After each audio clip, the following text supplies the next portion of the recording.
Okay. Test, test, test. Test, test, test. How's everything going?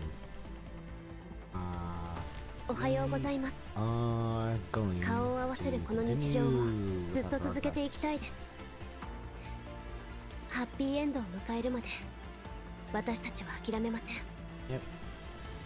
たとえ時が乱れたり夜が闇に飲まれても。 But yeah, anyways, we're gonna continue on right now. Well, not right now at this moment. Let me do my dailies first. But after I'm done with my dailies, we'll continue on with the story of Crescent Sun.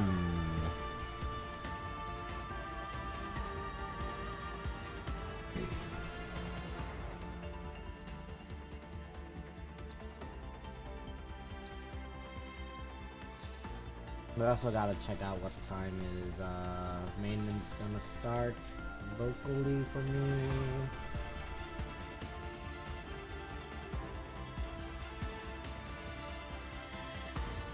$514, 200, 900 UTC. That's a standard UTC, so UTC to EST.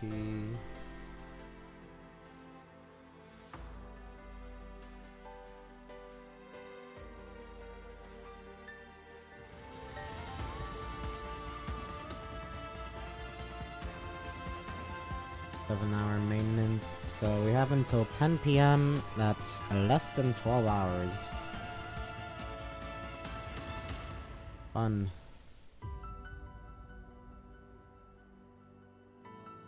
So we're just gonna try to do and get what we can until 10 p.m.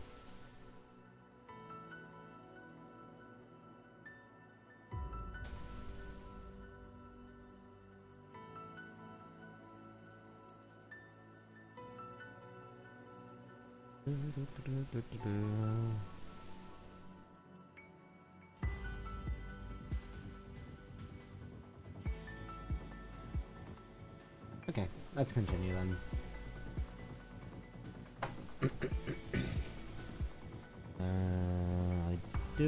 We'll just burn through Nanami's boss stuff so I get the thingy real quick.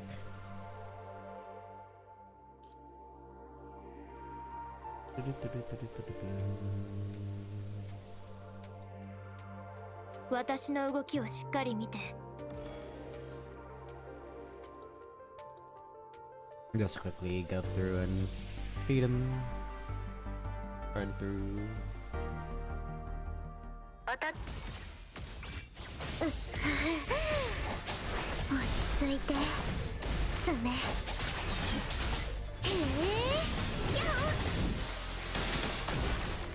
やったー、来たなー。塔特，那一招，那一招。哎，是出现故障了。隙だらけよ。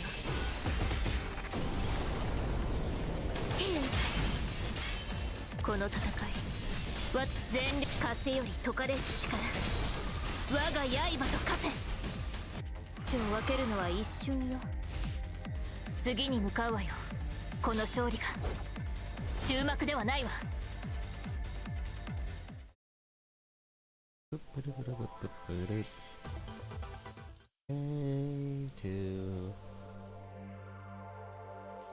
I think there's like what, 6 stages or something here.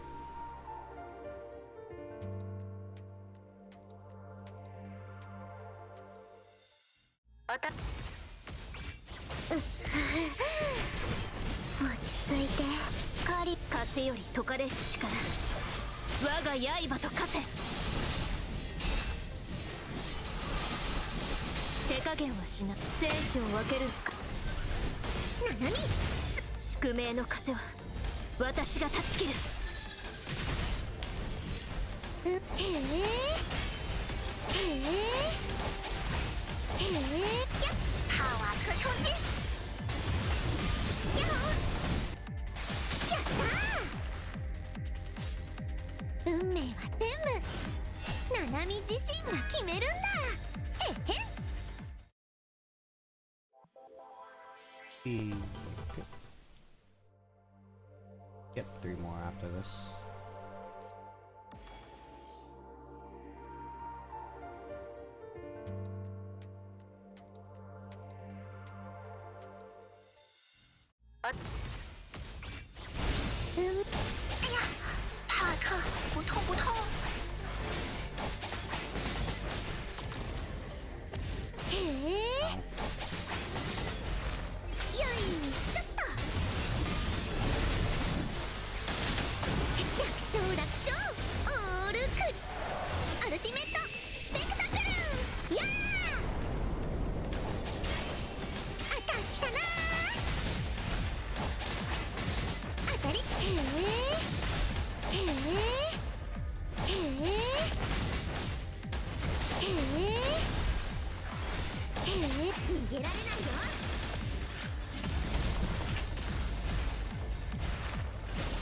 ナナミアルティメットスペクタクルやー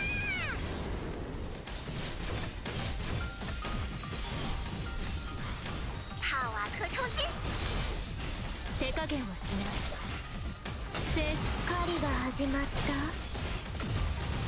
宿命の風は私が断ち切るすね隙だらけよ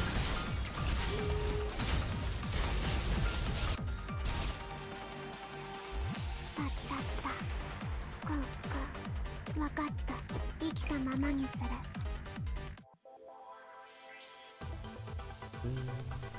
Very good. Midnight.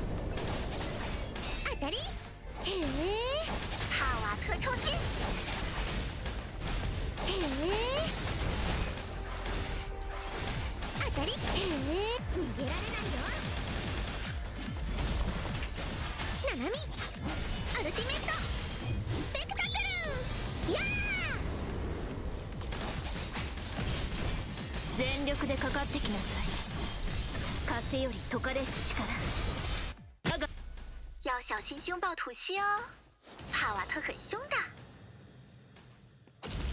生死を分けるのは一瞬よ宿命の風は私が断ち切るあなたはあなた隙だらけよ獲物逃げなさい逃げなさいへえよーく見ててねやっやっへえパーツトラブル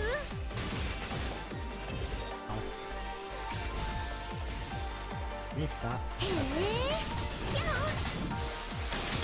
へえやっショット当たり説明へえナナミアルティメットスペクタクルやー全力と風より解かれし力我が刃と化せ出撃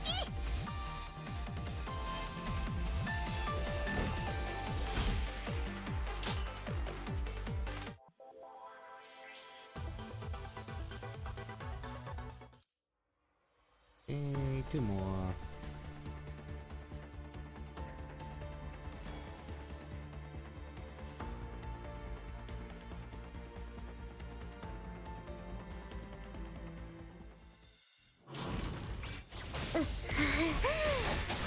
落ち着いて爪へえよーくか隙だらけよへえへえ帕瓦特那一招那一招是出现故障了へえ楽勝楽勝隙だらけよアルティメットスペクタクルやー全力でかかってきなさい風より解かれし力我が刃と化せ手加減はしない聖書狩りが始まった宿命の風は私が断ち切る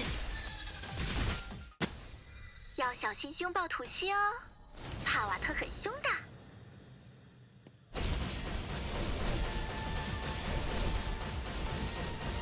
悪くない相手ねへえへえよいしょっと超哥上一波在帕瓦特失控了有一座塔让他清醒过来 been a while since we had an enemy actually use matrix against us. その程度の抵抗なん全風より解かれし力我が刃と化せ狩りが始まった宿命の風は私が断ち切るそうねあいつらを切り裂くなのに出撃獲物逃げなさい逃げなさい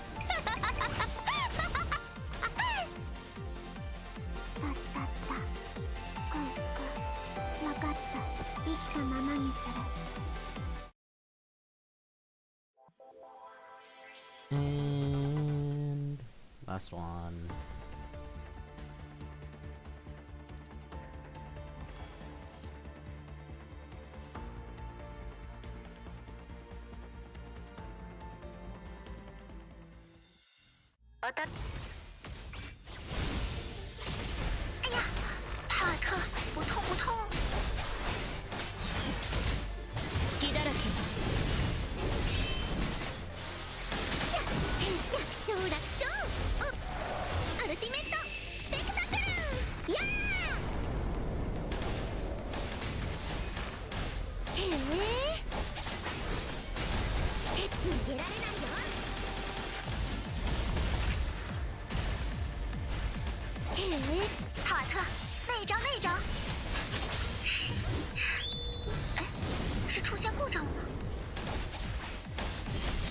その風より解かれし力我が刃と化せ生死を分ける歯ご帕瓦特冲击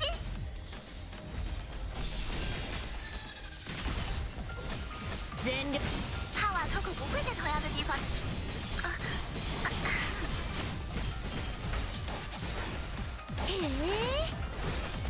説明よいしょっと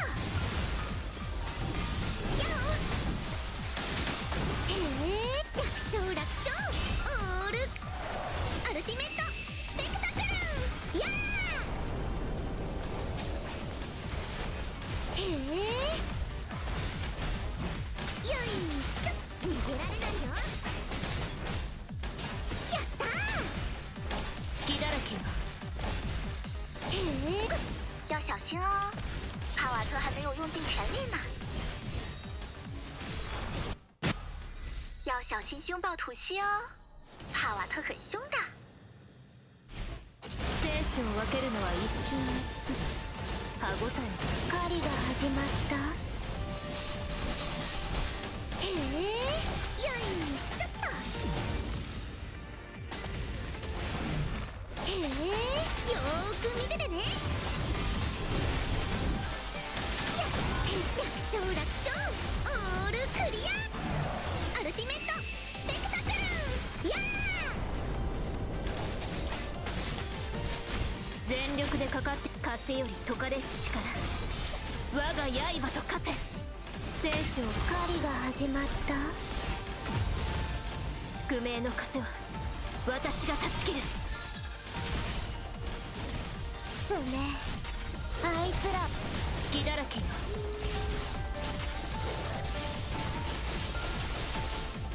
獲物逃げなさい逃げなさい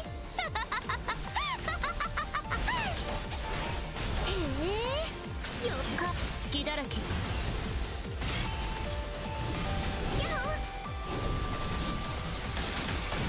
楽勝楽勝オールアルティメットスペクタクルやー糟糕下一波在帕瓦特失控了追踪他让他清醒过来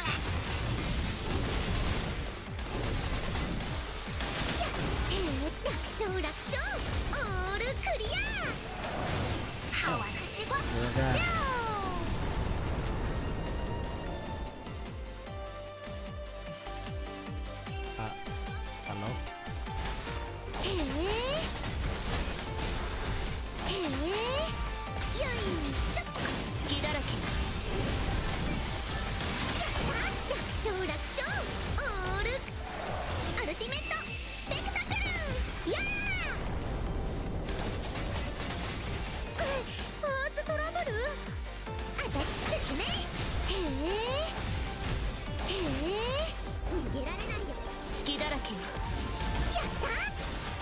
アルティメットスペクタクルやー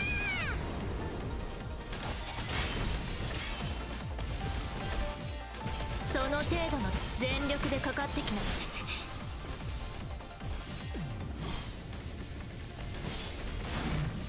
全力でかかってきな風より解かれし力我が刃と I think he's bugged. 生死を分ける何 Yeah, I think they got bugged.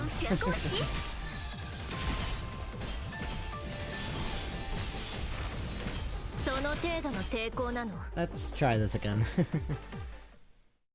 Boss got bugged and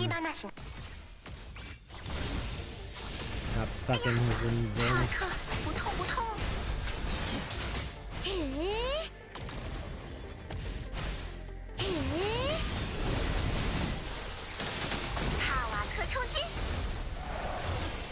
狩りが始まった全力でかかってきなさい。風より解かれし力我が刃と風狩りが始まった宿命の風は私が断ち切る。あなたは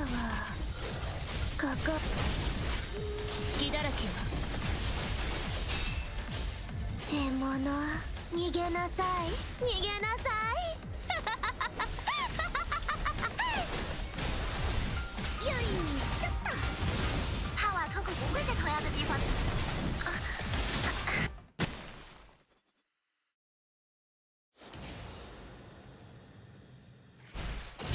勝楽勝アルティメットスペクタクルやー全力でかか風より解かれし力我が刃と風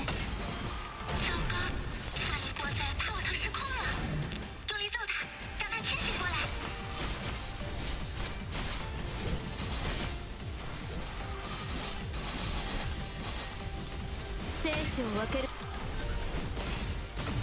双星螺刺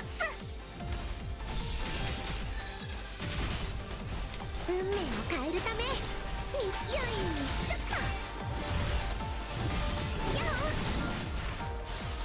や楽勝楽勝アルティメットスペクタクルや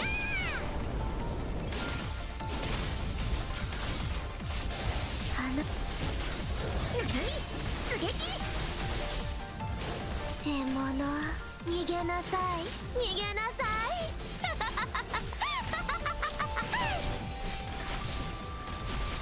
生死を分けるのは一瞬よ。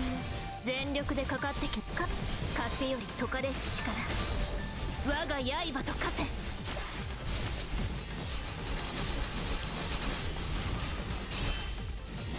無駄な抵抗は接下来是最强一击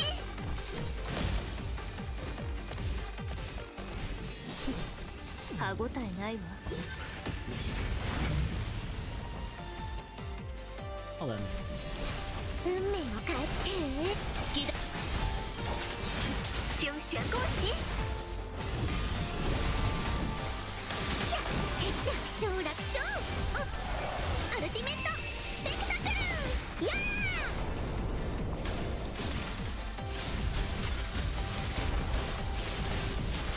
ななみ出撃うわー分かった生きたままにする Open up YouTube. Right to the left. Sorry for all the YouTube chatters if there's any there right now.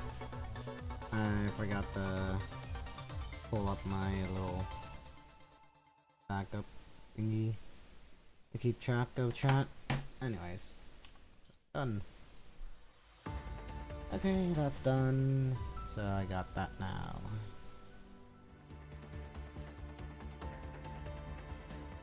That. Oh yeah, and I gotta claim the rewards.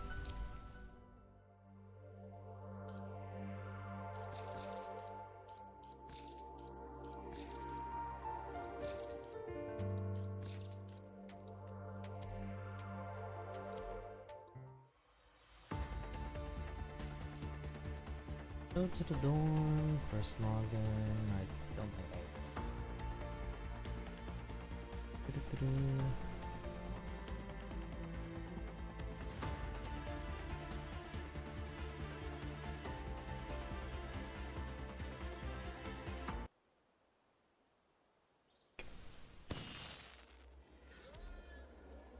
Very cute though, how they tease the patch, the upcoming patch with these little thingies here in this specific thingy.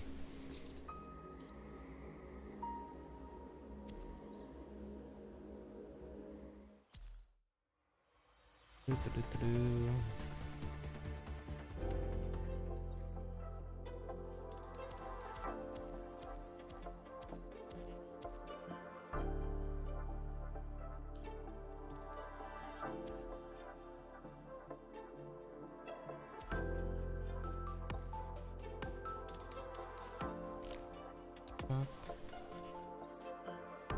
Those.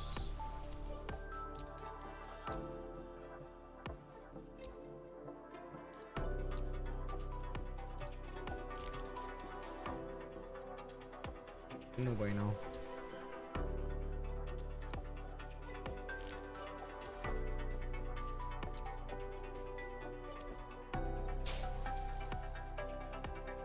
Excuse me.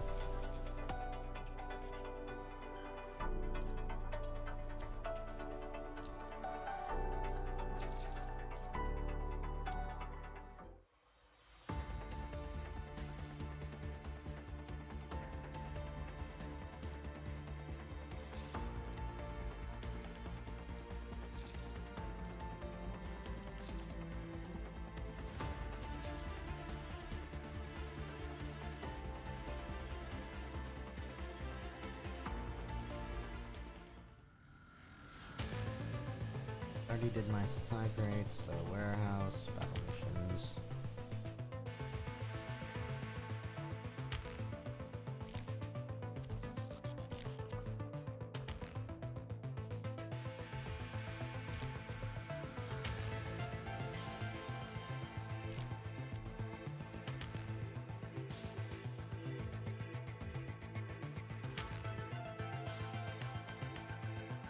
The battle missions are really that and probably there.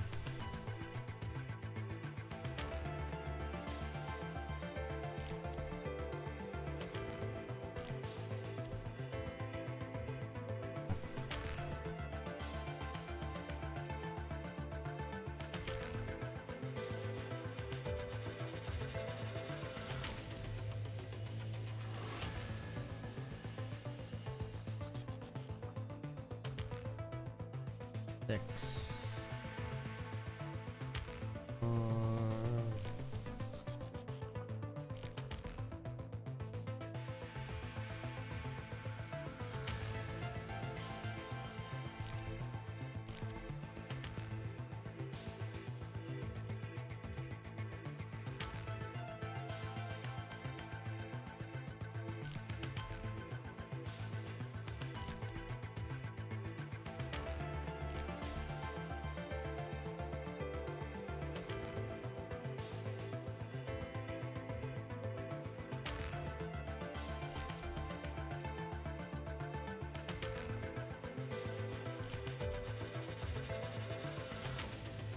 Okay, 3 more times.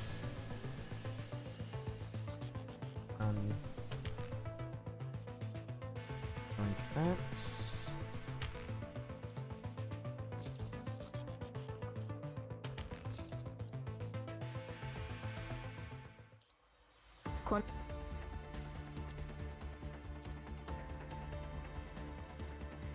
These.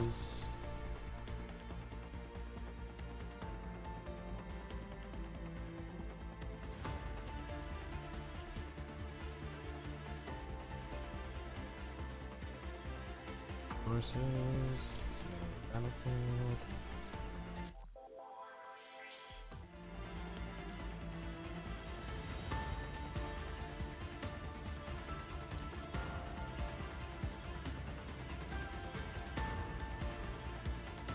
Let me.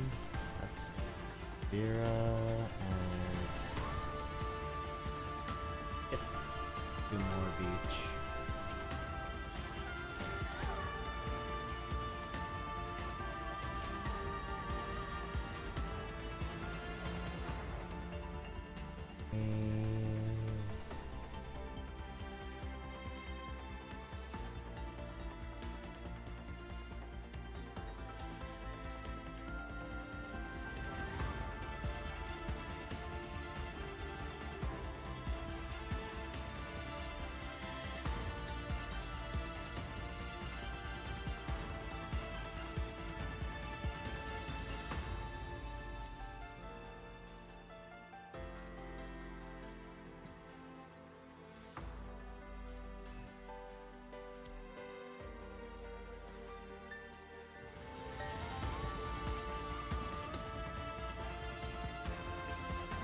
3, 4.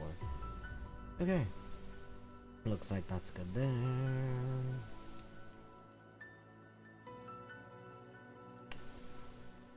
Probably should hold on to this for a bit.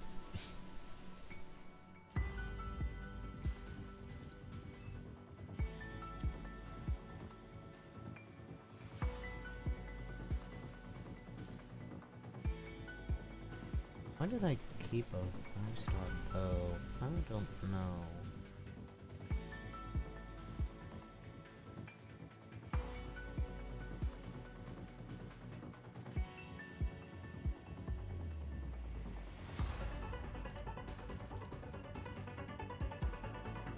Oh no, I think that was probably what I was using with Bianca, but then I got her normal bow. The OG Bianca Ramiel, the physical one. I guess I'll use that to resonate.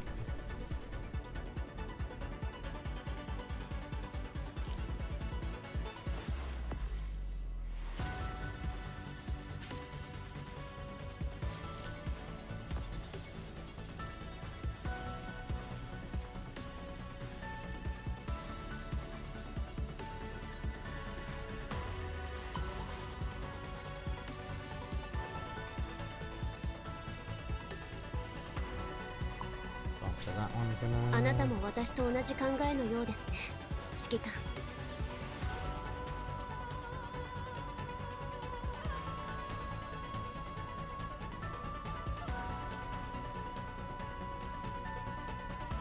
A bit. Nice, nice, nice.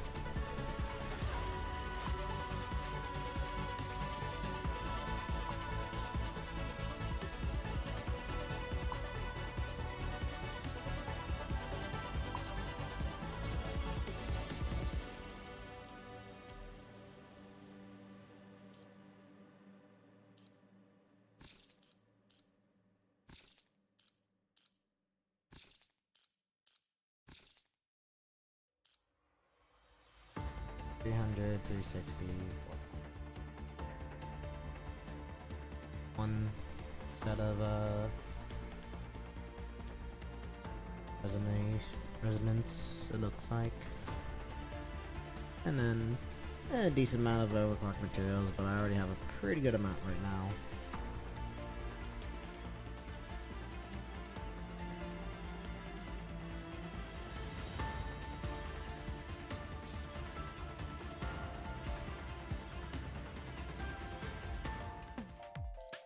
It's telling me, hey, you have stuff, I already completed the thing, can't do any more rolls.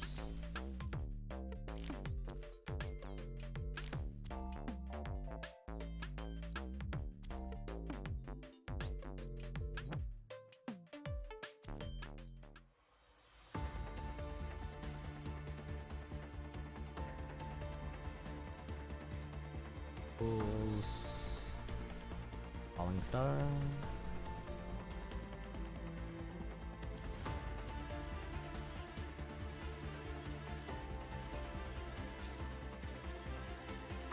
Oh, I forgot to collect the other day's missions. Oh.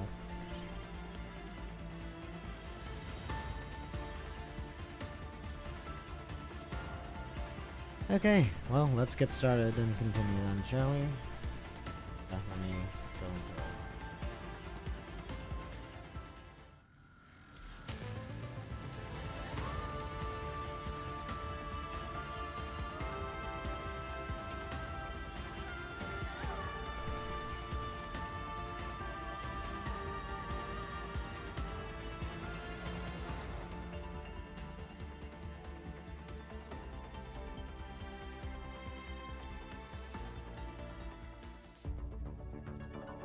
When was Pro last on?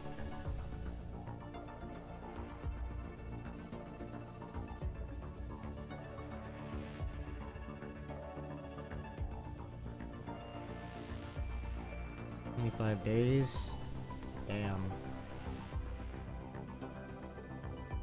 Yep. I guess I'll kick it out.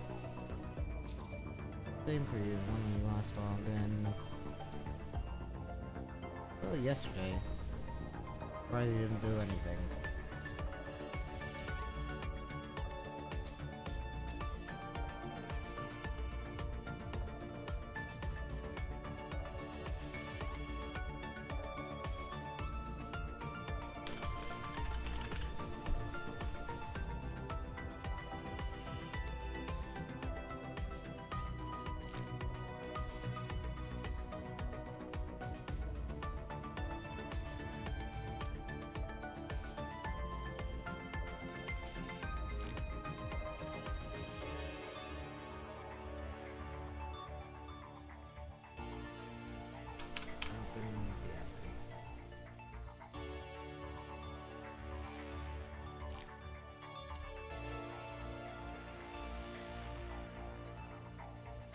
Okay. So, anywho. Side. Crescent Sun.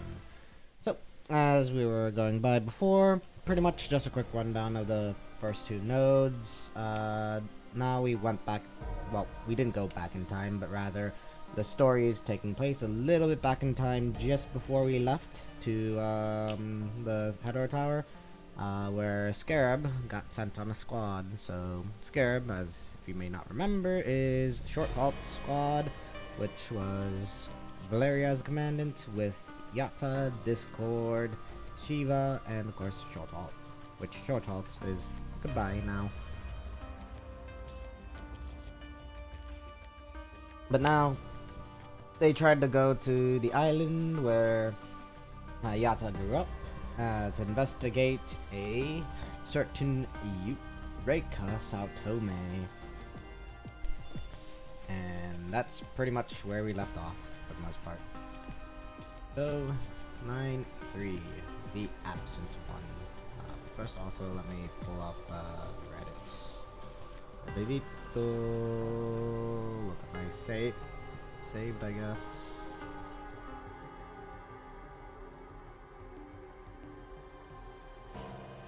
Saved. I just wanna pull up the achievement guide thingy. Okay. Now let's continue. I promise, Yatta, come back. An explosion rips through the side door of the transport, half buried in mud at the edge of the dense forest. White smoke rises from two smoke grenades as shadows dot through the haze.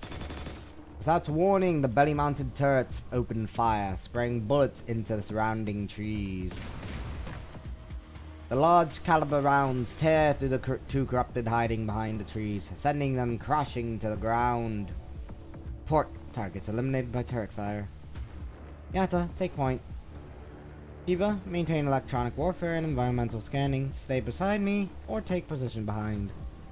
Discord, take rear guard. Protect Shiva and watch out. Watch our 6. V, 4 o'clock. Valeria swiftly swings her weapon toward the dark thicket, firing 2 pulse rounds. The whistling rounds pierce into the thicket and vanish into silence as if devoured by darkness. Dodged it. Everyone, night vision on. Before words can settle, 3 corrupted spring out from the clearing just ahead of the scarabs. The corrupted fan out in a trident formation, pressing their attack. Bastards having a party here. Yatta charges forward decisively, her mechanical arms making quick work of 2 corrupted with effortless swings.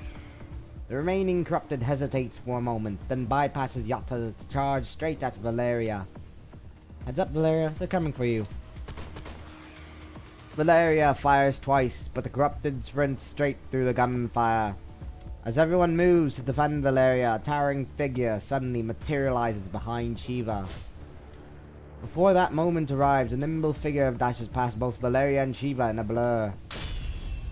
2 pairs of metallic arms intercept the incoming fists.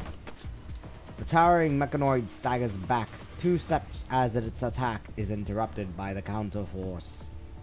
With her mechanical arms extended, Yatta cracks her neck in annoyance as she stares down her opponent. I'm right here, Dumbo. Standing tall, Yatta uses her external arms to forcefully twist the corrupted's fist away from their intended direction. When it comes to raw strength, I won't lose to you. Inch by inch, the corrupted's body is forced off the ground in the struggle. A deep breath, feet planted firmly, then a straight punch pierces through the corrupted chest. 2 fists against 6. Get it now, you big lug? Yatta, stay alert, they're coordinating their attacks. Valeria calls out the warning while maintaining suppressive fire in the opposite direction. But before Valeria can finish her sentence, she notices something off. Tactics. Tactical coordination? Can the corrupted really understand tactics at all? Though there was that incident at Pulia Forest Park. But that was essentially just a hive mind issuing collective commands. These corrupteds are coordinating with one another far too perfectly. There must be a puppeteer behind this. This isn't something mechanical minds can cook up. Are you suggesting they're operating with a command and then squad formation like us? But you're not my puppets. Corrupted attacking us are just mindless marionettes programmed for suicide attacks. Come to think of it, they breached our mind without any resistance. How did they manage to do that? While Yatta is lost in thought, a mechanoid covered in explosives shambles toward them, its movements unsteady. Land of eternity, paradise, escape from this mortal realm. I am a firefly. With these cryptic words, a self-destruction mechanoid suddenly charges at Valeria in a frenzy. Watch out! With lightning-fast reflexes, Yatta kicks the self-destruction mechanoid skyward. After a blinding flash, the airborne mechanoid becomes nothing more than a momentary burst of light. Its remains rain down like metallic petals, scattering across the ground with an otherworldly wail. After a moment's pause, Valeria and Yatta cautiously approach to investigate. A fragment of bionic vocal cords on the ground continues to emit unintelligible static and stuttering and mumbling. Promise, Yatta, come back. Before the mechanoid can finish speaking, Valeria raises a gun and delivers the final shot. At this moment, Shiva and Discord arrive on the scene. Did I hear that wrong, or was it just calling my name? Unless we all heard wrong. What's really going on with these corrupted? 3 units appeared as a group. 2 executed feint attacks while the 3rd charged straight for V. Are they assuming that the task force commandant lacks combat capabilities? They got the commandant first, then dismantled the rest of the squad one by one. Maybe this is how we lost contact with the last task force. Yatta? Tell me exactly what happened here. Why did that corrupted know your name? Valeria's voice remains unnaturally calm. I have no idea how to answer that question, V. This is my first time back here in years. Back then, the punishing wiped out almost all humanity, even my best friend. Ghosts are probably the only things left here. If that's what you're trying to ask. Enough. She shifts her gaze away from Yatta and prepares to step forward. But in that instant, almost simultaneously, Yatta collapses face first onto the ground. Yatta. Valeria kneels down and sees that Yatta's eyes have gone lifeless. A mindquake? Stay calm and focus on the mind beacon. Just as Valeria is about to connect with Yatta, Discord 2 collapses to the ground nearby. They're falling one after another. Commandant's consciousness connection with their squad weakens when they lose focus. This was the moment they were waiting for. Valeria turns to Shiva, the only one still barely conscious. Shiva, report. My head, it hurts. Damn it, Valeria. There's a force in my mind. It's trying to tear us away from your beacon. Gritting her teeth, Valeria struggles with all her might to stabilize the connection. Song, this voice. Lying on the ground, Yatta seems to be regaining consciousness. However, what reflects in Yatta's eyes is an otherworldly scene, one that looks like anything but a battlefield. Endless rays of bright sunlight fill a spacious classroom where boys and girls in uniforms gather. Their faces beam with bright smiles as they join hands, singing a heartwarming melody together. They sing on tirelessly, free from worry and care. How many years have flown by since those days of school life? When we look back, we are surprised by how fast time went by. Is this a graduation ceremony? A young girl holding a bouquet of hydrangeas makes her way through the crowd toward Yatta. A pleasant floral fragrance emanates from her, an innocent scent that puts all guards down. Who are you? A song. Hallucinations, huh? No time to waste. We need to do a deep dive now. Valeria takes a deep breath and closes her eyes. As a commandant, she understands the implications of such actions in battle. Dropping one's defense, even briefly, means becoming nothing more than a sitting duck on the battlefield. Casting all caution aside, Valeria dives deep into Yatta's mind. Suddenly sounds emerge from the dense forest, followed by intermittent footsteps that break the silence. Valeria, something's coming. Shiva lets out a heavy sigh as she watches the unresponsive Valeria.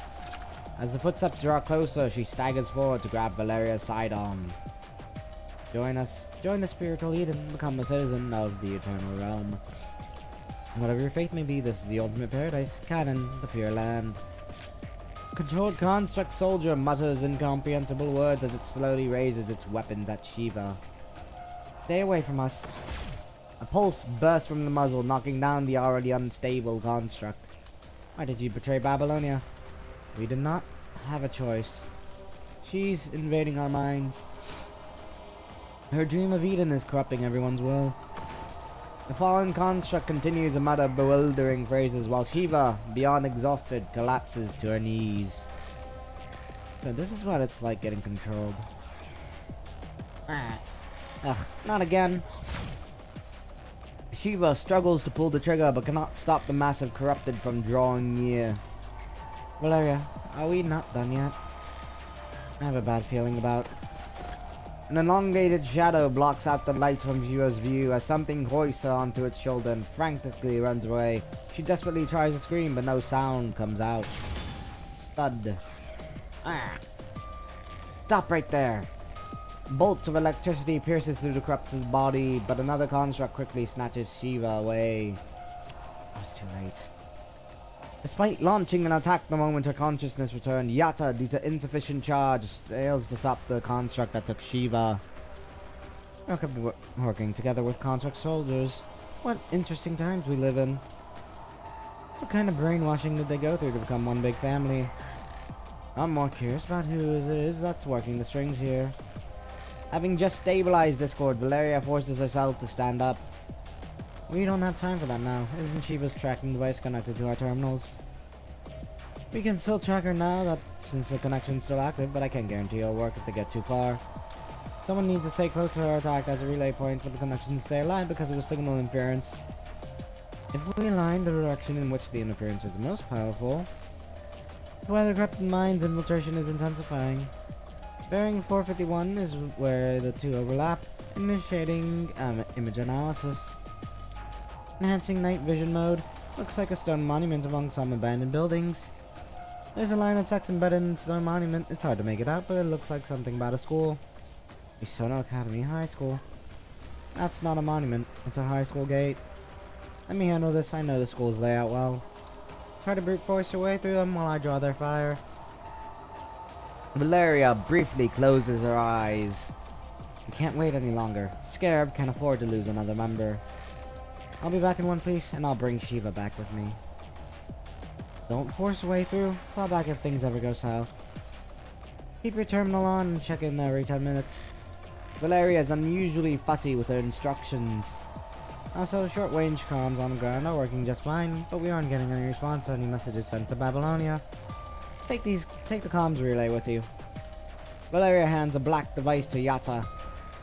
We can reach out to Babylonia once we restore long-range communication. The rooftop would make an excellent installation site. Roger that. Yatta knocks down two approaching corrupted with her mechanical arm and dashes into the dense forest. Now, Discord, prepare to strike. Silence, of course. Okay, take a photo with the choir and learn the bathroom ghost story.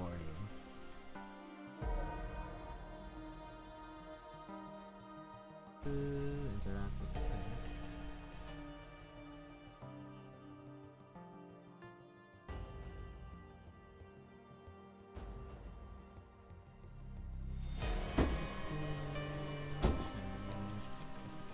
Near classrooms.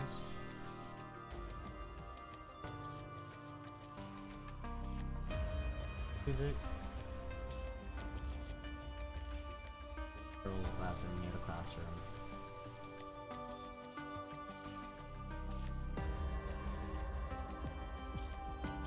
Okay, we'll figure it out as we go. Time to deploy. Evening winds howl through dark, dense forest. Sweep that out.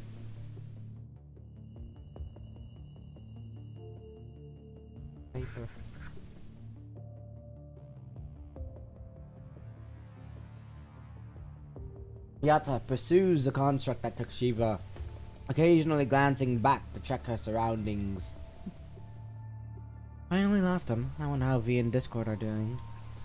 Pushing aside waist-high weeds, she crouches down and closes her eyes to maximize her audio sensors. Soon she picks up faint traces of movement. Northwest. I knew they had doors in school. If I go after them now, I can still catch up. Just as Yata tries to stand up, an eerie electrical surge strikes her mind. A melody seeps in through her audio sensors. The song is tender, ethereal, and otherworldly. With the deepest respect and gratitude for all you've done for me. How many years have flown by since those days of school life? Something rings clear in Yata's ears. The darkness of night fades away, replaced by the warm hues of dusk. Yata finds herself wearing a Misono High School uniform, lined up among the other students for a class photo. Yata, we've been waiting for you. It's been so many years, Yata. Where have you been all this time? Have you forgotten about us all? Countless hands reach out from behind her, grabbing Yata by her shirt and hair. She whirls around to find nothing but decaying bones and skulls behind her. Clusters of hydrangeas bloom and from their hollow eye sockets. Become one with us. Damn it.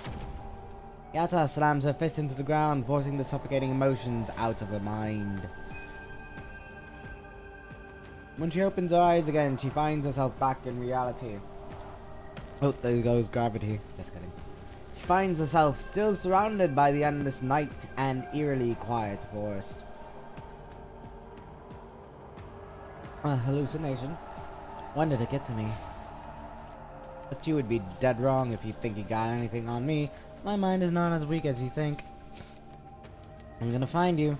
Doesn't matter if you're the Punishing or some ghost. Cold moonlight falls on Yata's shoulders as she dusts herself off and continues her pursuit. As she emerges from the dense forest, the derelict school campus looms before her like a graveyard. Half a century has passed, and this once proud private school has become nothing but forgotten ruins. Here and there, huh?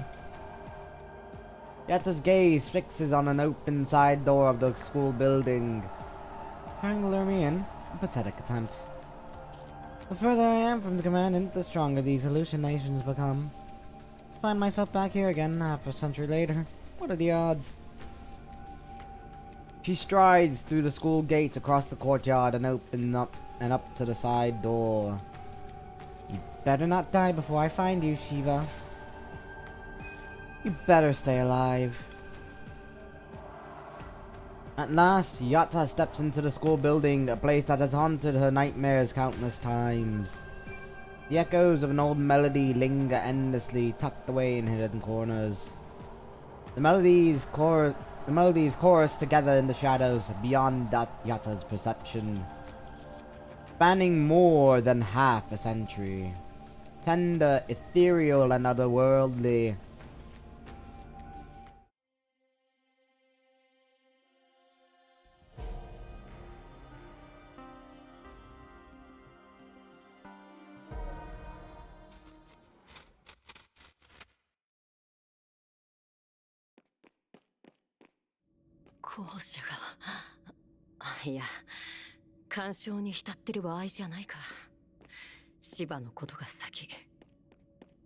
You, Kobayashi. Stick with PA. Oh, corrupted.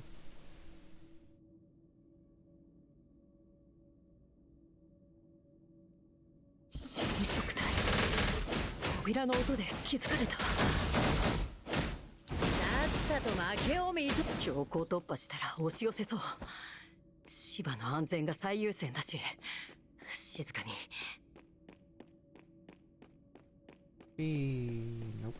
Okay, up we go.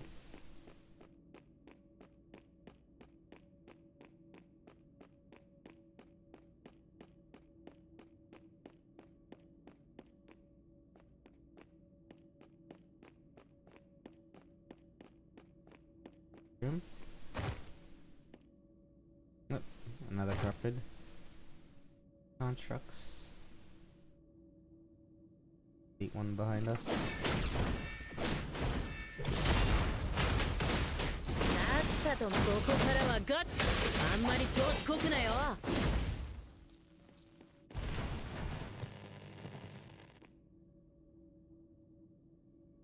通信が戻った。シバ V。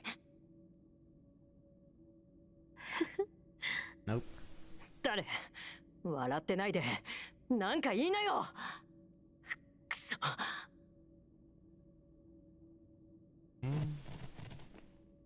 歌？これって卒業式の合唱曲？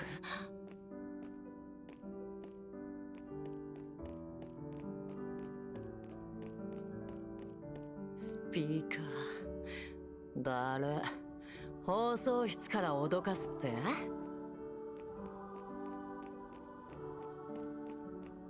Going on this one.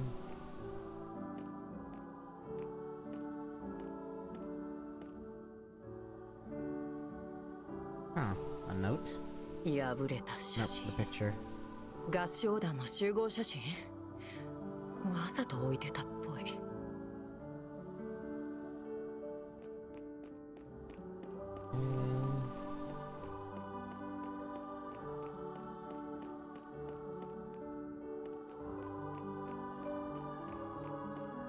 There's probably something important. Yeah. But I think it only unlocks after we continue.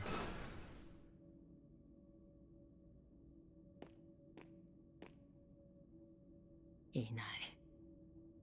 隠れてんの？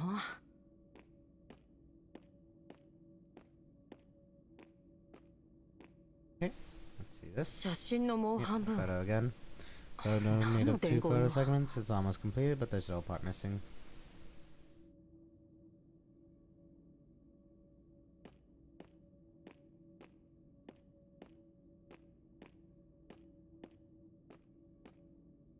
I love the classic horror vibes though.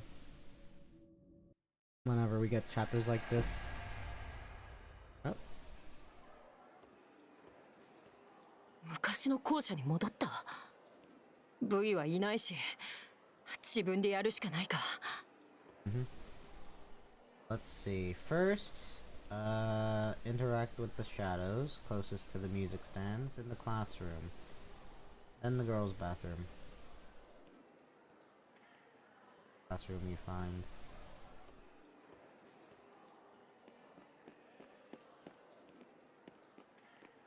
Guys? Hey, have you heard of the ghost girl in the bathroom? Oh yeah, whenever there's a big school event you can hear crying from the bathroom. Crying in the bathroom, are these kinds of urgent legends still a thing?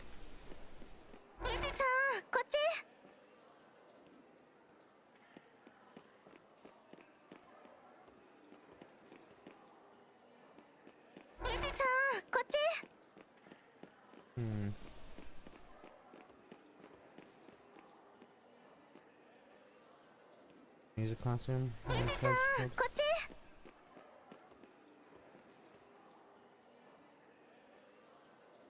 That's bizarre costumes, they were super popular. Final rehearsal, let's get everyone together for a group photo.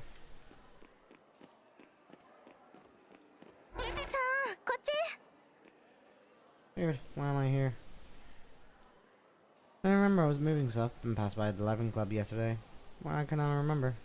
Just stay quiet. My head hurts. Where's the bathroom though? Maybe not here yet.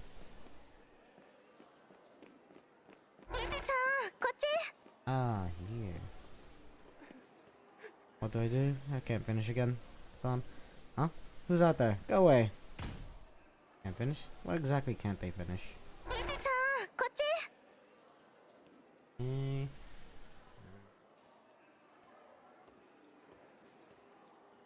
Fine, finish the mission. Okay. あの子のリハもうそろそろなのに探してくれる？あの子の教室分かりにくくて上の階だけど何かが変ならすぐ下に降りて。Okay, passing will look up if you need any help. Always finding aliens. Oh, kana.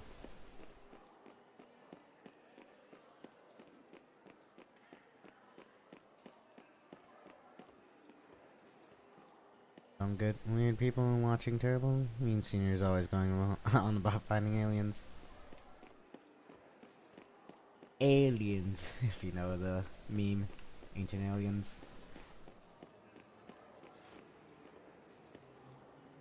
Huh. Garbled. Guess our mind's getting more corrupted, or at least being interfered with more. また戻ってきた。異変がなければ上、あれば下。どこで間違えた。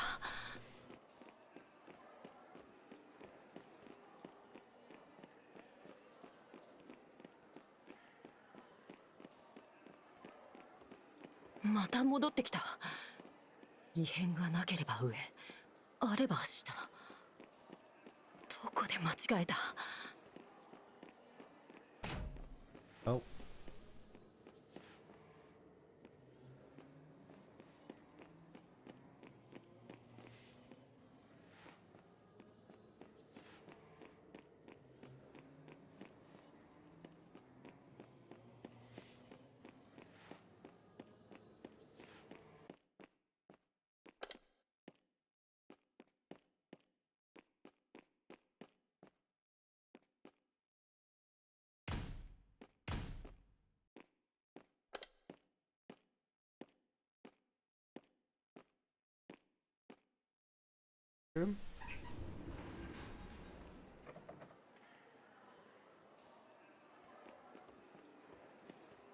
Okay, school festival's coming up. The vampire tale has been finalized. I hope that kid's okay.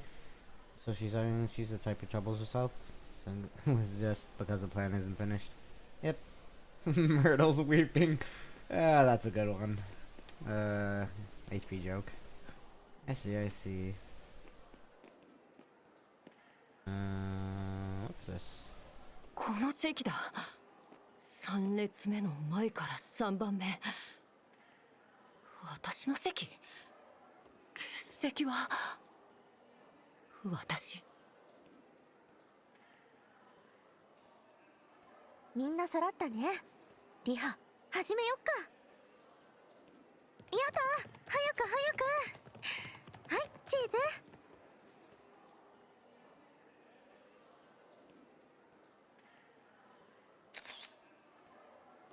Reduce to scraps. Take a photo with the choir.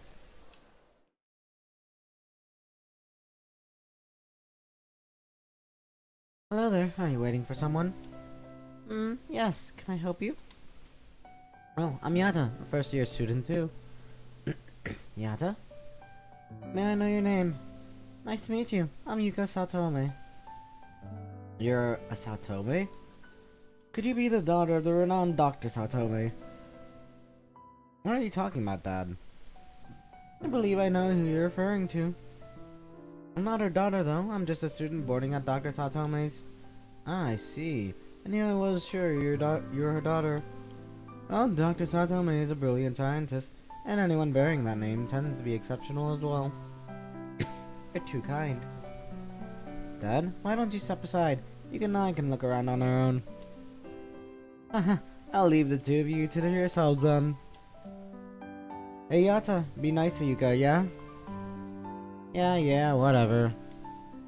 Come on, wanna check out the shops nearby? I'll do whatever you want to do, Yata.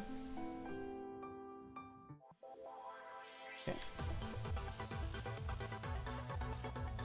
Yep. Scene. The Track Queen of Misono. A fine title, but perhaps her ambitions are too modest. Hey Misono, hi, evening, pleasant drive, music room. With the deepest respect and gratitude for all you've done for me, how many years have flown by since those days of school life? When we look back, we're surprised by how fast time went by. Plain curtains sway in the breeze as the evening sun cast its lingering rays across the polished wood floor. A piano sits near the podium with chairs neatly arranged in a circle around it. The second-year students are singing Ode to Our Teachers in unison, accompanied by the piano. In 7 months, they will be performing the second verse at their graduation ceremony. With plenty of time ahead, they only practice during their regular music classes. As the final chorus comes to an end, the solemn atmosphere quickly gives way to relaxation. Kishi, the class representative, calls out each student's name for attendance. Are you Sato, the student number 14? Ah yes, please sign here. She diligently takes notes, flipping back and forth through the attendance book.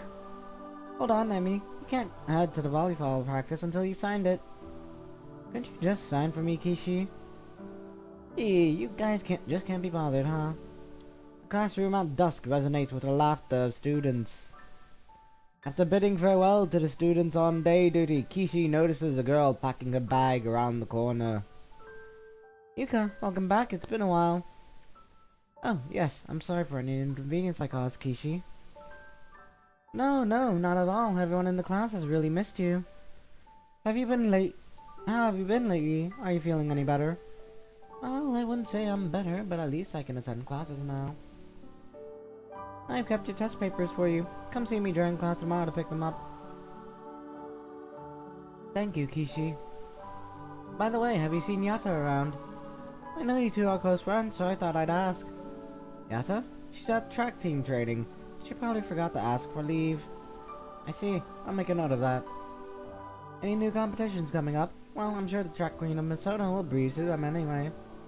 I hope so. Yana always gives it her all during training. Oh, speaking of which... With a mischievous grin, Kishi pulls out a small poster from behind her back. What's this? Take a look at this masterpiece I made. Yuka furrows her brows as she stares at the crudely drawn watercolor poster. Misono? Horror Stories Club. There's no student council stamp on this. This isn't an officially recognized club, is it? Don't tell me you started this Horror Stories Club on your own, Kishi. Yep, you bet I did. But aren't you a student council member? Why would you? It's only unofficial for the time being. Once we get 4 members, we'll submit a formal application.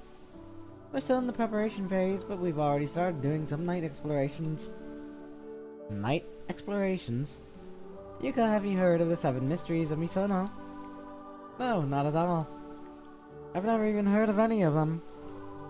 Like the mysterious night fires in the science classroom, the crying girl in the bathroom, the running statue. Pretty exciting, right? The Horror Stories Club currently has 3 members, me and 2 senior girls. At night, we sneak back to the school to investigate supernatural occurrences. Sounds fun, doesn't it? Thanks for the invitation, Kishi, but I don't really think it's something I can handle. Aw, that's too bad. I haven't gotten any new members today. I've asked half the school already. Ugh, my head is killing me.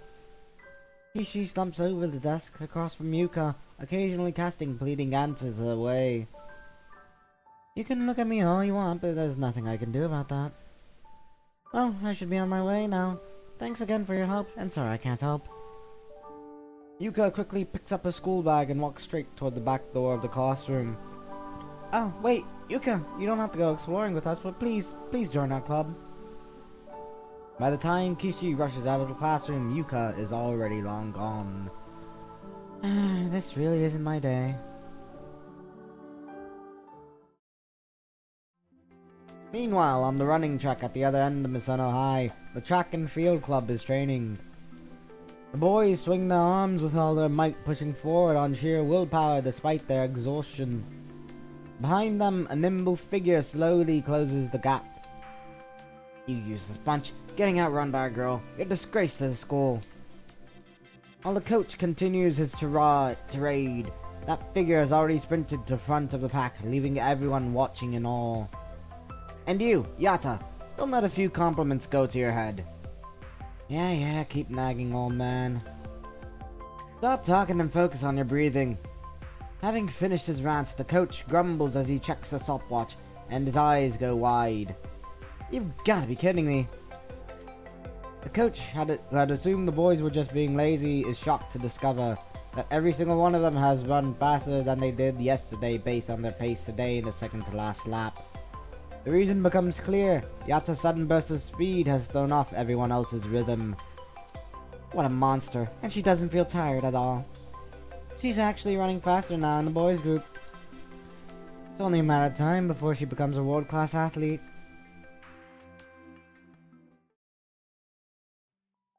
Soon after, Yatta crosses the finish line where several female members of the track team are waiting for her. Yatta, that final sprint was cool. Let me catch my breath first, will ya? I know I probably don't look like I get tired, but I actually do. Here's some water. Surrounded by her female admirers, Yatta scratches her head sheepishly, clearly unsure how to handle the attention. Yeah, you gotta tell us how to run as fast as you do. I know, right? Do share some tips.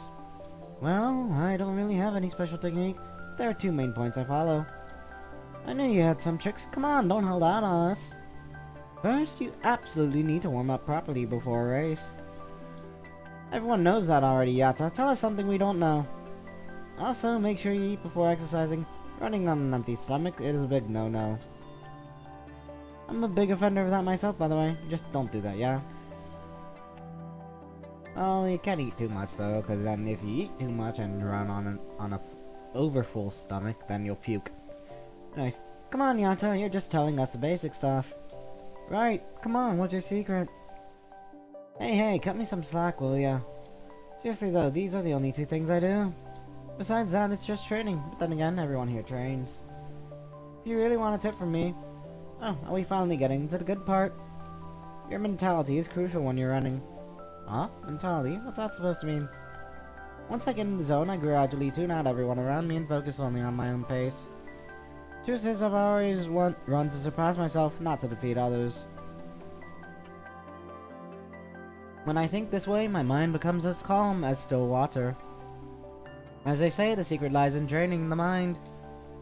At these words, the girls fall silent, not because they're pondering Yatta's athletic philosophy. They're just bored of Yatta's inaccessible experience. Oh, I see. Well, good job, Yatta. Right, I mean, I didn't get it at all, but that sounds impressive, doesn't it? The half-hearted responses are punctuated by yawns as they walk away, clearly unimpressed. With the girls gone, Yatta trudges toward the podium with her usual listless demeanor.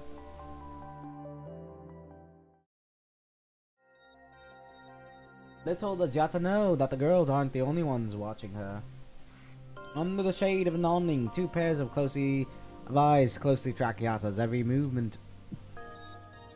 Her physical capabilities are remarkable. She's exceptionally strong. A beautiful woman in plain clothes, her age impossible to determine, turns to her attendant with a smile. Behind her stands a tall, slender man in an impeccable suit. Indeed, her physical abilities far surpass those of her peers. A track queen of Misono is what she goes by here, apparently. Track queen of Misono? A fine title, but perhaps her ambitions are too modest. If possible, I'd like this child to become Prometheus, the one who brings change to humanity. Do you consider her an ideal test subject? I merely meant that I have high hopes for her and have taken a liking to her. As far as I'm concerned, you shouldn't rush to conclusions just yet. The physical capabilities are indeed exceptional, but that's not everything that's going to be tested for in the experiments. We've also got to take into consideration her drug sensitivity, neural wave compatibility, recovery capabilities, and so on. These are all crucial factors to consider. It's far too early to draw any conclusions now. We collected genetic samples from the students under the pretext of medical examinations. The reports will arrive by mail next week. Is the testing facility reliable? No need to worry, the laboratory is completely trustworthy.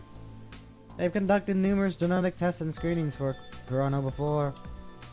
They're highly professional, well reputed, and strictly protect their clients' confidentiality. However, for security reasons, they don't provide electronic copies of their reports. Results are sent through physical mail to circumvent the Science Council's keyword monitoring system. Well, guess that's something to look forward to then. We have more pressing matters to deal with right now. Like what? As you may recall, the Science Council was extremely wary of us when we first arrived on the island. Shortly after that, they stationed an ethics committee on the island.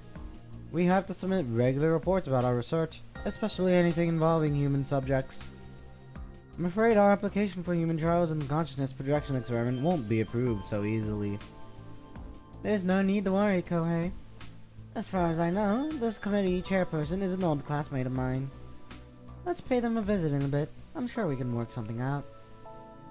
Wonderful that you know them personally. I hope they're as open-minded as you are. Well, people rarely change even if the world around them does. The conversation ends as Kohei turns around and opens a parasol. As Kohei sees her off with deference, Reika pulls on her black gloves and walks into the shadows. Meanwhile, behind the awning,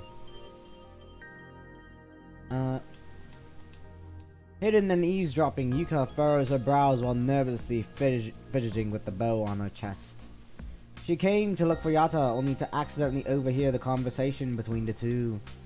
Though she only caught bits and pieces of the conversation, none which seemed particularly important.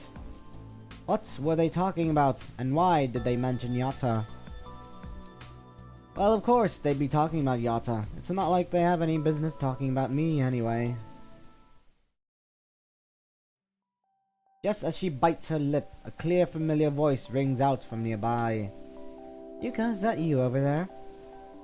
Yeah, it's me. It really is you, Yuka. Why didn't you tell me you were back?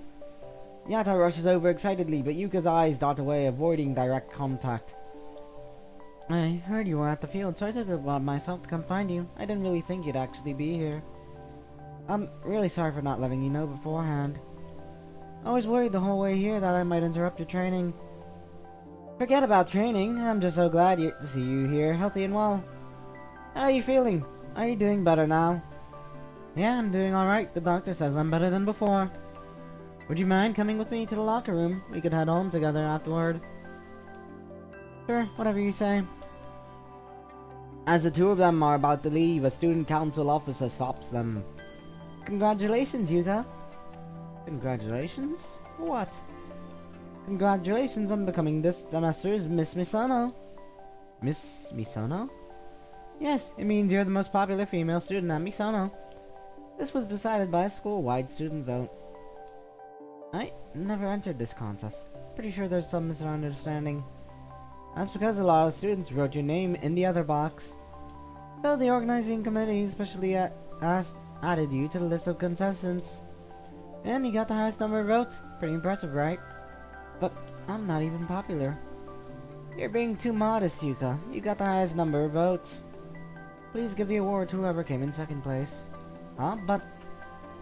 Yuka turns and leaves without hesitation, leaving Yata and the officer to exchange bewildered looks. Hey, if someone doesn't want the award, then you shouldn't force it on them. You must be Yata, the prodigy from the track and field club, right? Please, you must help me convince Yuka, I'm begging you. That's asking for way too much. If she doesn't want it, there's nothing we can do about it.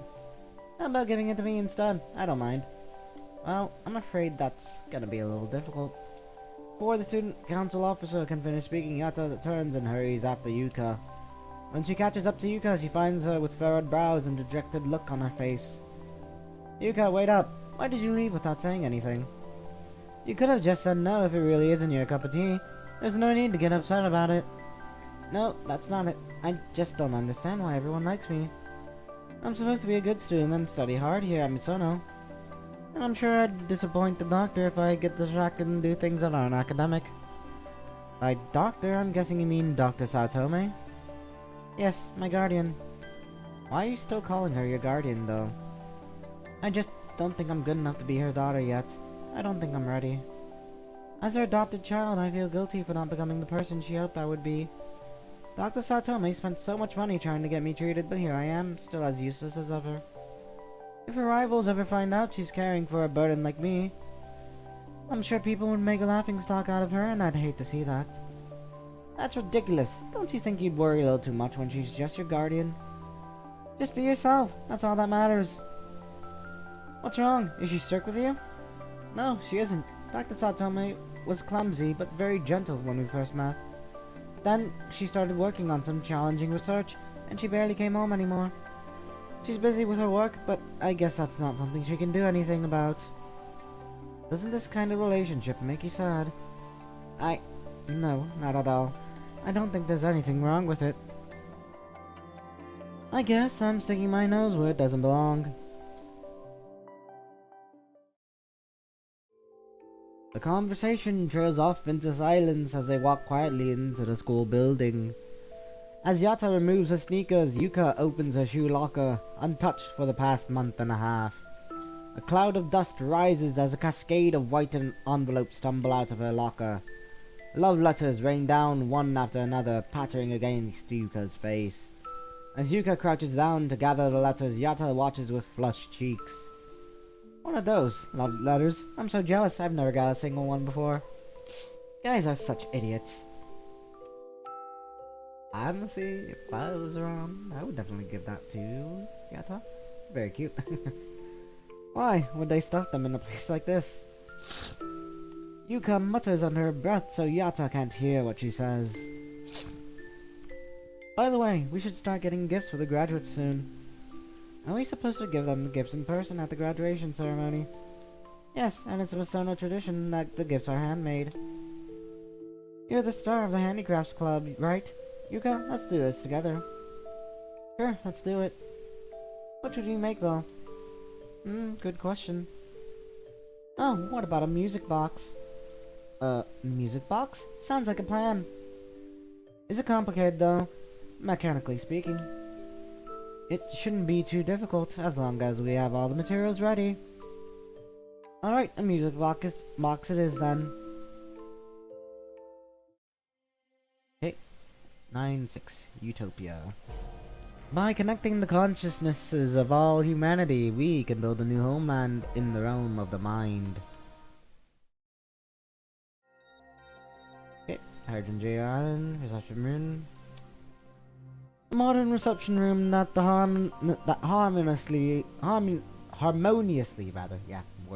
Modern reception room that harmoniously blends Western and Kowloon architecture styles.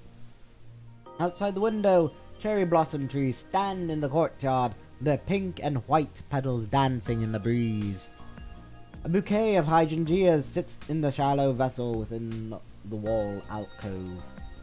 The back wall is adorned with an array of authentic swords in various colors, arranged as decorative pieces.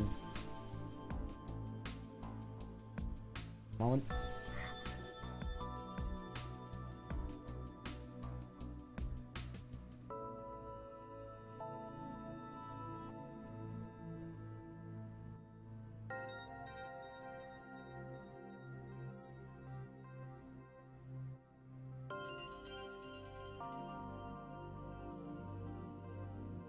It's been quite some time, Mr. Osako.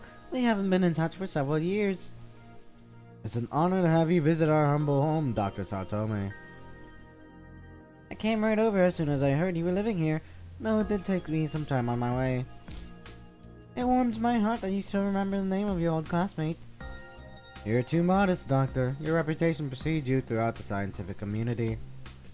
Not only are you a genius in cutting-edge research, but you're also the technical director of this island. Reika, you've always been in the spotlight since childhood. Unlike me, I'm just a relic of the past now.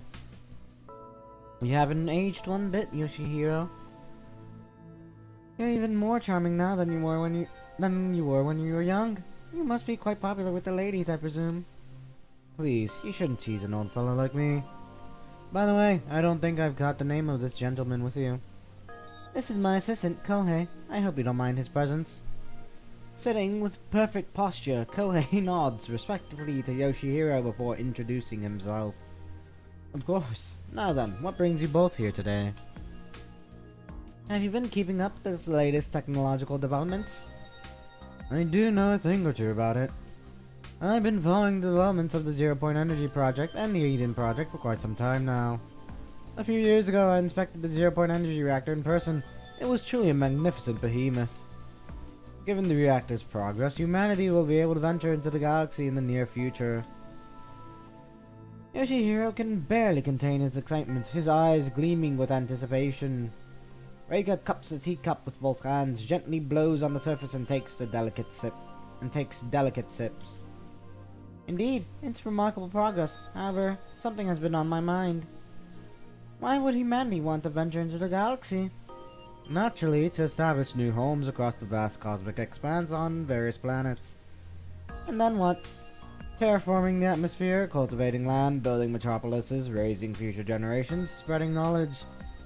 So in other words, we're simply relocating our earthly lifestyle to a different place. But don't you think this is a noble endeavor? Even after such grand visions, the mundanity of daily life won't simply disappear. Will the pioneers who claim planetary resources first be selfless enough to welcome those who come after? Will the descendants of the migrants accept a homeland they've never seen? How will cultural barriers be addressed? Won't conflicts arise between an overextended Earth government and its distant colonists? Or colonies, rather? I just think that interstellar colonization will likely devolve into yet another cliched space drama. Humans are humans no matter where we go. The selfishness, hostility, and mysticism you see today won't magically disappear just because we're on another planet. Children might think space travel is cool, but we need to look beyond that as adults. With all this effort we're wasting, what kind of future are we really discussing here? A lot of problems can't be solved through idealism alone. Though I'm an idealist myself, I'm deeply aware of humanity's inherent limitations. Pardon my frankness, Doctor, but your view of human nature is too pessimistic. That's precisely my forte. I'm not against the idea of space colonization, but everyone seems to be placing too much hope in it. What are your thoughts on this?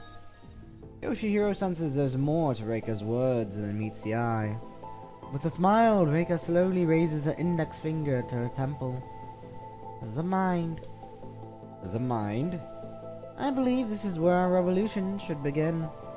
By connecting the consciousness of all humanity, we can build a new homeland in the realm of the mind. Connecting all of humanity together? Yes, by breaking down the barriers of distrust between human minds, we can build a utopia within our collective unconscious. In the end, we will reach our spiritual Eden, a place of pure tranquility, free from all conflict. But would the issues you just mentioned truly vanish in this spiritual Eden of yours? What if, one day, we could just simply delete the unnecessary parts of human nature? Are you saying you want to control the minds of all humanity?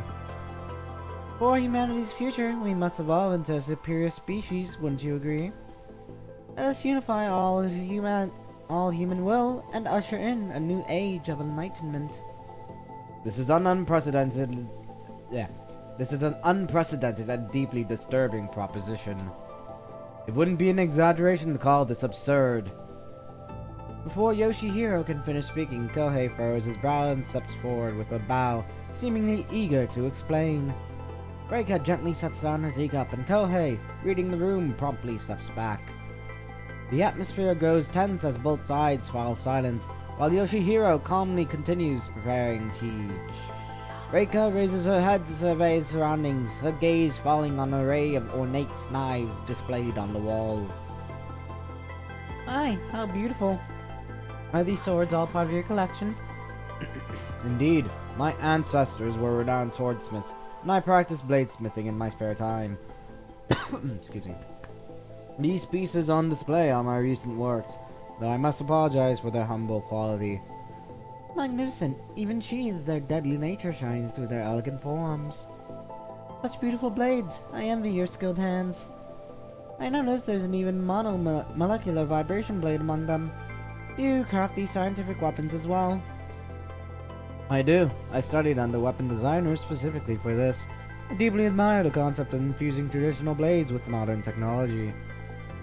"I'm quite fascinated by them as well. Would you consider crafting one for me someday?" "Of course, Doctor. I'd be happy to craft one for you whenever you wish." "However..." Reika Satome points to a corner of the weapon display wall. "It's missing two swords over there, no?" "Missing? Let me take a look." Yoshihiro turns his head curiously and sees two conspicuously empty spots on the display wall. "How strange. They were here this morning. I must have left them somewhere."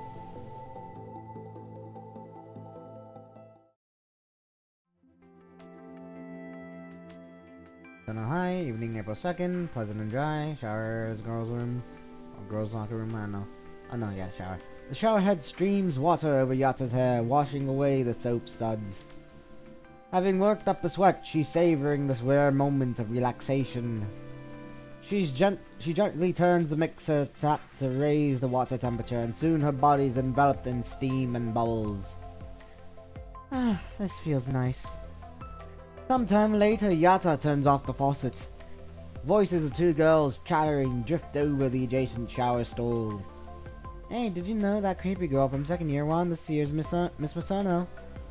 Oh, she's pretty popular with the boys. All the boys seem to have a thing for her. Give me a break. She barely even shows up to class anymore. She just won because of her pretty face. That whole sick excuse is probably just a lie.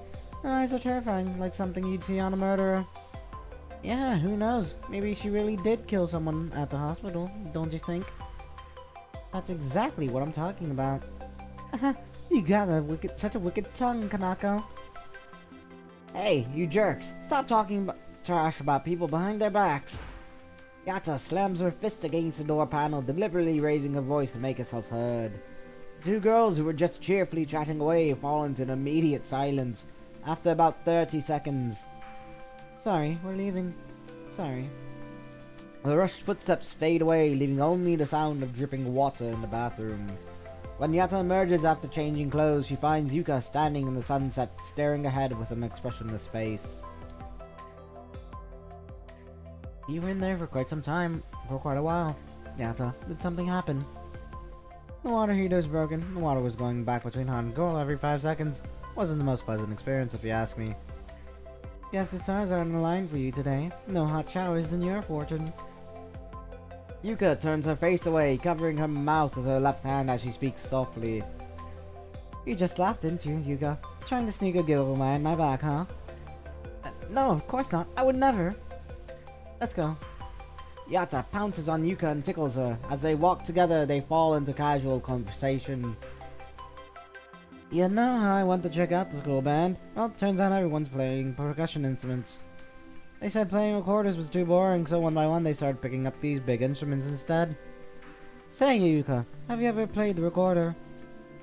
I did, but people kept stealing my mouthpiece, so I just gave up on it altogether. Really? The thieves around here sure have a weird taste in what they steal.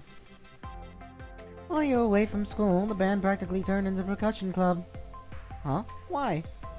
The club members thought percussion would make for better performances, plus they'd get more views when they upload their videos online. We got 2 girls on the marimba, a new kid on the glockenspiel, and another one on the drums. When I dropped by a few days ago, they were all practicing with burning enthusiasm. It was quite a sight, but somehow everything came together perfectly. People sure are amazing. What about you, Yata? What instruments are you playing? I can only dance. I don't know how to play anything. Don't worry about it. I heard that even some of the quieter instrument players double as dancers. Anyone who can be on stage deserves respect no matter what they do. It's kind of embarrassing. Sports seems to be the only thing I'm good at. I don't even know what to write for next month's career planning survey. About that, what are your plans, Yata? Well, I'm not really sure either, but since I'm good at running, I'll figure I'll stick with that. To be honest, I'm just happy as long as I can keep running on the track. I love the feeling when I'm drenched in sweat and pushing past my limits. When my body's exhausted, my mind stops wandering. That's how I keep myself from overthinking things. My coach says someone like me should compete in as many tournaments as possible while I'm still young. Maybe I'll become a track athlete. Maybe I can be a PE teacher when I retire. That seems to be how everyone does it. Everyone is old before they know it. What about you, Yuka? I'm pretty mediocre. Academically speaking, I don't really have many options open to me. Aren't you pretty good at liberal arts? You won an award for your essay writing, though. I've never found studying interesting. I only entered those competitions to make Dr. Tatome happy. But I'm not sure if I feel the same anymore. You're good at track and field, so you can get into good university through the sports program, but me, I'm mediocre at everything. The only things I'm good at are flower arrangement and origami, and those won't help me get into university at all. Maybe someday, and that's if I ever make it that far, I'll just work at a local flower shop. But, you know, even getting into a top university doesn't guarantee you'll make it big these days. Robots are everywhere in the industry, in every industry now, and the welfare system is pretty comprehensive. Only the absolute elite can create any real value nowadays. Everyone else can live just fine without even working. Finding something you love to do is better than being lost about what to do with your life, right? Oh, hey, Waters, how you doing? Sorry, I just noticed your comment. Been busy. Well, not busy, but we've been reading, and my attention has mostly been focused on that. But apologies. We're just going through the story, trying as much as we can to catch up. Though we do got like about 9 hours left until maintenance happens. That's gonna be interesting. Anywho, let's continue. Thank you, Yata. Speaking of that music box we talked about earlier, where should we get the materials? I can ask my friends in the handicraft club to help me purchase them. That's what I'm talking about. Wait, Yata, there seems to be a crowd gathering up ahead. Ah, it's those troublemakers again. Time to teach them a good lesson. Yata takes out her disciplinary committee armband from her bag and slips it onto her arm with practiced precision. Yep, she's in the disciplinary club. The Ahoy seem unaware of Yata's swift approach. Sick, right? I swiped the science sword from my old man. Ah, Asao Osako. One of the sons of Yoshihiro. Absolutely sick! Boss, those biker punks are gonna be shaking their boots now. Hey Masao, let me borrow one of those. You got to anyway. Listen up, these aren't meant for dealing with some biker gang. These babies can cut through steel like butter. Watch it or you might lose a hand. The red one is called Rainbow Breaker and the blue one is Snow's Grace. You got that? That's our boss for ya. As the delinquents gather around to admire the weapons, measured footsteps echo from afar. Bringing restricted weapons onto school grounds is a serious violation, you know. Take your names one by one. I'll be confiscating those little toys of yours. Yeah, it appears that what Masao is holding, her expression turning to puzzlement. Those aren't toys. Monomolecular vibration blades. Military-grade tactical weapons. Where did you get such dangerous weapons? Well, you know your stuff, girlie. My father is a weapons engineer, that's why I know. But, boss, that's Yata, the infamous delinquent disciplinary officer. Is she the she-devil of the disciplinary committee who single-handedly took down half a biker gang? What in the world are these ridiculous nicknames? Ha! Are you all scared of some girl? I don't care if she's some legendary disciplinary officer or whatever. Hey Yata, I heard you used to be one of us delinquents. How'd you end up becoming the school's lapdog? Why don't you join us instead? Help me rule this whole damn island. Not interested. You're really starting to get on my nerves. Tell you what, fight me one-on-one. If you're still standing after 10 rounds, I'll do whatever you say. Just so you know, I'll go easy on you. Ready? Hey, that's my line, damn it! As Masao Osako eagerly rolls up his sleeves for a fight, a black shadow suddenly strikes from below at an angle, catching the corner of his eye. What? Ugh! His body lurches backward uncontrollably as the world spins before his eyes. His back slams against the ground, and only after several breaths does the pain in his jaw finally catch up to him.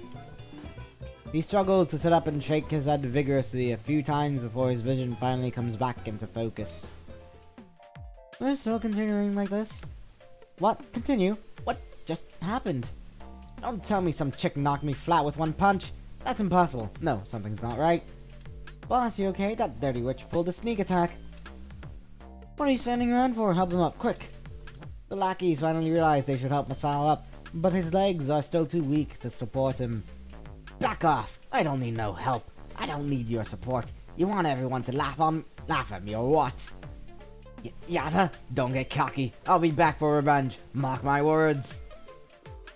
You said that last time, and the time before that. When are you actually gonna knock me out, idiot? Yata delivers a sharp-tongued scolding. Masao Osako freezes for a moment, clearly fazed by her words. Look, you've got zero talent for being a delinquent. Why not try hitting the books instead? With the can-do attitude of yours, you might even become a top student if you actually tried. You'll pay for this, Yatta! In pathetic display, Masao snatches up his pair of sign swords and makes a hasty retreat with his lackey support. They're collecting quite a few titles now, Yatta. I don't get it. Does glorifying their opponent make their defeat more honorable or something? Hey, were you delinquent before becoming a disciplinary committee member? I was always late and getting hassled by the committee. Figured I couldn't beat them, might as well join them. Just went ahead and applied. Turns out they were actually looking for someone who could throw their weight around. Stumbling your way onto the side of justice. How fitting. Let's head back. It's getting late. Of course.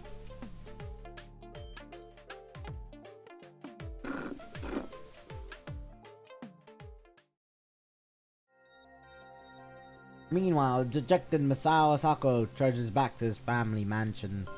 Having stolen his father's swords that morning just to show off, he now needs to return them without catching anyone's attention. Praying his father hasn't noticed, Masao tiptoes his way to the reception room. Voices drip from inside. It seems there are guests. His curiosity piqued, Masao presses his ear against the wall to listen. You want to experiment on minors for some far-fetched fantasy of yours? The adolescent brain possesses greater neuroplasticity than that of adults. Among minors, females show higher stability rates than males. This is statistically proven. Dr. Satome, do you have any children of your own? Yes, I do. A daughter. She's currently attending Misono High. If your daughter was deemed a suitable candidate, would you subject her to these experiments as well? Without a doubt. As a mother, I would be honored to have her participate in such a crucial experiment. Unfortunately, my daughter has a congenital heart condition. I'm afraid she won't be able to shoulder this important responsibility. No matter what, I cannot accept this request of yours. Mr. Osako, do you realize this decision could determine humanity's future? Once Miss Saotome's proposal proves viable, humanity will have the opportunity to advance to a higher plane of existence. No scientific advancement is worth sacrificing a single human life. Pardon my frankness, but your views are rather outdated. That's enough, Kohei. Mr. Osako, I understand your concerns. I value life as much as you do, however. Sometimes we must take calculated risks for the sake of humanity's future. We take every precaution to protect our test subjects, and all procedures are carefully adjusted according to their physical conditions. We have reliable risk management protocols in place and an experienced medical support standing by. There is still some time before the initial review. I'll submit a more comprehensive report in the coming days. You can make your final decision then, after reviewing all the details. As an ethics committee member appointed by the Science Council, I have my own position and judgment on this matter. I shall take my leave then. Hearing the rustling of movement from inside the room, Masao quickly ducks beneath the window on the other side. By the way, I just thought of an interesting question I'd like to ask you, Mr. Osako. Please go ahead, Doctor. As an accomplished bladesmith, what would you consider to be the sharpest of blades? Sharpest blade. Every blade in existence has its own unique merits. It would be difficult to answer from the perspective of individual cases. That's an excellent question. I shall give it more careful consideration. Until we meet again, then. Until we meet again. Masao sees the beautiful woman and the man in the formal suit leaving the house's reception room. The man appears somewhat displeased, while the woman maintains a gentle smile. Miss Satome. Don't worry, everything's fine. Go ahead and make the preliminary preparations for the experiment. Yes. Shortly after, the two get into a black luxury sedan, driving away from the mansion. Who are they? I guess he was asking his father, but no, he was just talking to himself. 9-7, the perfect fit. Doctor, if I may ask, have you developed what one might call a maternal affection for her? Okay, April 11th, Pleasant Dry, Neuroscience area. Okay, as far back as the Golden Age, many scholars have already proposed different interpretations of the concept of collective unconscious. However, regardless of which theoretical approach we examine, they all share the same fundamental understanding. Namely, it is innate, instinctive component deeply rooted in the deepest layer of human unconscious. As she speaks, Reika steps to the side, revealing multiple reference images on the projection screen behind her. These manifest themselves through religion, mythology, art, dreams, and various forms of symbolism.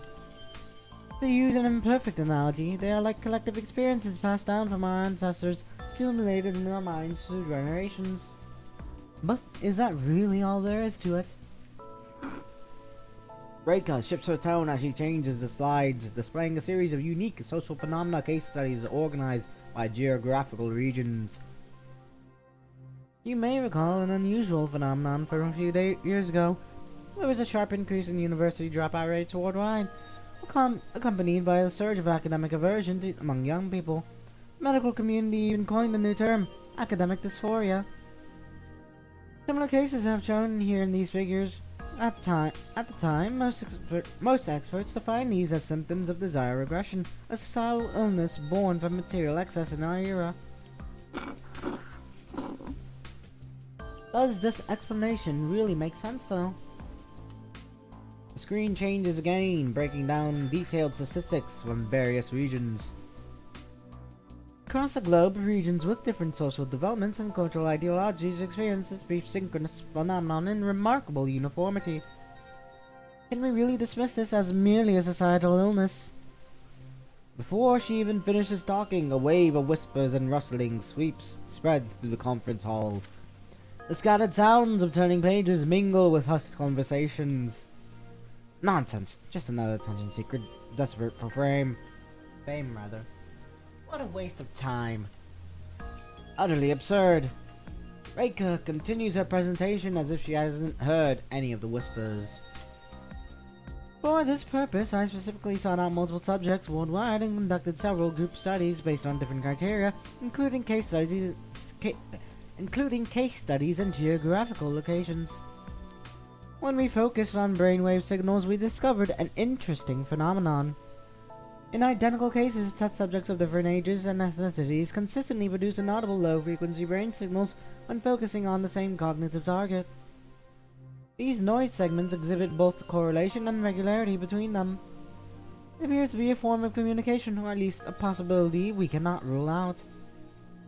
These adolescents were complete strangers to one another.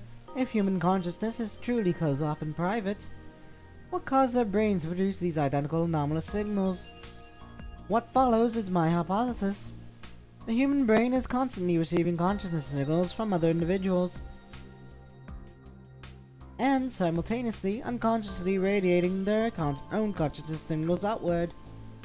The collective unconscious is like a vast spiderweb woven from different streams of information. While an individual consciousnesses are separate, there are no barriers in the latent collective unconscious. Minors are more sensitive to abnormal signals with their cognition and decision-making being immediately affected. To prove this theory, I came to this Academy Island. After this, we will conduct an experiment called consciousness projection. Volunteers will have nanomachines injected to locate their neural signals, which will then be uploaded to a computer for analysis. Through computer input, the pulse emitter will send specific commands to targeted groups. The purpose is to verify whether humans, as a species, are capable of consciousness-based communication that transcends language. Professor, aren't both the volunteers and the target groups underage? This is absolutely insane! To gamble with children's lives for such an absurd hypothesis. Someone from the audience interrupts impatiently. No matter how you sugarcoat it, this is nothing but a grand hypnosis show. What a waste of time. Amid a chorus of complaints, the scholars who came for the lecture storm out of the hall indignantly. The audience finds it impossible to reconcile such bizarre statements coming from such a highly esteemed professor. As the lecture hall gradually empties, Reika continues her presentation with an unwavering smile. Nevertheless, I urge you all to keep an eye on the developments in this field and the progress of our experiments. By the time Reika finishes her final words, only a handful of people remain in what was, until a minute ago, a packed lecture hall. She calmly gathers her materials and exits the lecture hall. Among the seats, as people shake their heads and leave, a small, slender figure remains seated. Why don't they believe a word she said? Dr. Saltome put so much effort into explaining everything, and all they did was mock and jeer. How dare they call themselves scholars when they act like this? I see how it is now. They must be jealous of the doctor's talent. That has to be it. Yuka leaves the lecture hall with a heavy heart. Her vacant eyes meet the harsh sunlight, reflecting her inner confusion. Meanwhile, Reika receives some troubling news. With a heavy tone, her assistant Kohei delivers the preliminary review results of the consciousness experiment. I regret to inform you that your former classmate, Mr. Osaka, exercised his veto power at the hearing. As you know, Mr. Osaka is a steadfast conservative who rarely changes his stance. The second review will be make or break, Dr. Satome. Yoshihiro, huh? After all these years, he hasn't changed one bit. But then again, that's the Yoshihiro I remember. Don't worry, just proceed as usual.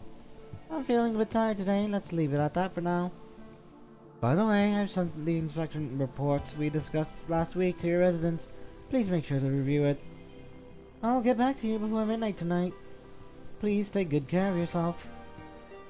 In the setting sun, Kohei takes a 90-degree bow at Reika as she leaves. Without looking back, she just continues walking aimlessly ahead. Today hasn't been kind to her as she faces one setback after another. As a researcher, she has long grown numb to such setbacks. Yet, while she may suppress her emotional turmoil, there is no escaping physical exhaustion. Hoping aerobic exercise might help with her aches, Reika decides to walk home. She stops in her tracks as she passes a candy store with its floor-to-ceiling stained glass windows. Through the display window, she sees various pastries laid out, and a pair of twins picking out their birthday treats with their parents. Something about this scene stirs up memories of Reika's own childhood. Back then, her father would frequently take her to a candy store, leaving her in the care of the shopkeeper's wife. Then he would go meet his mistress, sometimes not returning until the next day. Fortunately for her father, Reika wasn't one to cry or make a fuss. Instead, she would use her father's credentials to browse university research papers. She would lose herself for hours in articles about complex power systems, completely forgetting about food and sleep. Speaking of, I think it's Yuka's birthday today. I should probably get her something. After checking her calendar, Reika pushes open the door to a candy shop. Welcome, what would you like to buy today? I'm looking for a gift for a girl, a high school girl. I can help with that, but high school girls are interested in different things. What kind of things does she like? I'm sorry, but I actually don't know. If you don't mind me asking, are you her parents? Yes, but I'm too busy and rarely have time to spend with her. Is that so? After much deliberation, Reika leaves the shop with a gift box, maintaining her dignified composure. When she finally arrives home, only a single small lamp illuminates the living room. Yuka appears to have already gone to bed. Reika places the cake she bought on the shoe cabinet. While changing her shoes, she notices an envelope on the table. She approaches the table and carefully examines the envelope. It shows no signs of having been opened. Every morning, the housemaid in charge of cleaning checks the mailbox and brings in any mail she finds in there. Reika opens the envelope and finds a physical examination report inside. She quickly skims its contents. The top scorer in the physical examination is Yatta. As expected. Reika's index finger traces across the final page, which contains the combined results of genetic sensitivity tests and neural assessments. After comprehensive evaluation across multiple criteria, the most suitable qualified candidate is Yuka Saltome. Reika's hand, still gripping the envelope, drops to her side. Her gaze falls on the cake sitting atop the shoe cabinet. But how could it be? Physically speaking, she's anything but a qualified candidate. Did they make a mistake with this report? With this thought, Reika dials Kohei's number. Yes, ma'am? Kohei, is that testing facility reliable? They're reliable. They've never made a mistake. Have you seen the results? They were sent directly to your residence. I see. Guess I was worried for nothing. I was a bit surprised to see Yuka's name on it. Yuka? The child you adopted. This is, I recall she had a heart condition. We kept her around as a tool for landing on the island back then. Who knew she'd actually prove useful? I'll go ahead with preparations right away. Hold on, Kohei. I want to hear what she thinks about this. Doctor, if I may be so bold to ask. Kohei's tone becomes somewhat suspicious. You do remember that the child has a congenital heart condition and won't live long, right? Do not forget, Kohei, I'm the one who makes the call here. I want her to live and not die. Of course, ma'am. Understood. Yuka has to live, and not just her, but all the other test subjects too. Our purpose is to benefit humanity, not commit crimes. Yes. However, let's proceed with preparations using Yuka as our primary candidate. Understood. Also, I'd like to inform you of some recent progress. Kurono Group's pharmaceutical company has agreed to work with us. We'll have access to a new batch of drugs. As for the school, all the doctors in the infirmary are our people. The procurement representatives have taken money from the board of directors and will keep our tracks covered. The laboratory is staffed with experienced researchers we've worked with before. Theoretically, we can explain the experiments at any time. Well done. I'll handle things with Yoshihiro, Osaka, myself. By the way, Kohei, how long have you been working under me?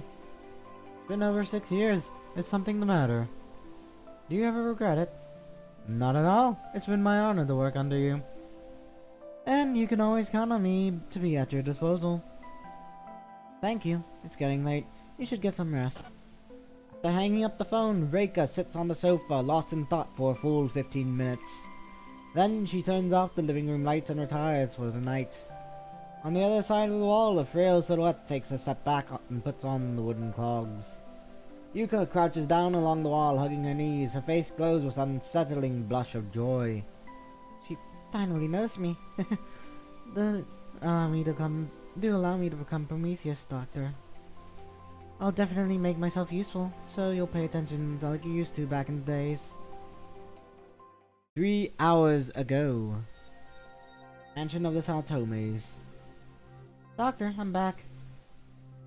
As usual, the living room is empty and lifeless. The maid left half an hour ago.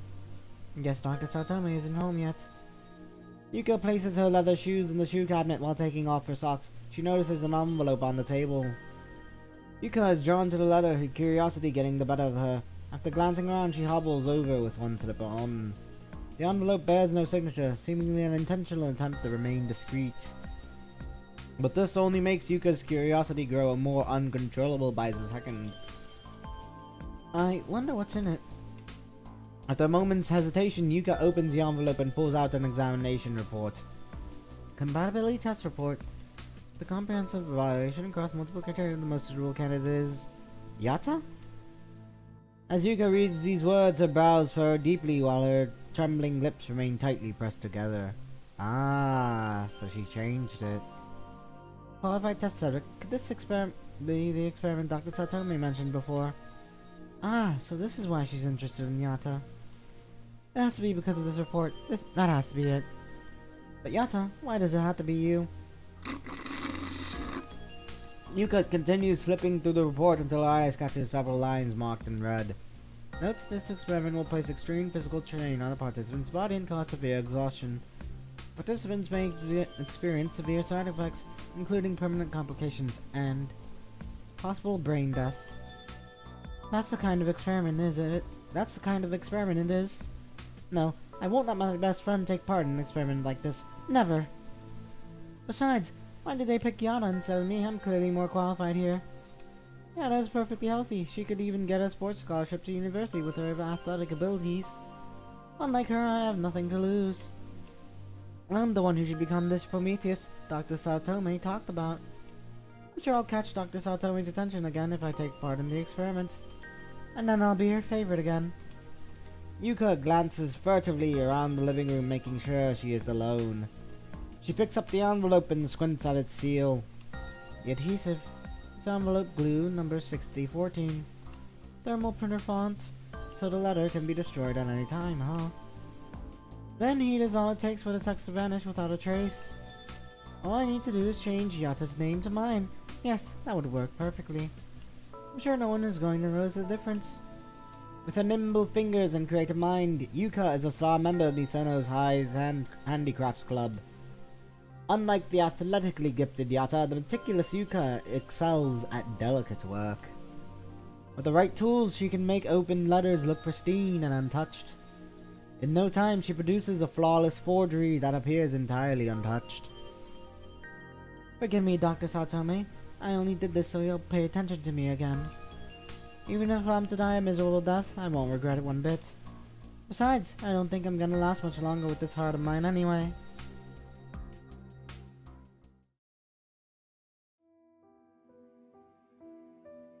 Hydrogen G, Persuasion, Patrol, Pleasant and Dry. Have you spoken with the girl?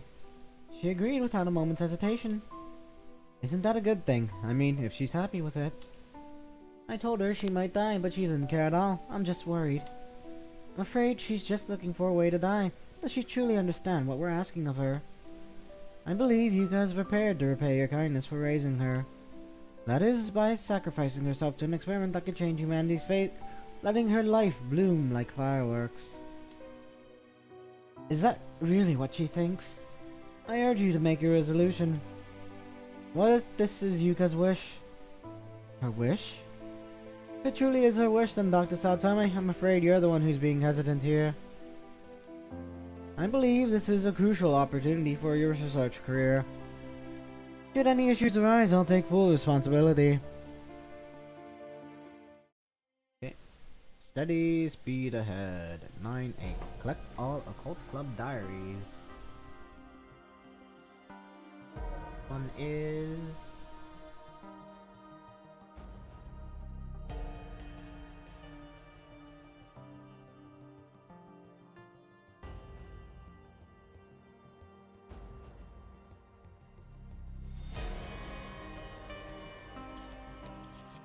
First classroom, books,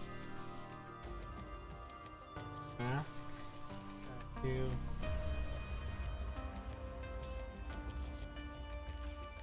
little Ben, the enemies at the bottom of the stairs.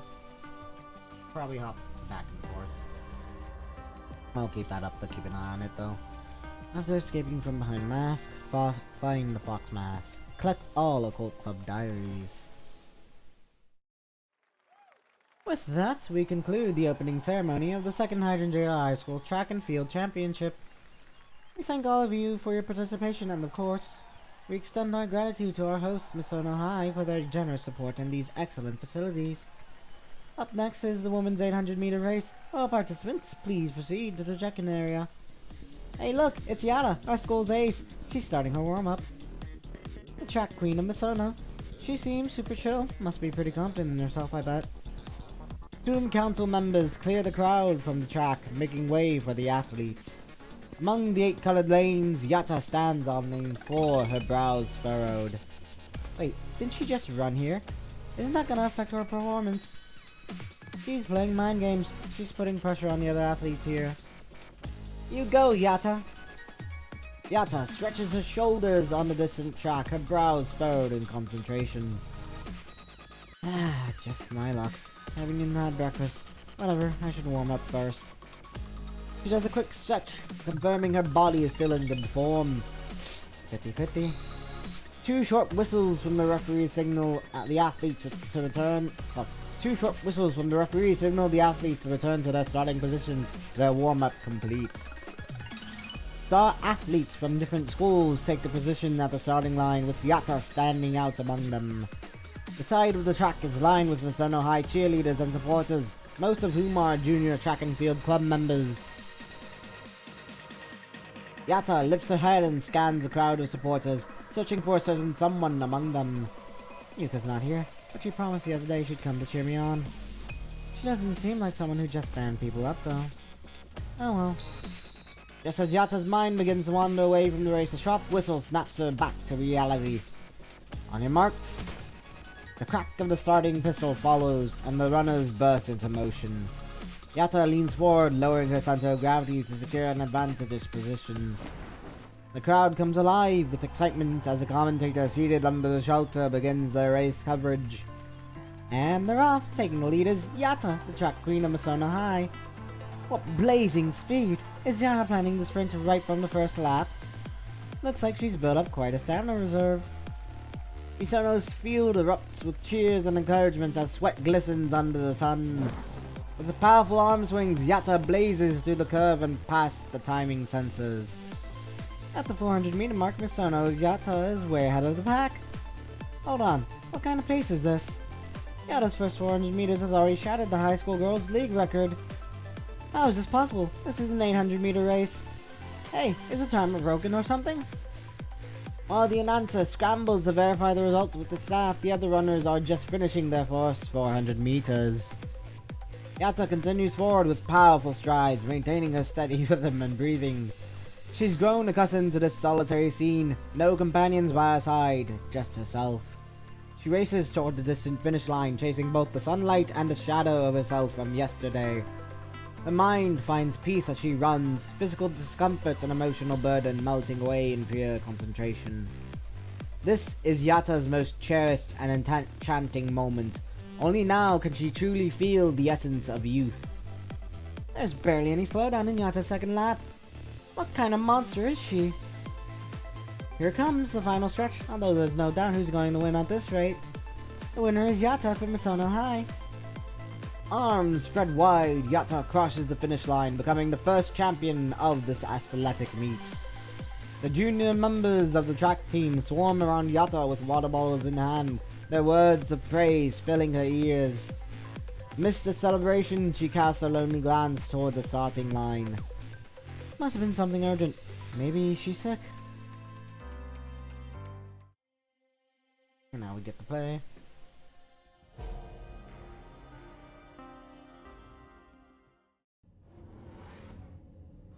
Back to Yatta.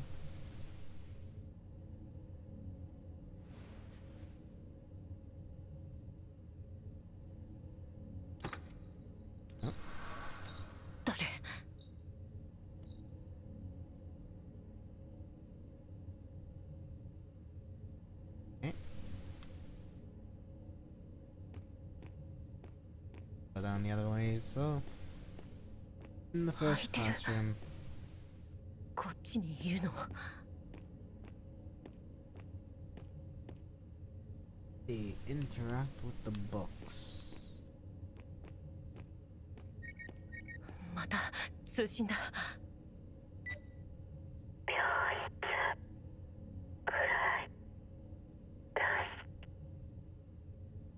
シバどこな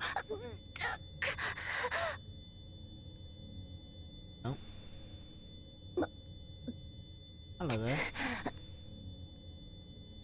意識界の干渉で力がシバ痛いとこ通信では病室って保健室か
Sorry for the wait. I had to do something real quick. Be right back.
Okay.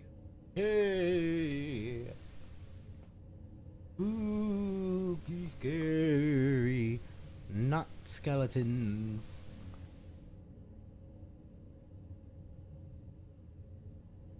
Apologies.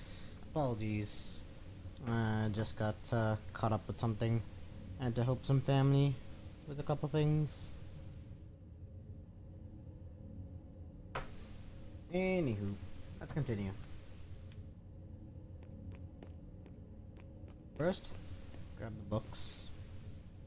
Okay, March 31st, finally got those two senior girls on board, just one member away from the official establishment of Kailan Club. But even 4 members are not many. Those student union guys are probably gonna reject our application with something like no official club activities. What should I do? Hope the 4th one would be someone popular. Right, let's invite Yuka, then. She's lovely, and she's the adopted daughter of Miss Saotome. As long as she's in the club, there will be more people to join us in the future.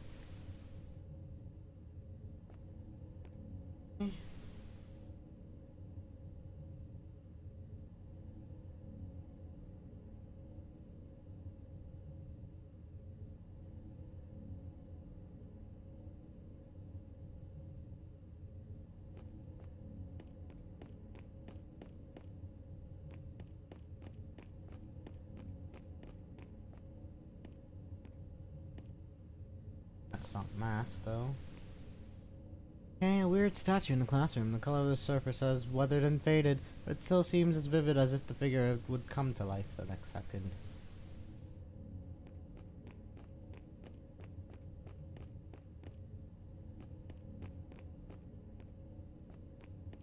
Books in here.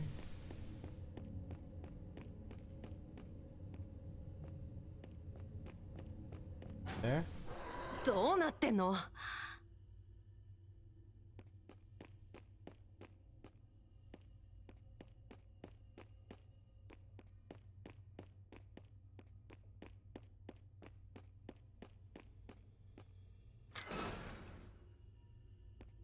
彫像？何この顔。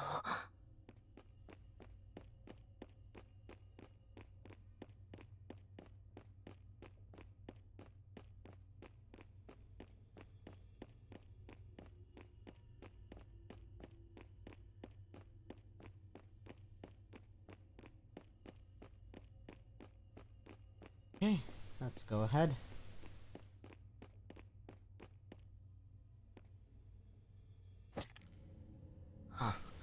戻った。校舎が変わった。彫像に触ったせい。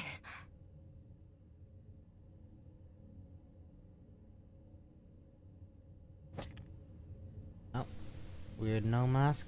A mask removed from a statue. Upon its removal, the surroundings have changed. The mask gives off a disturbing aura, making one wonder what kind of role it plays in this weird no play.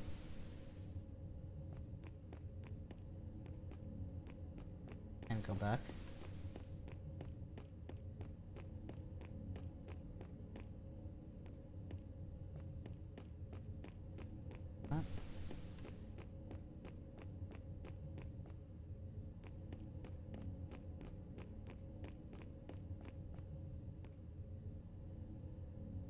扉が開いてる。誰か来てたんだ。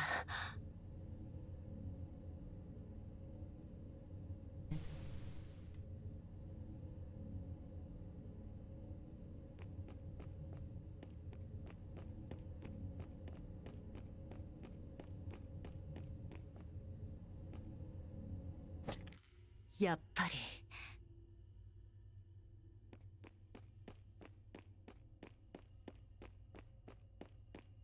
Back though?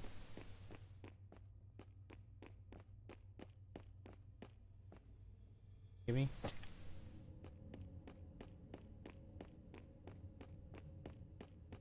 Gotta do here. Mask.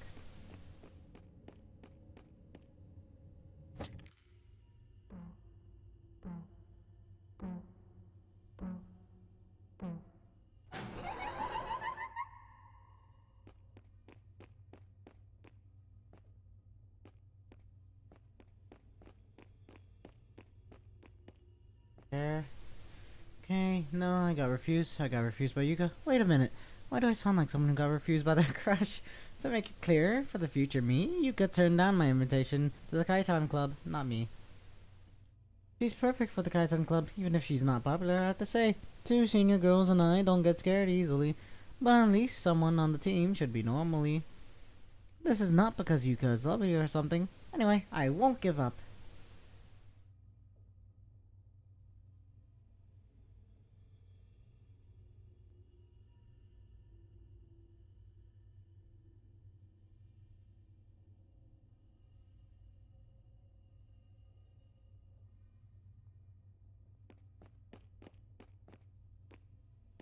Up.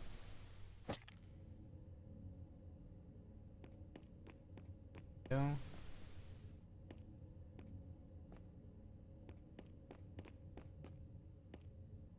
Okay, weekly record, weekly injections of medications completed as required. It's surprising that you could then show any reaction during any of the injections. Instead, she double-checked that the process was fully carried out, and then if there was anything else we could do for greater progress, because she wanted to fulfill the teacher's wish as soon as possible. But her body will reject these medications. Besides, she has a congenital heart disease. Anyway, this is none of my business. Just do the job and take the money.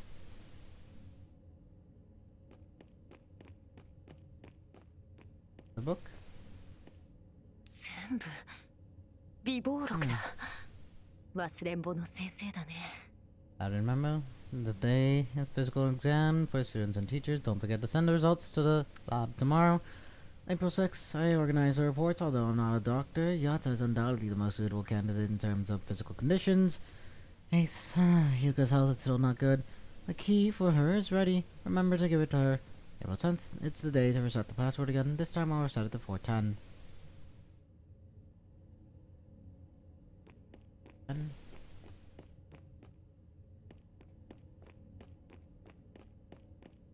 See a book there. Probably have to continue in order to access it. 誰かいる。敵、シバ。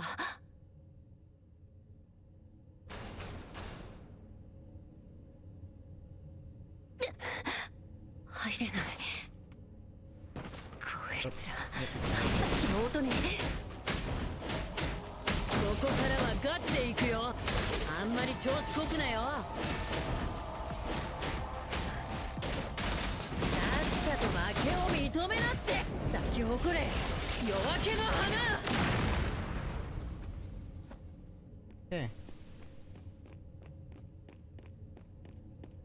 Yes, I can. Can you give me? Okay, today is campus day in Misono. I should have written this diary in a better mood, but Yuka was on in the seat when the school was over. Speaking of which, I haven't seen her much lately. Does she hate me because I kept inviting her to the club? Kyoki, I'm so sorry. Kishi, if you insist on finding someone popular, why not try Yata instead? One of the senior girls comforted me. But it's not just about having someone popular on board. It's not like I hate Yata or anything, but the Misono Queen of Track and Field wouldn't scare the kami of Kaitan away. Anyway, I'll try someone else.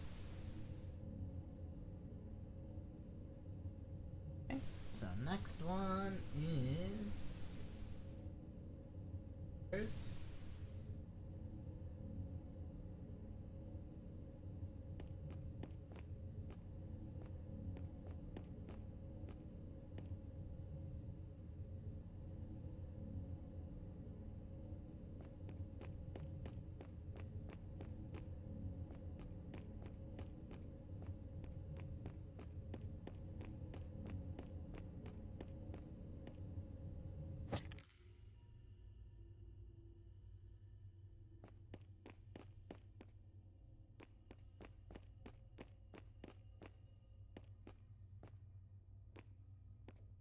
Okay, May 11th, you guys taking observation? Period 3 days, Masao Sako has a woolen dress. Yuka has a mild fever and is under observation in the secret ward. Fever is gone. Yuka has slight hallucinations, one of the side effects of the medications, and remains under observation in the secret ward. Yuka's condition is now stable.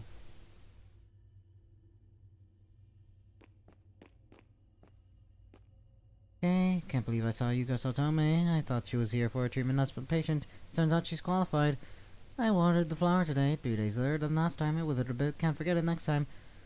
Okay, that's weird. I can't find my key again. Let's ask Yusuko first. Thank goodness I gave her a key as well. It's time to change the password again. This rule is not friendly to me, so yes, I'll swap the first digit with the third. So instead of 410, it's 014. Hope I won't forget the password. No, hope I won't forget to check the memo.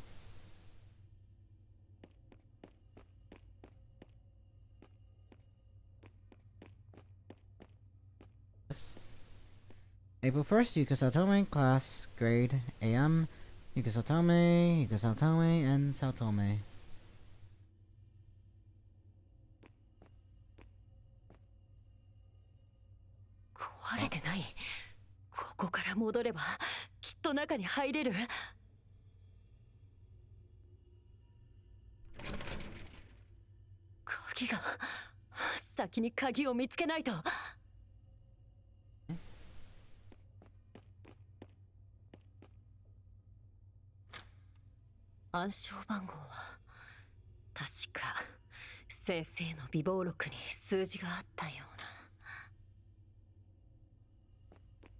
Me and go here, I guess.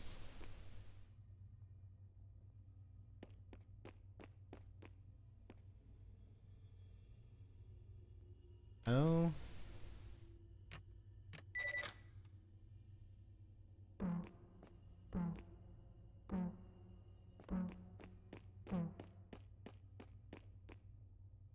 On. That freaked me out. Jump scare. Back to current times. 今のは何よ。また意識界への干渉。Okay, so I guess we go back down now. Cat.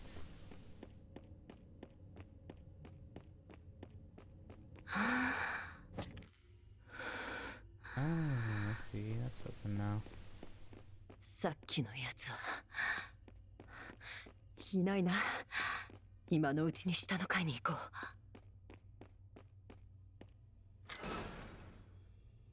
う。Okay, at the bottom of the stairs.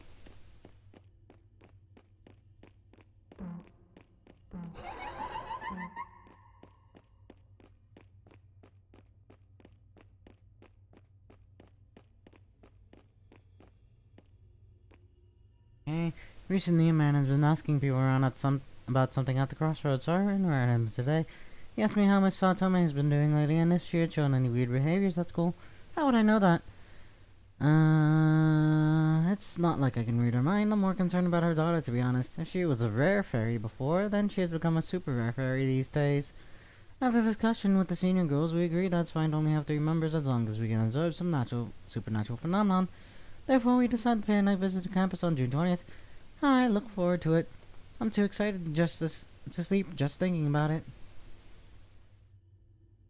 Okay.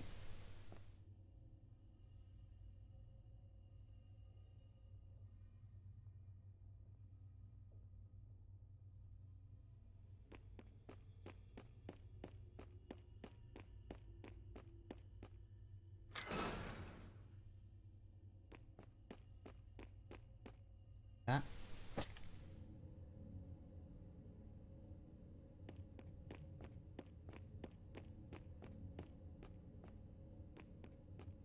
Or. Yep.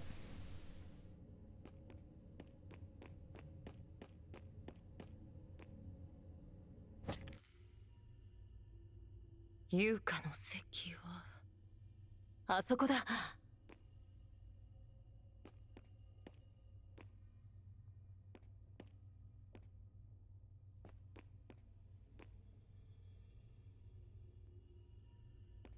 Maybe. Okay. Yep, I used to sit here row 3 column. Can't believe they even had me sit in the center of the classroom to prevent me from getting that.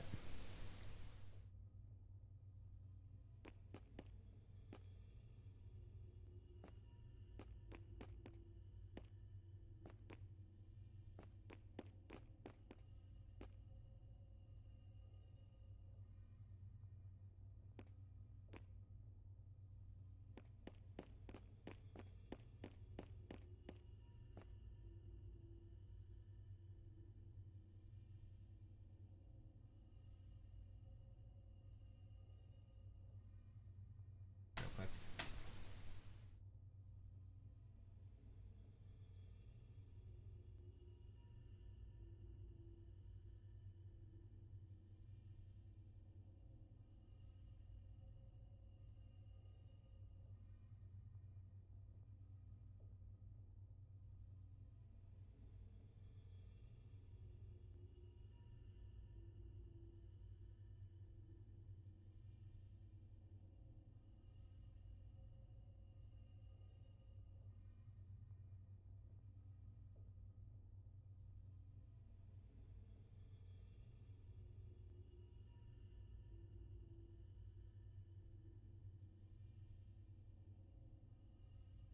Go check that book then.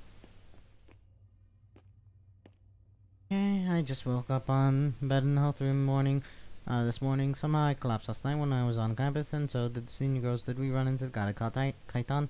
School doctor said it was caused by some gas leak. The anime classic.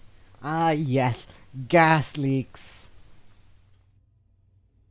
Okay, I don't believe it. It's not that simple. But the school seems to be more guarded tonight. And it's impossible to get in. And a strange man at the crossroads has disappeared. I like the guardness, but I have a weird feeling about it.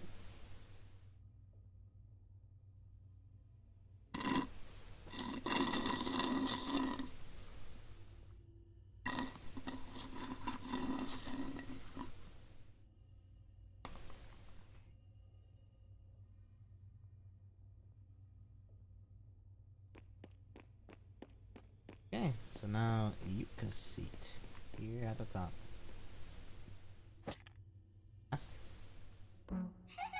Yep. まただ。いつの間に。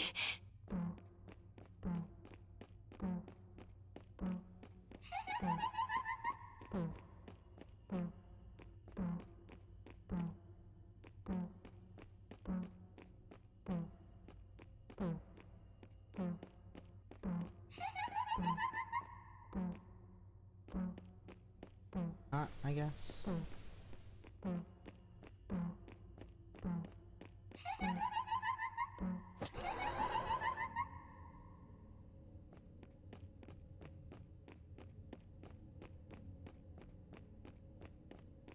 And what do we do now, I guess?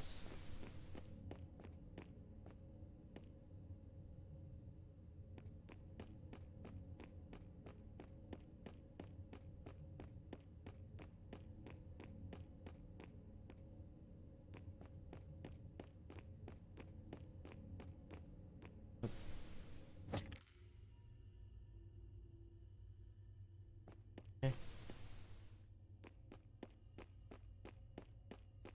Oh.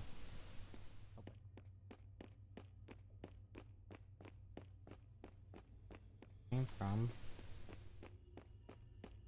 Oh, I have the key. I see.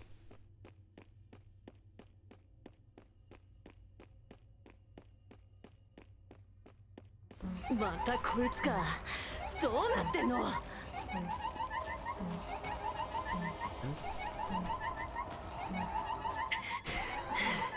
振り切った。よし、次は。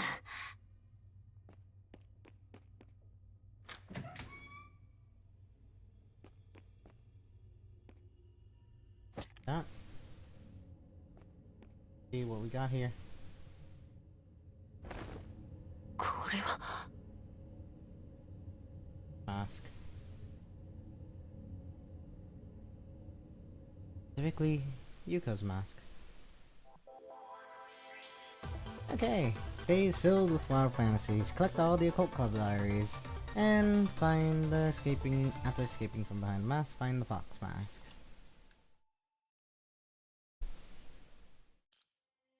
Okay. 9 summer fireworks and however, a weapon that cannot kill is nothing more than an ornament. Evening, May 2nd, Pleasant Dry School Infirmary. The curtains along with the wall are drawn aside, revealing a hidden door that opens from within. The private ward is equipped with a single hospital bed and a window. Yuka rises from the bed, pressing a cotton ball against her right arm with her left hand. The school nurse disposes of the syringe and used gloves in a nearby waste bin. The two make their way to the sofa in the infirmary. I heard you've been coughing up blood lately. Is this true? Yes, ever since I started the medication, I've been coughing up blood occasionally. Are you experiencing any other symptoms? Auditory hallucinations, visual hallucinations, and nightmares at night? I'll prescribe you some tranquilizers for these symptoms. What about the blood? We're already on the minimum dosage. If we lower it any further, your body will severely reject the nanomachine implants. Your constitution doesn't seem to be suitable for these experiments. Your heart condition is particularly concerning. Was that third-party assessment report really accurate? I'm fine. I may be physically weak, but I'm determined to see these experiments through. Please don't worry about me. Just give me the appropriate dosage. Well then, I suppose there's no point hesitating. Don't forget to take your supplements and nutrients. You're looking quite pale. You're always nauseous. No, you have to take them no matter what. Yes. Yuka packs her various medicines into a school bag and leaves the infirmary.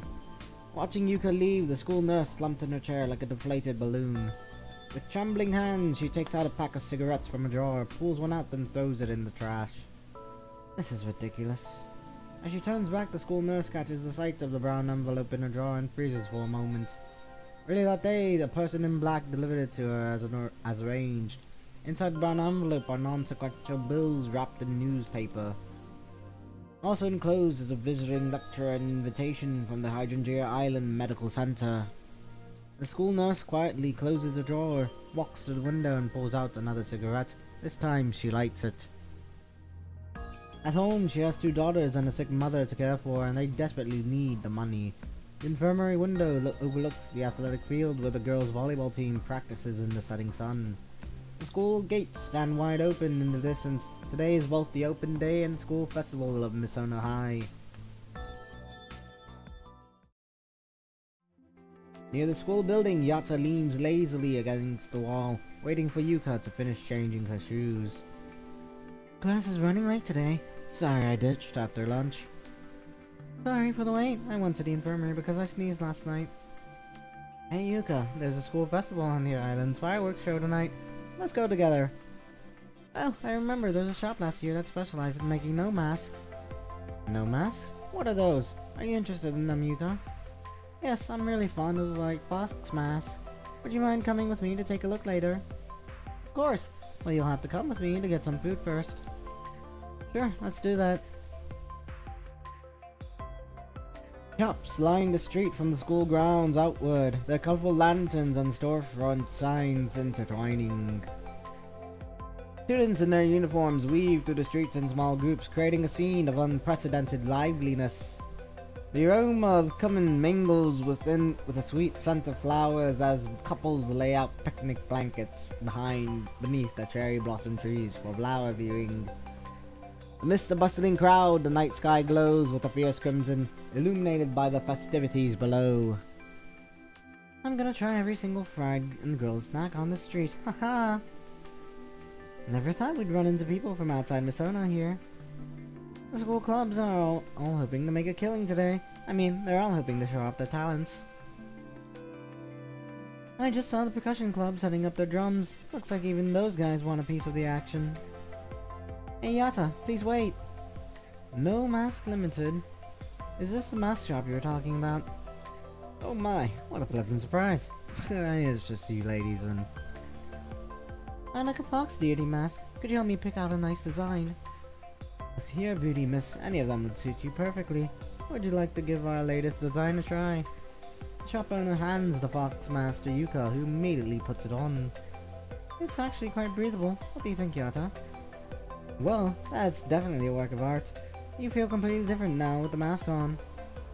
Where did this classical elegance come from? I guess a beautiful face makes any mask work. Simply breathtaking, miss. Your beauty is like the bright moon veiled in mist. At first glance, you look like the fox deity herself. Even Princess Kaguya would pale in comparison. With those praises, now I'm starting to worry if this will draw too much attention to me. As far as the design goes, I really like it. Let's go, Yata. Do you want some dongo and grilled chicken? I got too many to finish by myself. It smells wonderful, but I can't handle food that's too greasy. You can treat me next time. Then I'm gonna finish all of it. Hey Yata, wanna try our shop's popcorn chicken? We got a special secret sauce. Thanks, I'll take a half a portion to go. Yata, bet you never tried our fried ice cream before. I'll take 2. Oh, and don't forget our signature meat patties, fried in olive oil and milk. Could you pack that in the bag for me, please? Hey Yata, want your fortune told? From crystal balls to tarot cards, take your pick. Well, why don't you tell me if I'll break any records in the next competition? Looks like everyone from the clubs know you. You've become quite the VIP around here, Yata. Don't worry, I'll burn all these calories off with a half marathon tomorrow. It's a bit bittersweet, and all of last year's prize money from the competition went up in smoke on the street. As they talk, a pale yellow firework blooms in the night sky in the distance. As the fireworks started, hey Yuka, let's walk alongside the riverside. Before she even finishes her sentence, Yata grabs Yuka's hand and weaves through the crowd, diving into a small grove. Yata, why are we taking this path? There are so many mosquitoes. Let me tell you why. This is actually a shortcut to the riverside that I discovered last year. If we go through the main road, we'd run into a wall of loving couples there. Standing behind all those lovey-dovey couples would just put me in a bad mood. A wall, huh? Hey, come on, keep up. Against the backdrop of distant sporadic fireworks, the two of them weave their way through the dense forest. Amidst rustling leaves and low vegetation, the two figures descend the steps of the forest pavilion side by side. A beautiful woman holds onto a man's arm, covering her mouth as she laughs and whispers to him. They look every bit like a couple in love. Please hold yourself together. You don't want people to see like this now, do you? There are students of yours around here. Please hold yourself together. You don't want people... Let's repeat it again. You're always this timid, Yoshihiro. That's all in the past now. That's all in the past now. What an embarrassing memory. You had quite a few admirers back then, and I didn't want to be the last guy in the world to go after you. Girl, rather. What an embarrassing memory. You had quite a few admirers back then, and I didn't want to be the last. Yep. Here's the issues people have found. Yep, mistranslation problems. It is what it is. So, what's wrong with meeting an old friend? Or perhaps were you expecting something more? Give me a break. You're the one who lured me here saying this was going to be some academic discussion. She passed away from cancer when Masa was still young. Mm-hmm. I'm very sorry to hear that. It's alright. I've come to terms with it after all these years. It's been so long. Reiko pulls his arm closer to her body. Don't you ever feel lonely? Taken back, Yoshihiro furrows his brow and pulls his hand away from Reiko. Right now, all I care about is raising myself. I have no capacity for anything else. Really? Reiko tidies her disheveled hair, her smile unwavering. After that moment, fireworks burst in the sky, illuminating their faces in clarity. Reiko's lips move, but her words are drowned out by the thundering fireworks. What did you say just now? Ah, right. Please. Nice and quiet here, and the view of the fireworks is absolutely perfect from this spot. Mm-hmm. I think Yato was probably supposed to say that. Does it even say Yato, or does it say no? It's not that way. The names are right, but the lines are muddled. Okay, the breeze here during the summer is just so refreshing. You might just drift off into a comfortable nap. Be careful though, it's slippery here and around these tetrapods. It's all muddy and gross down there.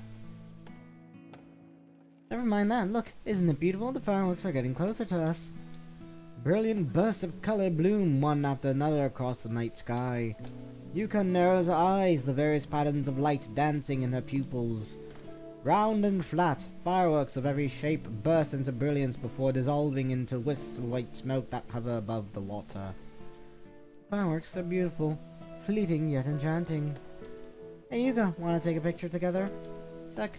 Yuka instinctively reaches for her waist, but the shoulder strap of her bag isn't there. Oh no, my bag. You can't find it. Maybe it got caught onto a branch when we were rushing through the woods. No, my med. Okay, I have to go back right now. Someone might take it if we don't hurry. Yata, I'm sorry, but I really have to go now. Dr. Satomi is going to be really upset if I lose my bag. There's something really important in there. Yuka backs away while apologizing to Yata, her pale face etched with fear. Wait, Yuka, what's wrong? I'm so useless. Please forgive me, Doctor. Oh, yandere eyes. I'm so useless. Please forgive me, Doctor. I'll just wait here for you. Before Yato even finishes talking, Yuka has already staggered into force, nearly tripping over her own feet. Hey, be careful, don't run. A man and woman walk side by side through the tranquil forest. What was once an abandoned field of weeds just a year ago is now beyond recognition. Neatly arranged bamboo leaves line both sides of the path, which has been newly paved with white gravel. This is my secret hideaway. I thought I'd take you here today for a private hangout. Just the two of us, Yoshihiro. Just the two of us. Reika. Unless it's Reika that's supposed to be talking about that. I don't know. But yeah, things mixed up. Oh, don't say stuff so misleading. There was absolutely nothing here when I last visited. When did it become so beautiful? It's part of the island's new development project. Look over there. They were planning to build a pavilion. I see. You're incredibly well informed about this place. Would have been great if there were a lake here, though. The gardening association invited me for a site visit, and I fell in love with this place right away. I heard you have a degree in landscape and architecture. Oh, in landscape architecture. Looks like those rumors are true. I heard you. Well, yeah. Yeah. I think he was supposed to ask that to her. Anyways. Oh, I dabble here and there. It's just a hobby to help me unwind. That's amazing. So you're not just a scientist, but a gardening expert as well. Please, come this way. There's the lake you wanted to see. They duck under the overhanging branches as they walk along the cobblestone path. Without warning, several fireworks explode in the sky with a deafening blast. Reika loses her footing and stumbles, but Yoshihiro catches her before she falls. And you called me timid. Look who just jumped at the fireworks.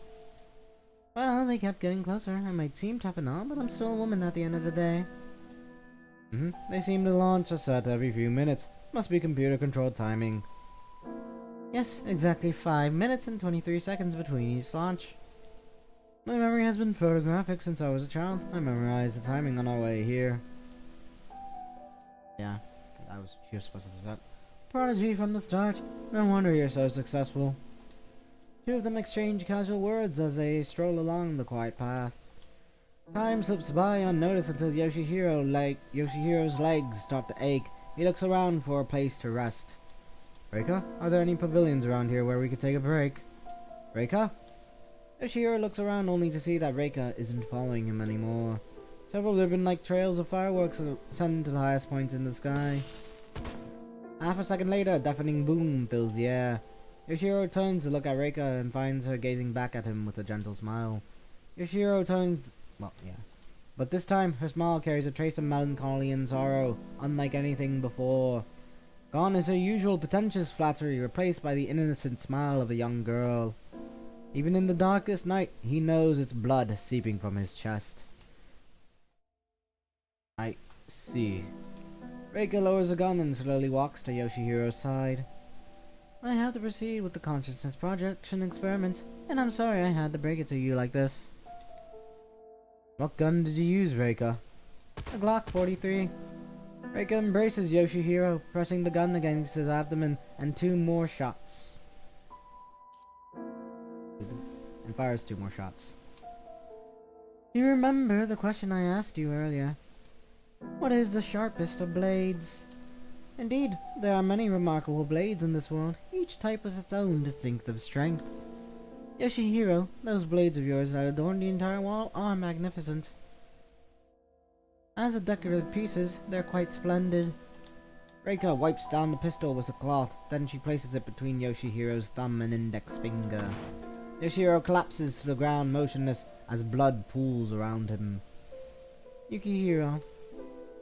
Oh no, not Yukihiro, but rather Kohei, rather. Behind the bamboo leaves nearby, a tall, slender figure materializes like a specter. Yes, ma'am? Clean this up. Make it look convincing. Yes, ma'am. Reika wipes the hands clean as she walks towards Kohei. Just at that second, hurried footsteps rustle through nearby bushes. Reika whips around at the sound, while Kohei immediately draws his gun from his waist. The branches rustle, and within moments a high school girl in a Misono High uniform emerges. Huh? Dr. Sartome? Yuka's widened eyes falls upon Yoshihiro Osaka, who lies motionless in a pool of blood. Dr. Sartome, what is... When Yuka turns back to Reika, she finds herself staring down the barrel of Kohei's gun. Reika reaches out and gently lowers Kohei's stiffened arm. Kohei, don't point your gun at a child. Looking at Yuka, Reika forces her face into a twisted, unnatural smile. Yuka, why are you here tonight? I was just watching fireworks. Who did you go with? Was it your friend Yata? Reika steps toward Yuka, who backs away in fear. It's alright, Yuka. Come here. What you saw was just an accident. Don't worry about it. Reika approaches Yuka with measured steps, then gently embraces her. There. You'll forget all about this soon. Dr. Sartome, I'm sorry, but did you kill him? Does that bother you, Yuka? No, what you did was right, wasn't it? About Yata, it's better if you don't mention this to her, alright? That's my good girl. You'll do as your mother says, won't you? The word mother seems to snap Yuka out of her daze. As if falling into a comforting illusion, she breaks into a smile. Yes, I will listen to everything you say. You're my everything, Dr. Sartome. Tears stream down Yuka's face, even as she smiles. Reika releases her embrace and gently pats Yuka's head with feigned motherly affection. Yuka, the experiment you'll be part of is of paramount importance. It could change the future of humanity. Are you willing to take this risk for humanity? I'll be frank, I'm worried about you. If you want to back out, tell me now. Kohei here can bear witness to what you say too. Don't worry, Yuka. I'll listen to what your heart has to say. This is your vision, Dr. Satomi. I'll do anything. Absolutely anything. Reika bends down and plants a kiss on Yuka's forehead. For now, stay here. Yes. That was 9-9. I'll have to make a note of that. Eternal Night Fog. Legend says that on moonless nights, a blood-red fog rises within Misono's campus. Hydrangea Island, June 10th. Pleasant and dry. In a private facility near the Hydrangea Medical Research District within its bright, semi-automated compound. Outside the ward, an exhausted Reika stands with Kohei, who maintains a serene composure. Kohei, how is Yuka's recovery coming along? The surgery was successful, with the specific models of nanomachines implanted in sequence. Currently, the activation rate in the brain's distal regions has reached 98%, exceeding our expected values. Computer is currently locating and analyzing. The next step will be signal interference with an estimated... Did you not hear me? I'm asking how she's recovering. I sincerely apologize. The process hasn't been entirely smooth, but fortunately there were no severe rejection symptoms. The vital signs are stable, though she did experience some vomiting and diarrhea after waking up. And now? She's still experiencing nausea and dizziness, but her condition is improving. Yuka's heart condition isn't the best. Keep a close eye on her. Don't worry, the ICU is staffed with 2 doctors and an automated medical units on standby at all times. Let her rest for now. Remember, we can't rush her recovery. Roger. Let's talk while we walk. Reika turns and strides straight toward the elevator with Kohei quickly falling into step behind her. Next week, I'll be leaving the island for a shareholders meeting with those loaded fat cats. Do you really need to be there in person? I'm planning to start a new research project soon, and I'll need to secure additional funding. That's why I need to be there physically, to address any questions the shareholders might have. A new project? Do you have the capacity to take on additional research right now? Let me guess, it's research in the field of consciousness, isn't it? You could say that. For now, the project is still in its preliminary research phase. I wish you all the best. Okay, while I'm away, you'll be in charge of overseeing the consciousness projection experiments. The research team will follow your direction and you'll have full access to all my resources. Let's get straight to the point. There are 2 main things I need to tell you. First, at the beginning of the next month, we need to conduct a milestone verification for our first consciousness projection experiment. Have Yuka run simulations on the quantum computer, focus primarily on data collection. Once we succeed with one-on-one consciousness projection, we'll proceed with the mass influence experiments. Therefore, I need you to simultaneously prepare for experiments in Phase 2. There's a hidden chamber behind the activity room at Mizono Highs, a secret space that was purposely built during construction. Set up the signal amplifiers and pulse emission terminals in the hidden chamber. Make absolutely certain everything is in place. Be smart about this. Don't try to get those things in there when everyone can see you. Understood. You can count on me. Remember to keep a low profile. I want no trouble when I'm away. And that's all. Exercise your judgment for everything else. As Reika exits the hospital, a black luxury sedan waits for her outside. Kohei steps forward to open the car door, waits for Reika to get in, then bows deeply as the vehicle drives away. By the time he straightens up, the black sedan is already far in the distance. He lets out a quiet breath. Nearby, a man wearing dark sunglasses slowly approaches Kohei from behind. Did something happen? Chief, our informant just received word. Yoshiro Osako's assistant has been snooping around for information about us, and I hear they've even contacted the media. Fool doesn't know his place. What's this guy's name? I believe his name is Sugigi. Send some men to pay him a visit, and remember, bring him back alive. Kohei narrows his eyes as something crosses his mind, and suddenly breaks into a smile. Sugigi, huh? He just might prove useful. Prove useful? What do you mean, Chief? It's none of your concern. Just get it done. Yes. Misono High, June 20th, School Gate. Guys, gather around. The Horror Stories Club is making its grand debut at Misono High today. Kishi, I thought you were recruiting new members. I hate to say this, but it's pathetic how Itsushima and I are the only ones who got tricked into coming here. Hasegawa. Come on, cut me some slack already. I literally asked everyone I could, and now they all think I'm an idiot. Wouldn't say they're wrong, though. I even tried asking the super mysterious Miss Misono. I thought I could promote our club while I was at it. It's super mysterious Miss Misono? You mean Yuka Satome? Yep, but she shot me down without a second thought. How does she manage to be so popular with the guys when she barely even talks? See, Hasegawa? That's the thing about being mysterious. That's how she goes around capturing hearts. Is it just me, or do you just sound a little sarcastic there? Cut it out, you two. You're driving away the ghosts and spirits with all your noise. Don't tell me you actually want to see the ghost. Pretty sure Kishi's just making this whole thing up. I'm not making anything up. They say the sculptures from the art room run wild through hallways on moonless nights. There's no moon tonight, the perfect chance for an investigation. The moon's probably just hiding behind the clouds. Hey, come on, let's go. Kishi puts the two girls forward from behind as the three of them enter Miss Ono's campus.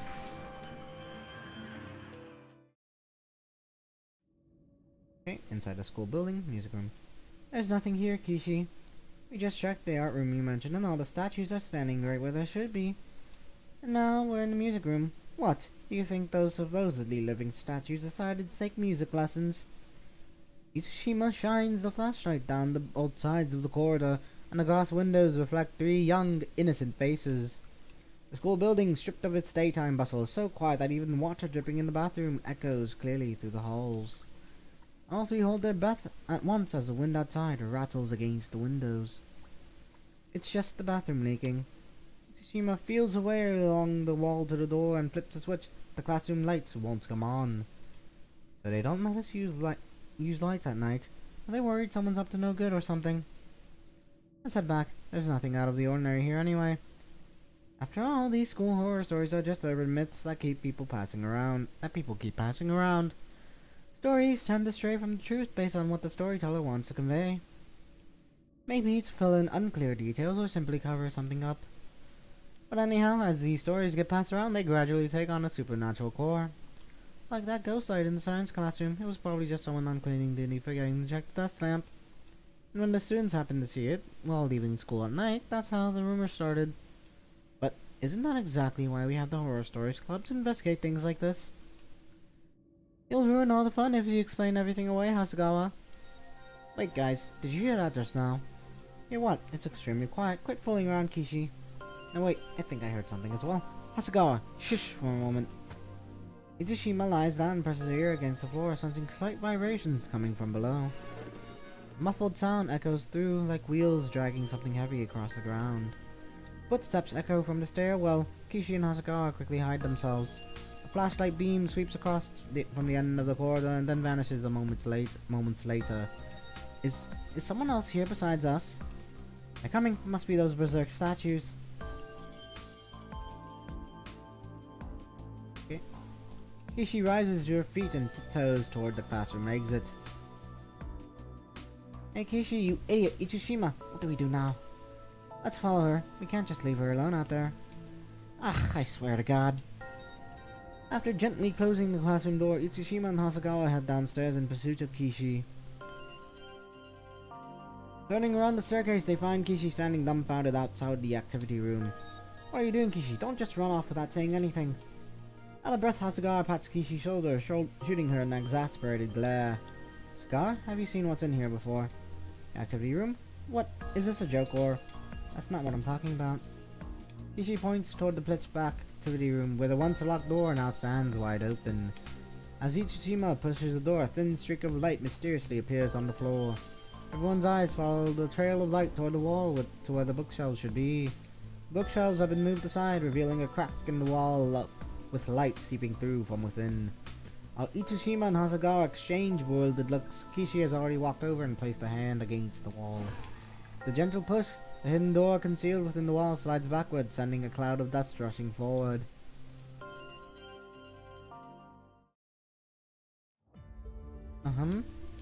As the view gradually widens, a small dark chamber reveals itself before Kishi. Wait, what exactly is this? Kishi's eyes widen at the sight of a massive machinery and advanced equipment filling the secret chamber. Such massive machinery. I'd never seen anything like it. Looks like some kind of weapon. But why would they hide something like this in the school? Hey guys, come quick. I found something huge. Guys? No one answers Kishi. An unsettling silence fills the air. The girls who should be right behind her suddenly fall silent. Kishi backs away carefully, only to spot a flashlight rolling across the floor. Beam finally comes to rest, illuminating her ankles and casting light across half of the activity room. Hasegawa and Itsushima lie unconscious on the floor, one on each side. No, this can't be happening. Kishi stumbles backwards, her mouth opening to scream. A hand clamps over her mouth and nose from behind. After a few seconds of struggle, she blacks out. In reality, Kishi collapses but does not immediately lose consciousness. In her hazy state, she overhears several people talking. How strange. What are these students doing at school this late at night? A sharp crack of a slap rings out. You useless idiots! I told you to keep watch. How did these rats make their way in? Do you want all of Dr. Satome's hard work to go to waste? Tome? Lying on the ground with unfocused eyes, Kishi mumbles. You'll all be as good as dead if anything goes wrong. Sorry, boss. Sorry, boss. After struggling to stay awake and failing, Kishi's lids finally close as she slips into unconsciousness. By the way, boss, what should we do with the girls? Should we take them upstairs and throw them off? Another resounding slap. You idiot! You think people are just gonna believe that these three just committed triple suicide? This kind of incident might go unnoticed elsewhere, but at Misono High, it's bound to bring unwanted attention. You want people outside of this high school to find out about what happened tonight.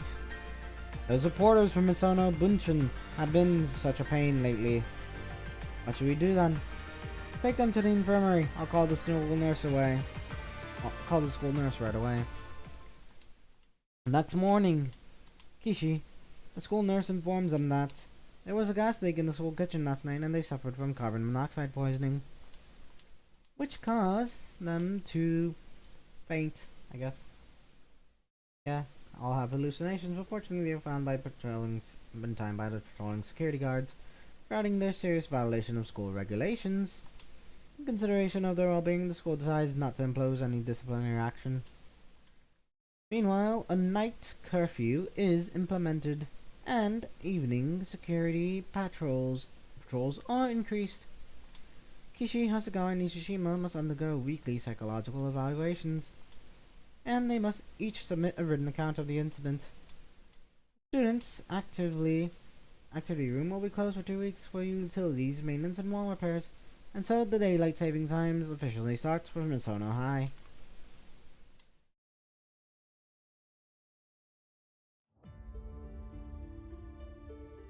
Island, July 5th, indoors. Good afternoon, Yuka. Today we'll be conducting our first one-on-one consciousness projection feasibility test. It's just a simulation. The scenarios you'll experience are all computer generated in real time. I shared the documentation with you earlier through email. Do you remember? Is it going to hurt? Hurt? You should have thought that when you decided to participate in this experiment. I'll do my best to minimize your discomfort, but I'm afraid we can't rule out unexpected complications. Dr. Satome is going to be really disappointed in me if I can't stand the pain, isn't she? That's what this is about, but your concerns are unnecessary. If the experiment fails, I'm the one who's going to feel the heat from Dr. Satome, not you. Our mission today isn't complicated, it's just a one-on-one simulation. Don't stress yourself out, just take it easy and go with the flow. Now then, we can start whenever you're ready. I'm ready. Yuka walks forward alone, removes her clothing and enters the sterile laboratory barefoot. Behind the one-way glass, Kohei stands with his hands behind his back, calmly awaiting with anticipation. Mechanical appendages extending from the massive machine pierce Yuka's spine with their thin needles. Despite covering her mouth, Yuka cannot express her quiet moans of pain. This pain, however, is not within her control. Yuka is no stranger to pain, and yet she cannot find even a trace of love within it. Pain is a peculiar gift, endured in the name of love, yet offering no love in return. Her frail body trembles as her pale lips move wordlessly, trying to form speech. Finally, she lowers her head and swallows back the words she meant to say. On her tear-stained face remains only a feeble smile. Oh, blood. Dr. Satome, am I Prometheus now? As Yuka whispers these words, her pale lips quickly stained with blood. It starts as a trickle, then turns into a constant stream of blood. The researchers rush forward to check on her, but Kohei immediately stops them at the main console. Leave it. This is all normal. Kohei speaks calmly into the microphone, his eyes devoid of any sympathy. Just a little more, Yuka. Everything hinges on this moment. After giving the research assistant a meaningful glance, Kohei turns around. The massive machinery connected to Yuka's body begins operating at full power. Meanwhile, the quantum computer's mainframe begins tracking signals transmitted from the nanomachines in Yuka's cranium. Brainwave capture in progress. All nodal nanomachines positioned. Signal transmission initiated.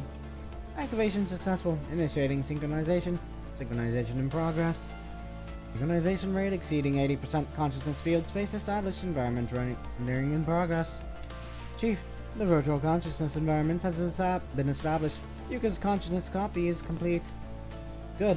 Activate the amplifier and projector. Proceed to the next phase. Consciousness projection ready. Chief, please equip your jamming device.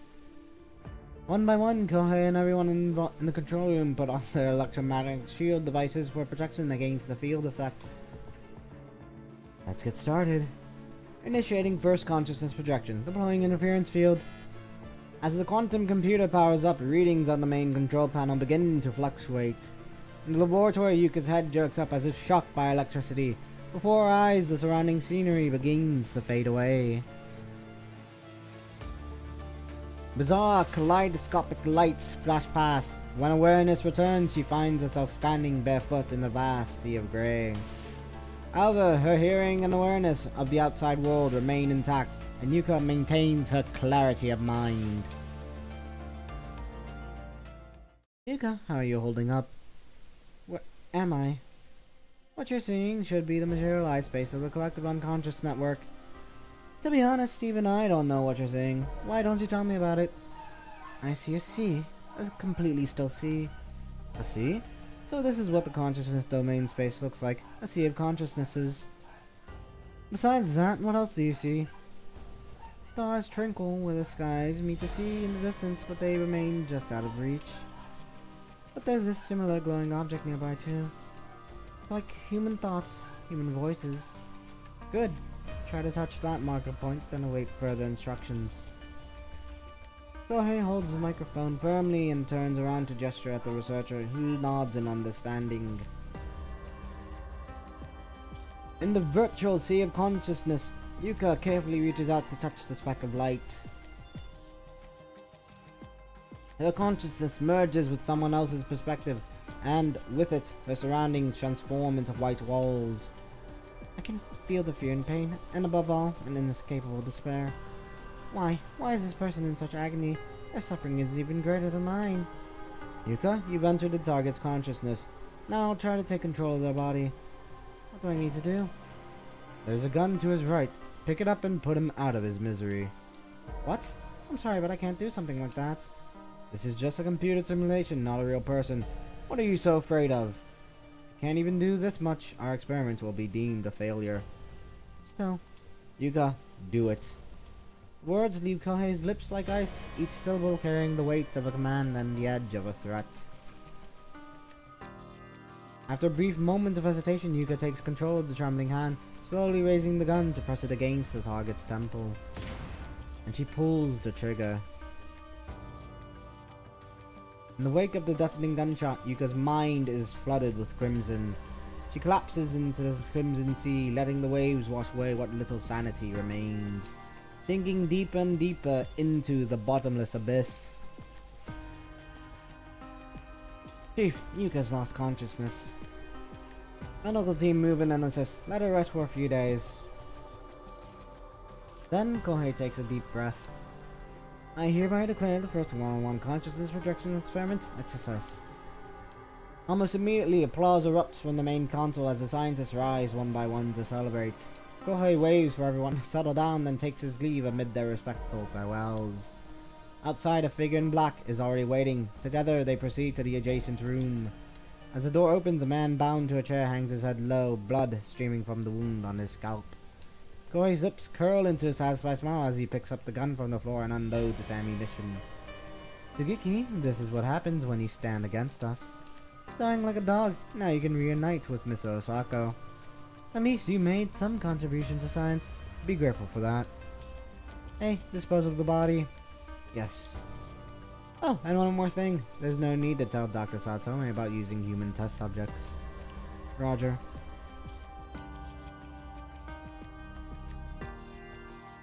July 5th, the first consciousness projection experiment is declared a success. Then the Satome team rushes to complete the human trials despite unclear theoretical foundations. Dr. Reika Satome's career-risking gamble earns her a significant acclaim at the shareholders' meeting. Anonymous invitations from major research institutes start pouring in, followed by venture capital funds catching wind of the opportunity. The experimental details remain undisclosed, citing sensitive technology still under development. Regarding this matter, Dr. Satome makes the following statement in an interview. The entire consciousness projection experiment process is safe, humane, and follows objective scientific principles. August. Building on the successful verification of one-on-one consciousness projection technology, preparations for mass consciousness projection experiments are conducted at a fevered pace. Ahoy plans to conduct the experiment during the track and field team's victory celebration on August 16th. Participating students are not informed of the experiment, a unilateral decision made by Kohei.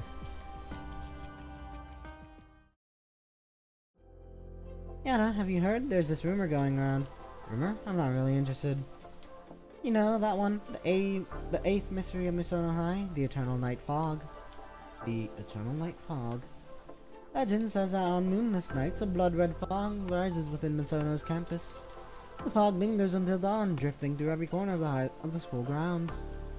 If you're not gone by dusk and the fog catches up to you, you might get lost in the fog, or worse, you could be spirited away forever. Hey, that's scary. Don't turn this into some horror story all of a sudden. I heard someone encountered it after the club activities. They weren't found until the next day unconscious in the hallway. You know, the campus curfew that just came into effect recently? That's exactly what the curfew is for.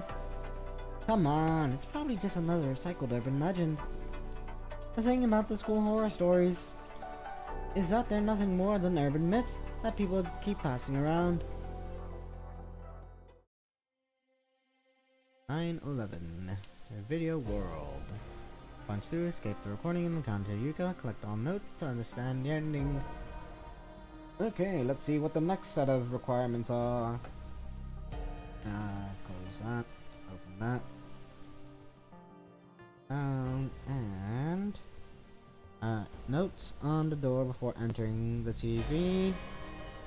And the table. Interact with the TV once first. On a table near the TV in the classroom, on a table near the statue. Table back of the TV after interacting with the mirror-headed sculpture outside the classroom. Finish the mission. Okay.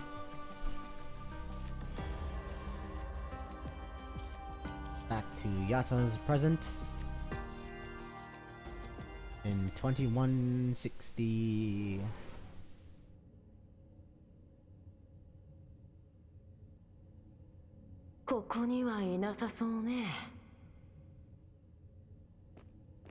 Okay, grab the mask, I guess. 狐のお面か。確か、優香も持ってたっけ。Fox mask seems familiar. Bought one with Yuka during the campus festival a long time ago. Out we go.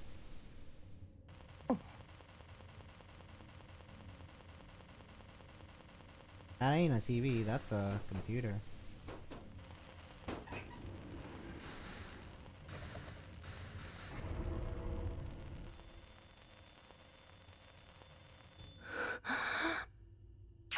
Back in the past. また幻覚。あの子の仕業。Once. もう今度は何？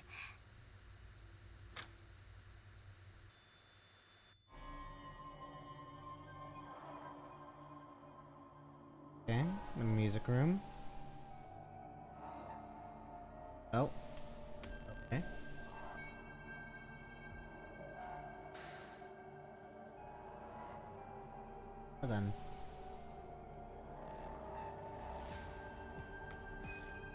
More of those no masks.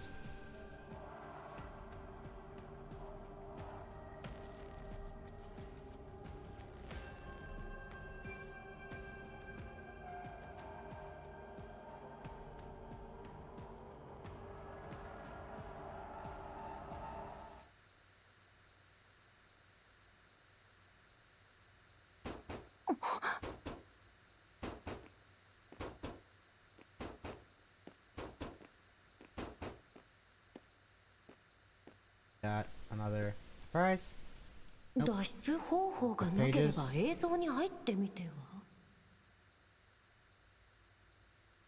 はあ？映像に入るって？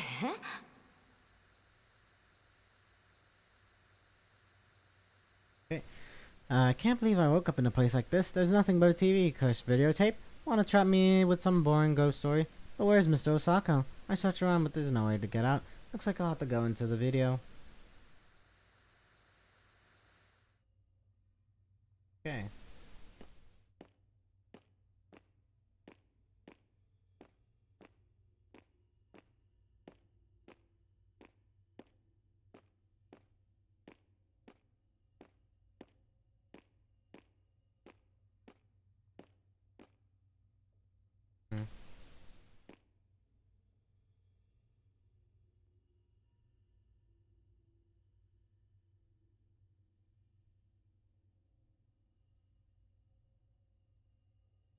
Interacted with the notes at the door, which was this, I guess.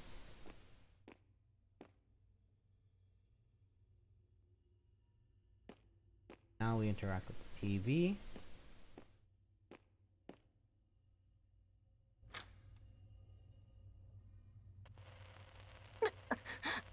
幻覚が夢の中の幻。視覚にノイズがやっぱ現実じゃないな。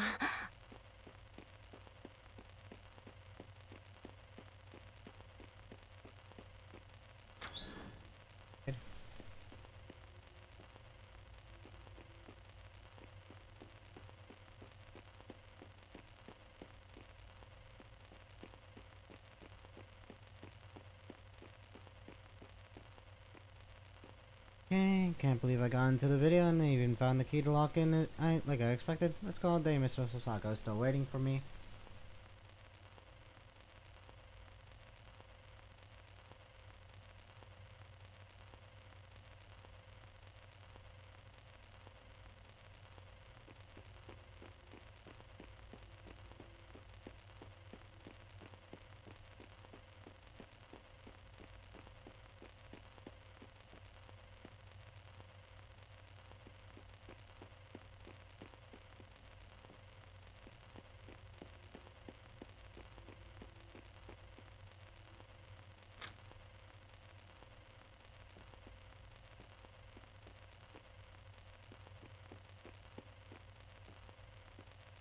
Okay, damn, I opened the lock, but the world in the video game got crazier and crazier. No, is it the video or me? Calm down, Suzy Geeky, calm down. Mr. Osaka would tell me this like always.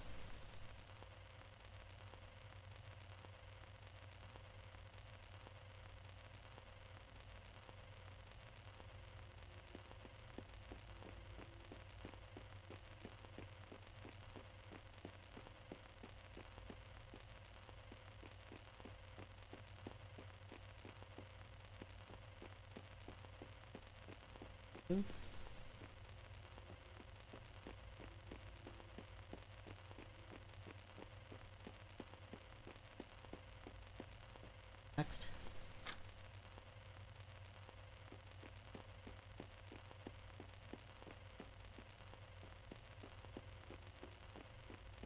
Peace. Maybe. Okay, too tired to think about Mr. Osako. As long as I can get out, who cares about what Mr. Osako? Actually, I already got out. Everything here is an illusion. What videotape? I'm just watching a movie here.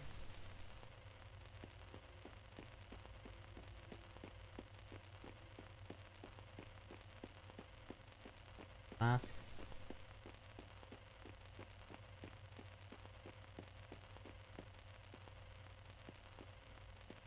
Okay, we got the thing. That's recording call. Haha, I see Mr. Osaka. He's in the TV. I'm in the TV as well. I finally got out. Great, I can finally rest.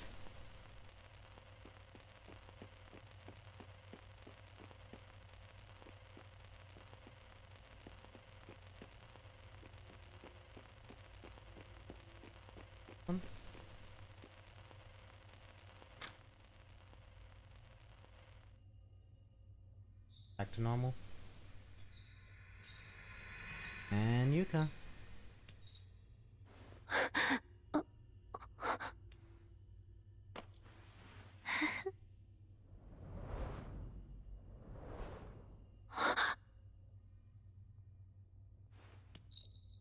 Eat. Oh. Bugs. Nice.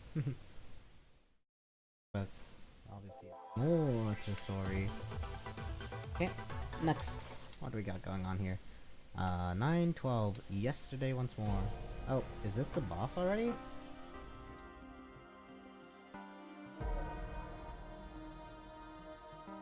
All without skipping. Drop on the shadow, speaking with Yuka. Interact.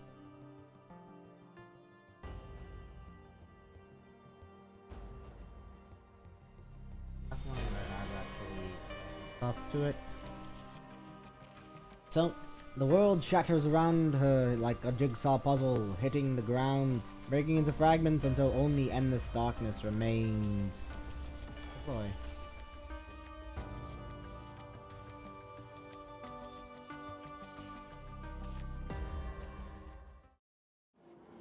やだちゃん。もう今日は一緒にオルゴールを作る約束でしょ。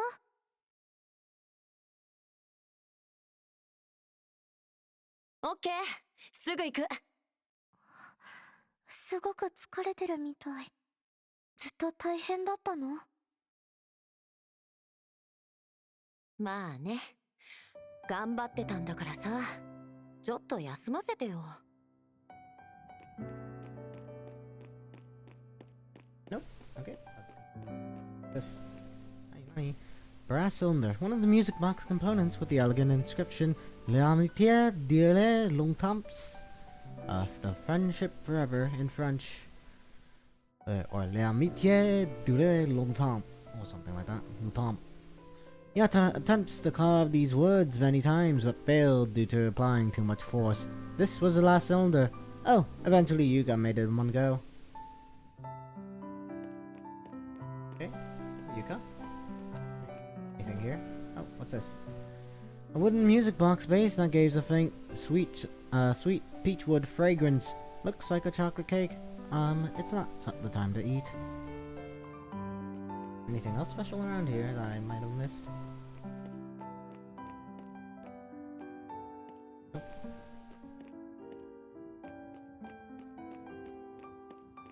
Any then? This music box, glass marble. Music box ornament that circles along with the spring. Under the glass dome, two little foxes are playing in an hydrangea bush, forming a lively world. Both the hydrangea flowers and the foxes were handmade by Yuka. It's so cute, so small. How did she make it so delicate? Hey, Yuka? 行こう。音楽室でみんなが待ってるわ。私さ、夢を見たんだ。夢では腕が6本の怪物になってんの。Six times in a dream, and a boy. What? その夢に私は？最初は、でも戦い疲れて優香のそばに来た。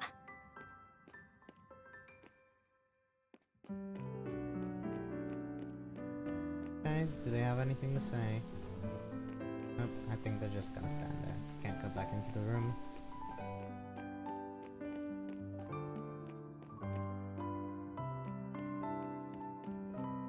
Down this way. Ooh, what's this? Okay, join the Kaidan Club, the Fire and the Science Council, the Fire and the Science and Engineering classroom at night, the girl sobbing in the bathroom, and the running statue. Are you interested in the supernatural phenomenon? Join the Kaidan Club and find the Kami of Kaidan with us. Physical examination. Miss Ono High School is planning to carry out a regular physical examination on April 8th among all the students and faculty. Please follow the regulations and attend on time.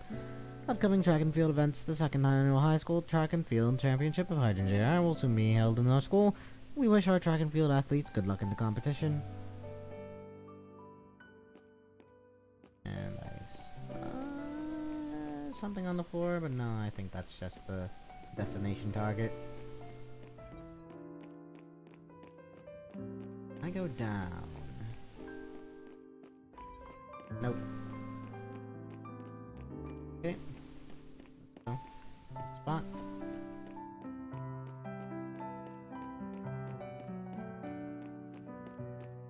Got another classroom, seems. Let's scurry on inside.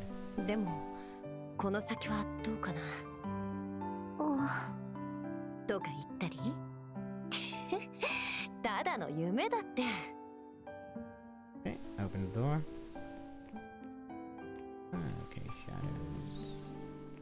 Yata Satome, are you here to craft this music box? A group of people said they'd bring the cylinder to you, but they were gone the next second. You dummy, they stole the cylinder. 大阪の取り巻き？ Probably. もうだるいけど取り返してくるよ。 Probably Masao and his fellow delinquents.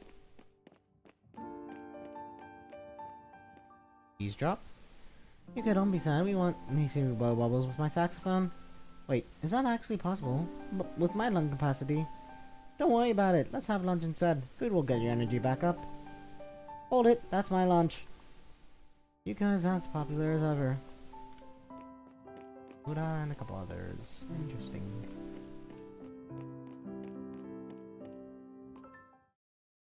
Those girls still haven't come out. Should we go check on them? You sure it's you? Oh wait, who's that? Oh crap, it's Yata! 待て。 Boss, why are you running? Run if you don't want to die. Wait, the path ahead is locked. シリンダー返しなよ。今すぐに。 Wait till our boss gets here, you'll be sorry. バカばっか。来なよ。まとめて相手するから。 Okay, Yata takes down the delinquents in a flash before 戻らった。 going back, I guess. ゆか、待ちくたびれてるかな。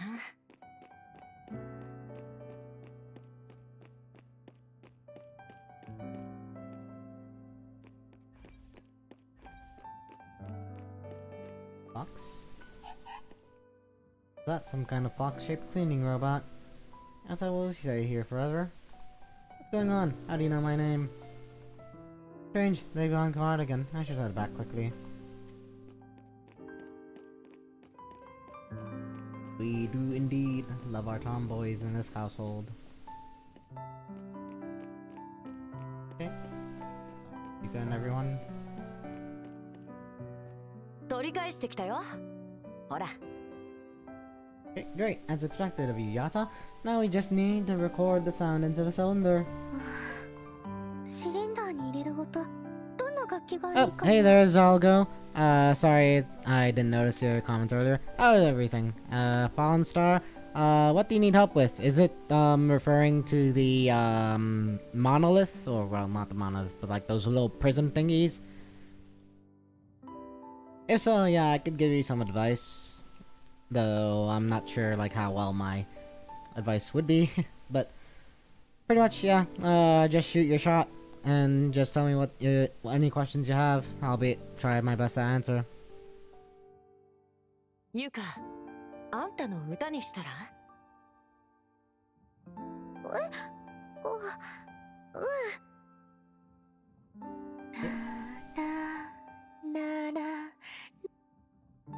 ？A beautiful song. I wonder when we'll be able to play music as good as that. It's super jazz. It's music. Jazz, come on, Yuka, join with us. Alright, stop pressuring Yuka. Both of you need to focus on practicing. まだどっか行くの？美術室でオルゴールのガラスドームをね。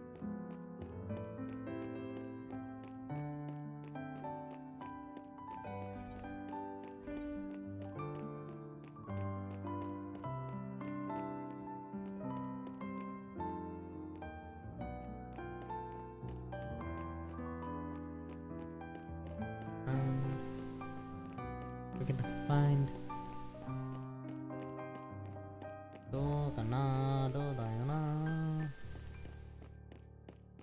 Nothing else. Okay, let's continue. Trying to find, I guess, the next piece of the Orgo music box. 切り絵、塗料、赤い紐。このくらいかな。むず。さっぱりだ。大丈夫。私が絵を彫るから、ヤタちゃんは材料を集めて。この材料を集めれば、優香の願いが叶うのなら。Spending time, complete the ball gas without skipping. Stay up late to refine the... Oh, and enemies. Perhaps it's due to recent nighttime security incident. The school must have increased security. What the hell? Then we can't make the music box now. Yuka, I'll let them away. Use that chance to get out of here.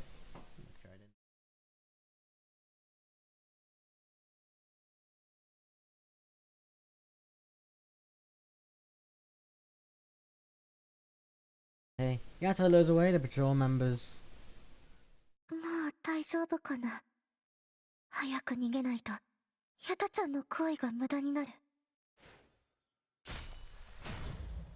What? Oh.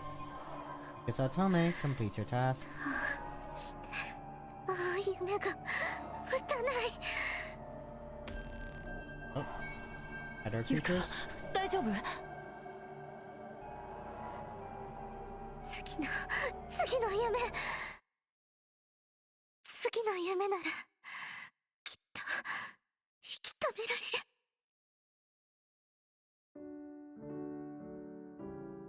優香、優香！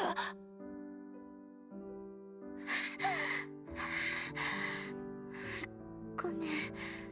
今、なんて。ゼンマイがなくて、オルゴールが鳴らない。ゼンマイなら。Okay, back here again. It's okay. This is fine. A fresh start. I can do this. Gameplay? Can't see the feet. Okay, moving on. Yatta! 顔色が悪いよ。 Yatta! また体調悪い？保健室行く？そうだ。ヤタちゃんにとっては病弱な子だよね。病人を走れない。だから前の夢は崩れてしまった。私さ、夢を見たんだ。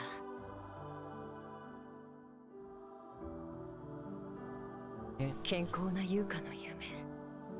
Full recovery. でも笑いも泣きもしなかった。 To her? 早乙女優香、薬剤とナノマシン注射の時間です。ヤタちゃん、ゼンマイは奥のベッドの上よ。あとはお願い。わかった。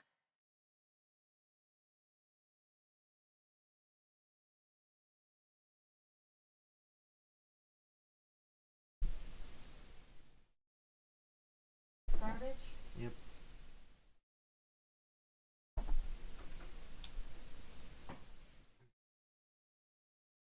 About that? Anyways, let's continue. Yep, so... Don't tell them you're not working and you're in... Yep, I know, I gotta do that. And then they'll be thrown out, they can't collect anything. Yep.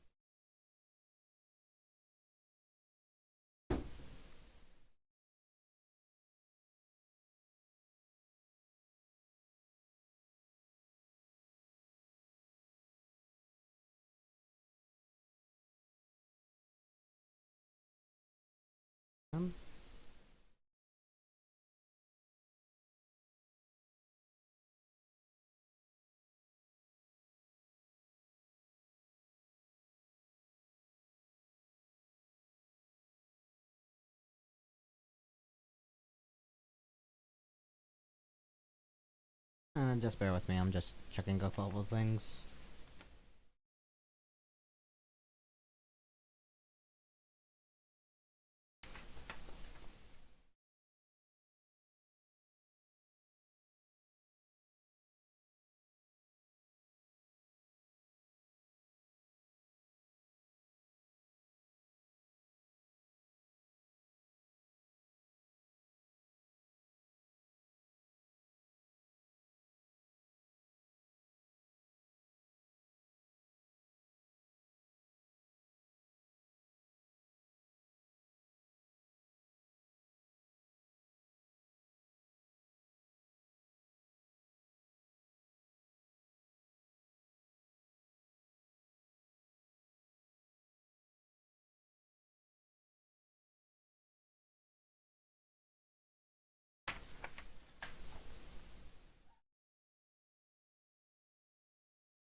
Give me a moment. I'm just looking over a couple things.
Yeah.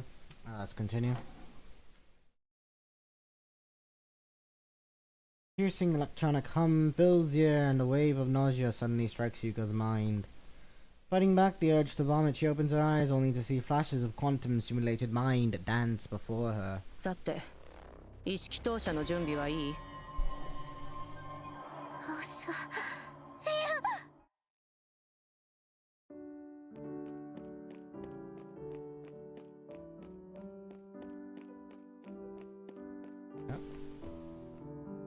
I'm calling the school nurse. Oh, and doesn't look like it's on anywhere, so talk to the nurse. School doctor indicates that Yuka's room is on the right. Oh. Fox? Talk to the fox first. Okay, does not respond. Bed.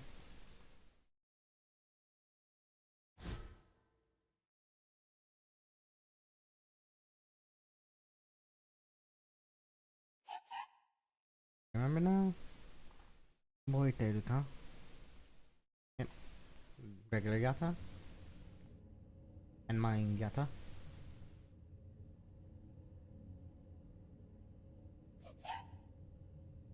Let's go. Oh.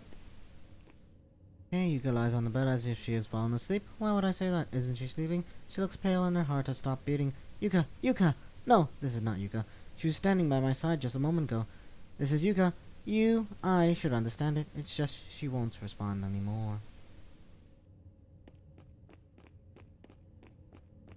あの Wonder 年、 though how 厄災が島全土を襲 her ったんだ。 data, how Kratos was able to wrap up her get her data though. He might have still been around. So?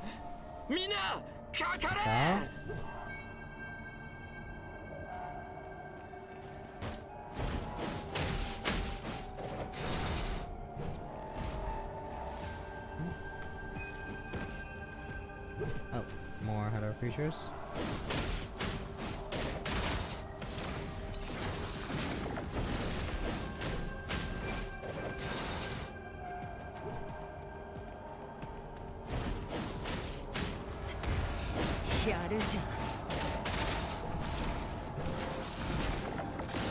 I saw you're hurt. Looks like this is it for me. Get out here, Yaza. Hold them off. The rest is up to you now.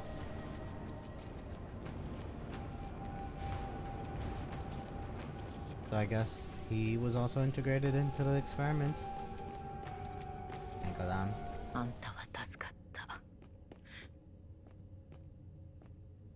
Yuka? でも優香はずっと。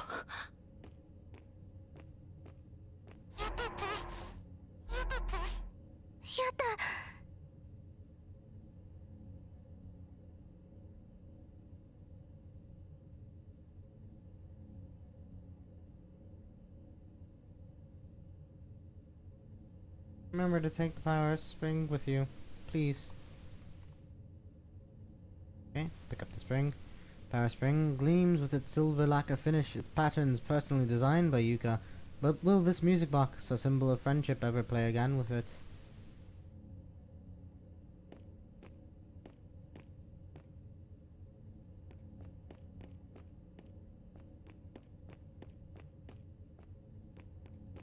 Those, I guess. Weird. No coming out of there. Okay, open the door. Yuka? ほら一緒に行こう。プロメテウスまであと一歩です。実験拒否とはレイカさんが困りますよ。くそ、逃げ。うわあ！助けて、これ。喜びも苦しみも全ては本当にあったことだけどもう戻れない。さあ最後の仕上げ。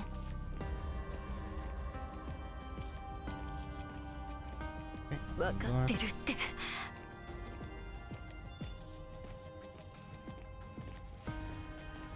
Okay, assemble the ここを music 離 box. れるのかあの子の願いを叶えるか。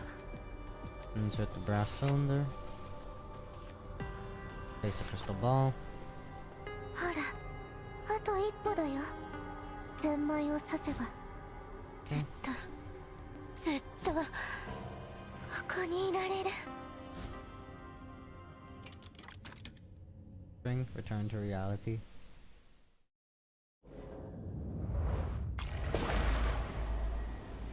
Scene? なんで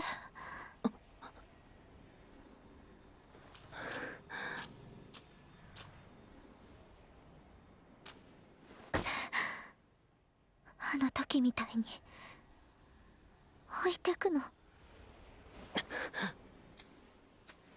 優香目を覚まさなきゃ。 Open your eyes.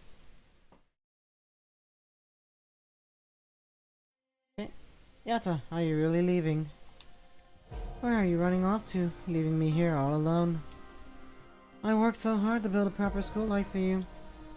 You don't like it? Not up to your standards? Don't worry, next time I'll shape the dream exactly how you like it. This isn't our school anymore, it's nothing but a graveyard. What's wrong with drifting eternally through memories of days gone by? To live forever without pain, isn't life just a fleeting dream anyway? Why wake up at all? Why wake up at all? Are all our problems just gonna go away when we wake up? I remember now. I remember everything now. You're only going to find yourself in greater pain the more you think, Yata. I came here for one thing, to deal with the Red Tide's influence on this island. These illusions you're projecting, they're meant to hold me back, even trying to stop me all along. For me? No, for all of humanity, you stand as our enemy. Yuka, tell me now, where did you take Shiva? Is that person important to you? She's my companion, my comrade in arms who fought beside me. Does that make you two friends? Friends? Yeah, I guess you could say that. She's your friend, and I'm not? Are we seriously having this argument right now? I never really wanted things to turn out like this, but... Why? We could have gone to the Red Tide's world together. Don't worry, I'll help you remember everything, slowly. After failing to persuade her, Yuka's body begins to twist and contort before Yata's eyes. Soon, beneath the black hair, her delicate features begin to blur and melt away like liquid. You're not Yuka, you're just some kind of illusion. Wait, Yuka, don't choose that side. Don't choose the Red Tide. Huh? Heh, rather.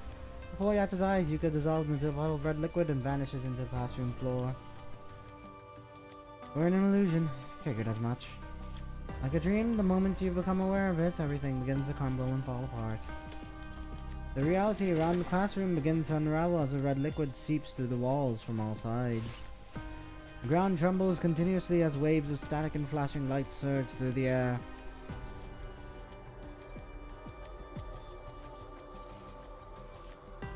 The illusory space, the false objects, and Yata's perception of reality begin to contradict one another. Soon the disintegration inches closer to where Yata stands. Spider web-like cracks spread across the floor. Before the cracks reach her, Yata spins around and grabs the classroom door handle. Time to get out of here. Yata turns the handle and pushes the door with all her might, and in that moment, the world around her shatters like a jigsaw puzzle, hitting the ground, breaking into fragments until only endless darkness remains. Before Yata lies a single dark path forward. There is no other way to go. She sprints down the path where a white light gleams from an exit up ahead. Just before reaching the exit, a sudden curiosity stirs within Yata. Like in all myths, she cannot help but look back over her shoulder. Mere inches away, a massive no mask hurtles toward Yata, its maw gaping wide. As monstrous teeth threaten to devour everything in sight, the white lit exit beckons just ahead. She lunges forward with all her might, and then white light engulfs everything in sight.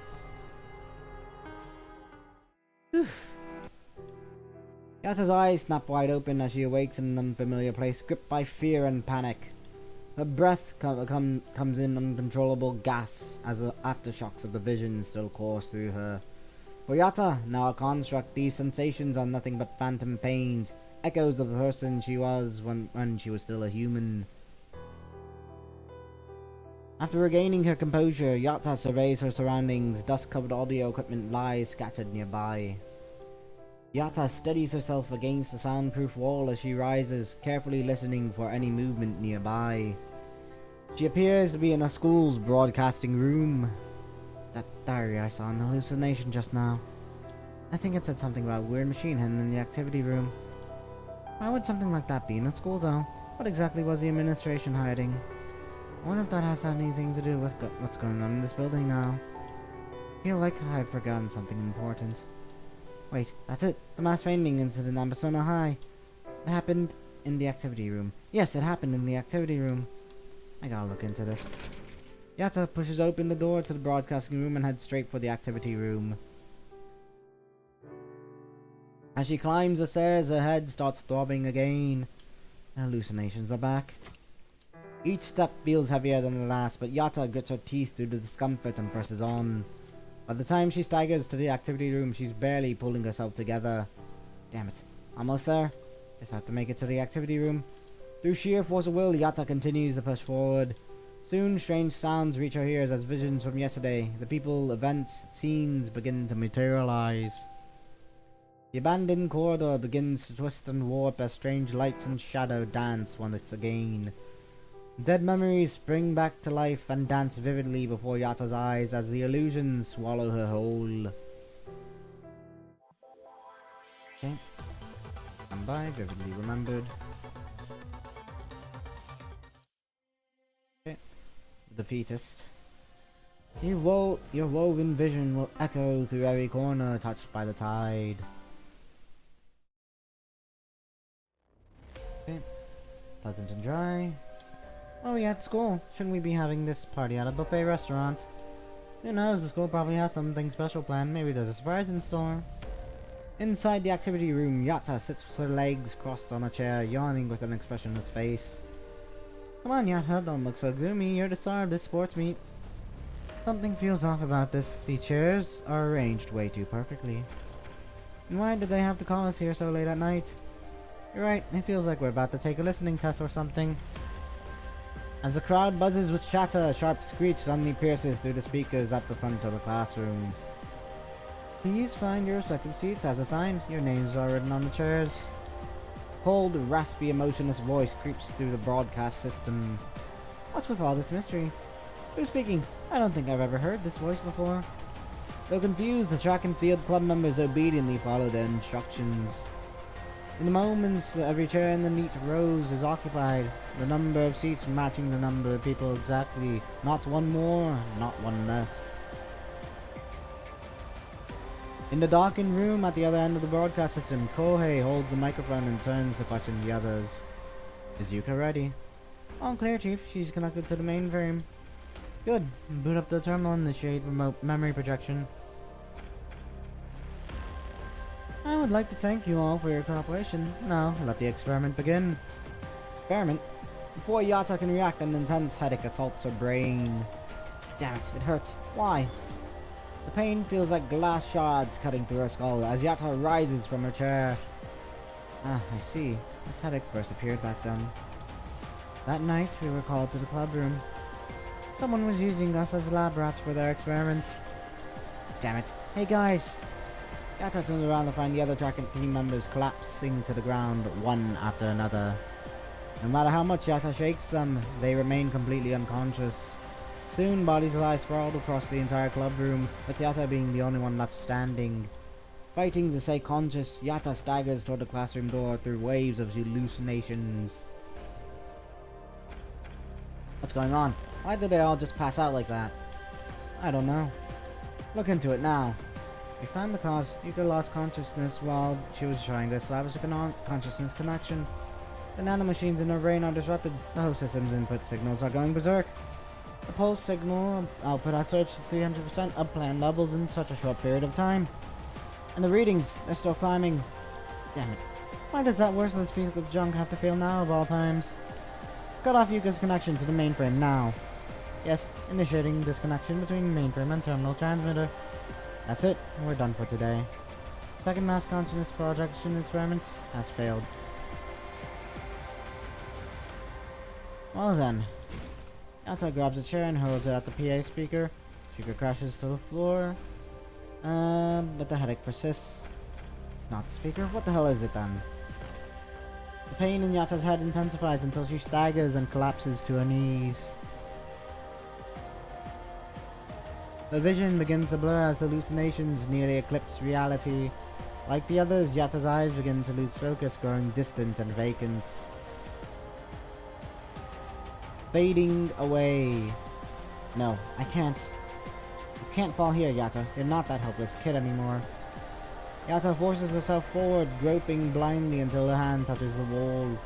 She instantly realizes what felt off in the hallway. The walls here are thicker than the walls on other floors. Yata strikes the wall with her fist. An echo resonates from within. There's a hidden room behind here. Of course, those hallucinations weren't coming from that tiny speaker, but from... Yata clenches her fist and slams it into the club room's wall with all her might. As the old tiles and steel frame come crashing down. A hidden chamber reveals itself behind the collapsed wall. A secret room behind the club room, its existence never before confirmed. In the secret chamber, a dust-covered mechanical behemoth continues its relentless operation. Yata approaches the behemoth, plants her feet on the floor, leaps high into the air and smashes its power cables. Amid a shower of sparks, the mechanical behemoth's roar lies down, and silence once again fills the room. In that moment, Yata lets out a breath of relief. The hallucinations are gone, and her headache has subsided considerably. In the dim secret chamber, Yata activates the light device in her palm. She rolls her shoulders and carefully circles the machine to examine it from every angle. A high-performance pulse-wave weapon. Looks like it was modified from military hardware. Yata gently runs her fingers across the machine's surface, making out several lines of embossed text. Suitable for regional counterterrorism operations, anti-drone tactics, and coastal defense warfare. See. According to the mission data, the people who experimented on Yuka had Corona connections. They must have acquired this from Corona. Those bastards got creative and fitted it with a remote input device, huh? They turned this thing into a tool projecting hallucinations, with innocent students becoming its victims. So this is why people just pass out cold at Masuno. The track club's members, myself included, were called here to be unwitting test subjects. Used like lab rats in some mysterious scheme. Damn it! If only we had looked into it back then, we could have prevented that tragedy. Gotta keep moving while the hallucinations are weakening. This might be my chance to find Yuka. So hey, how is she? I deeply apologize, but the mass consciousness projection experiment has failed. In the one-on-one experiments, we were able to implant nanomachines into the test subject to maintain signal stability. But it's simply impossible to implant machines into that many subjects for mass consciousness experiments. I believe perhaps we shouldn't limit ourselves anymore. Kohei, repeat my question. The voice on the other end of the line is calm and emotionless, sending chills down Kohei's spine. Yuka fell into a coma during the experiment. Vital signs? Everything's normal, except her heart rate is getting weaker. Do not proceed recklessly with any further experiments. Yuka's body can still endure more. Yuka must survive, no matter what. Do I make myself clear? I get it now.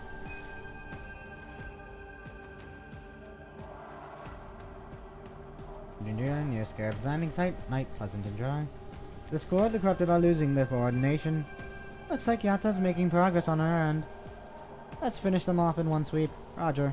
Prepare seize their chance to strike as the gaps appear in the enemy's encirclements. Valeria hurls 2 high explosive grenades, causing the corrupted around them to fall like dominoes. Let's go, we need to regroup with Yata.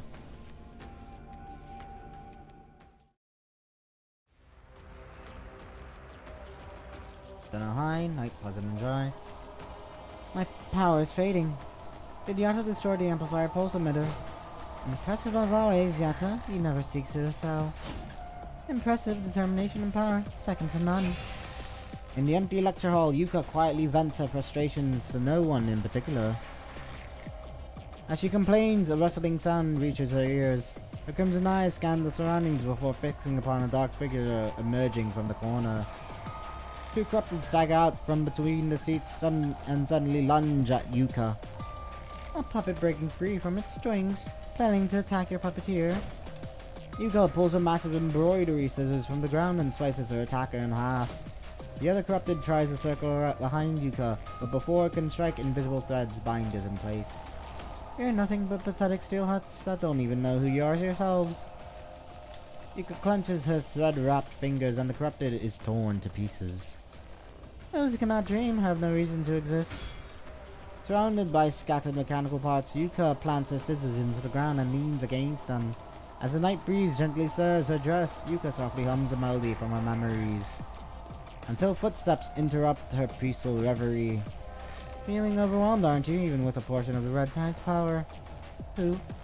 Yuka furrows her brow and cautiously scans her surroundings and relaxes her guard. It's you again. Why are you here? I'm a bit worried about you since your heart has been growing weaker. Why else would you fail to maintain a few dreams?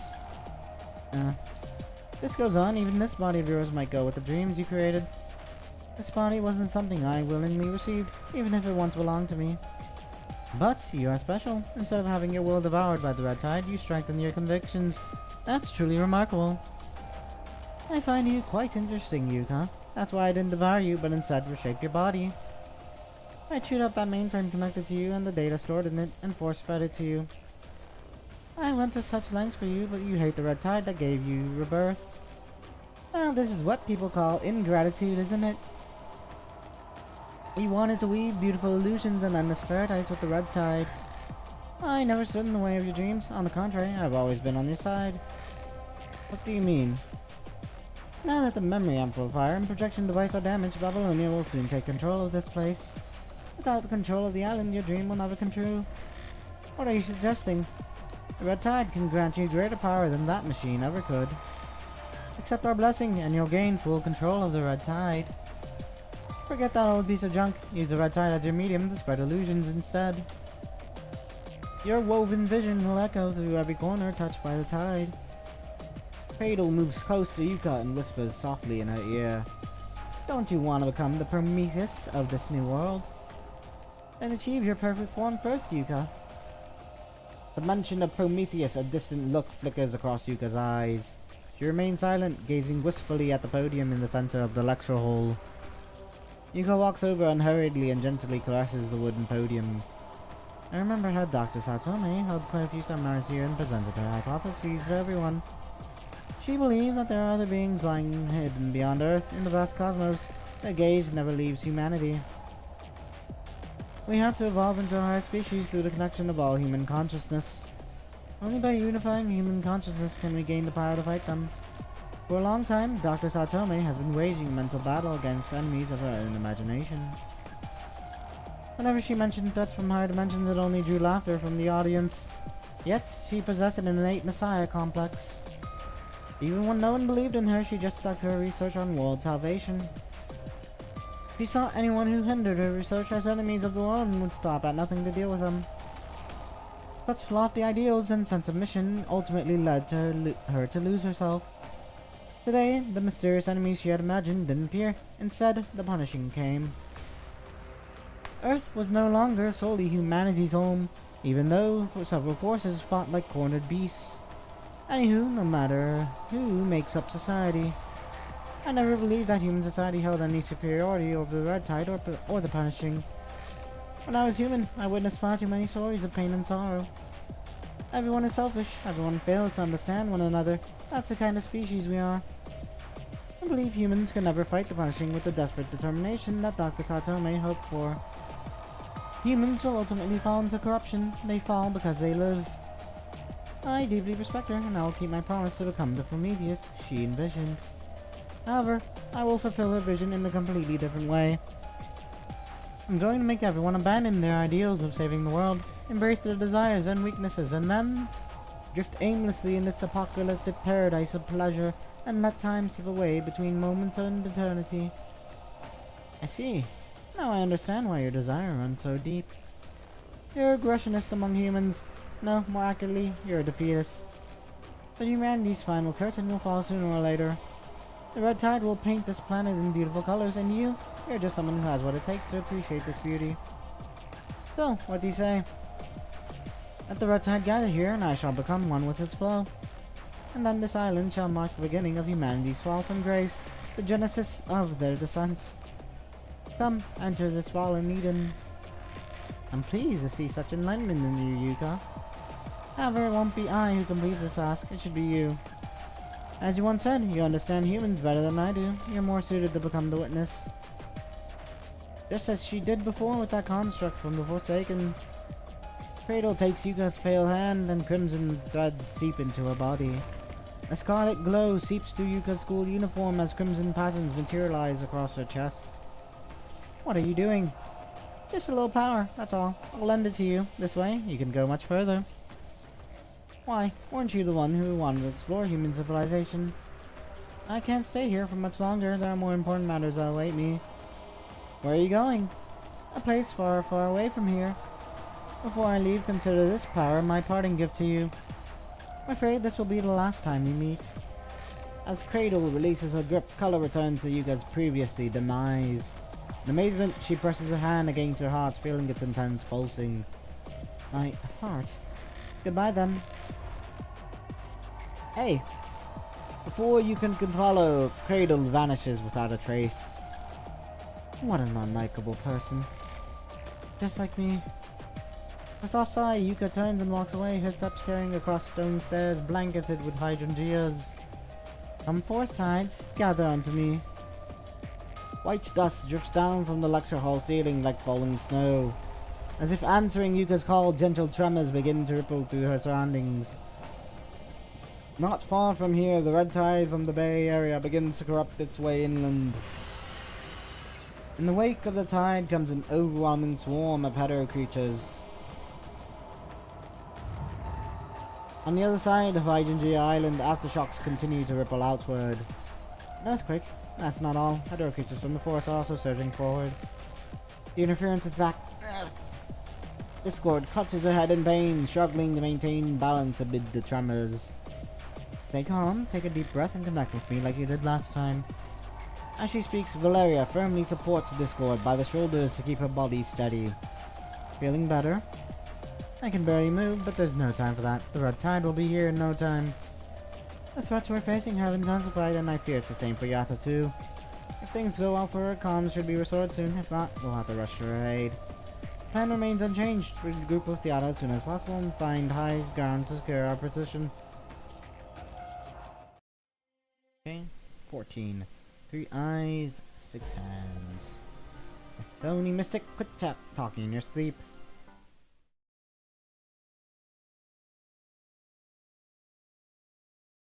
Okay.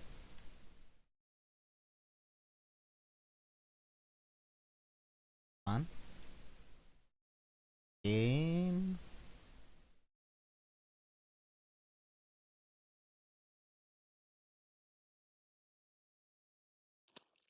There we go. Walking through the frigid waters, surrounded by an endless sea. In the distance, where the sky meets the sea, twinkling stars dot the horizon. Oh, thanks for the subscription, Jay. Appreciate you. At the center of the sea lies what appears to be a luminous mark, radiating an endless halo of light. I walk toward it, each step closer, bringing more pain. My heart grows heavier with every moment. Sorrow silently corrodes my will. Oh, and thanks for... Oh yeah, there we go. Yep, it's popped up on the actual stream now. The girl enshrouded in faint glow appears almost transparent, casting no shadow. Upon touching her, I feel a bone-chilling cold, and, beneath layers of despair, the faintest glimmer of hope. Her presence isn't unfamiliar at all. On the contrary, it feels deeply familiar. Is it you, Yuka? Why is this so painful? What exactly happened?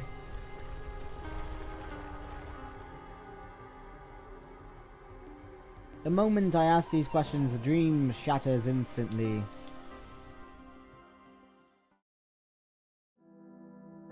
Good morning, I see you're awake. Where am I? I should be at the track team celebration party. Wait, what exactly happened in the activity room last night? Please calm down, you just recovered from a severe concussion. It's natural to feel disoriented. Severe concussion? What are you talking about?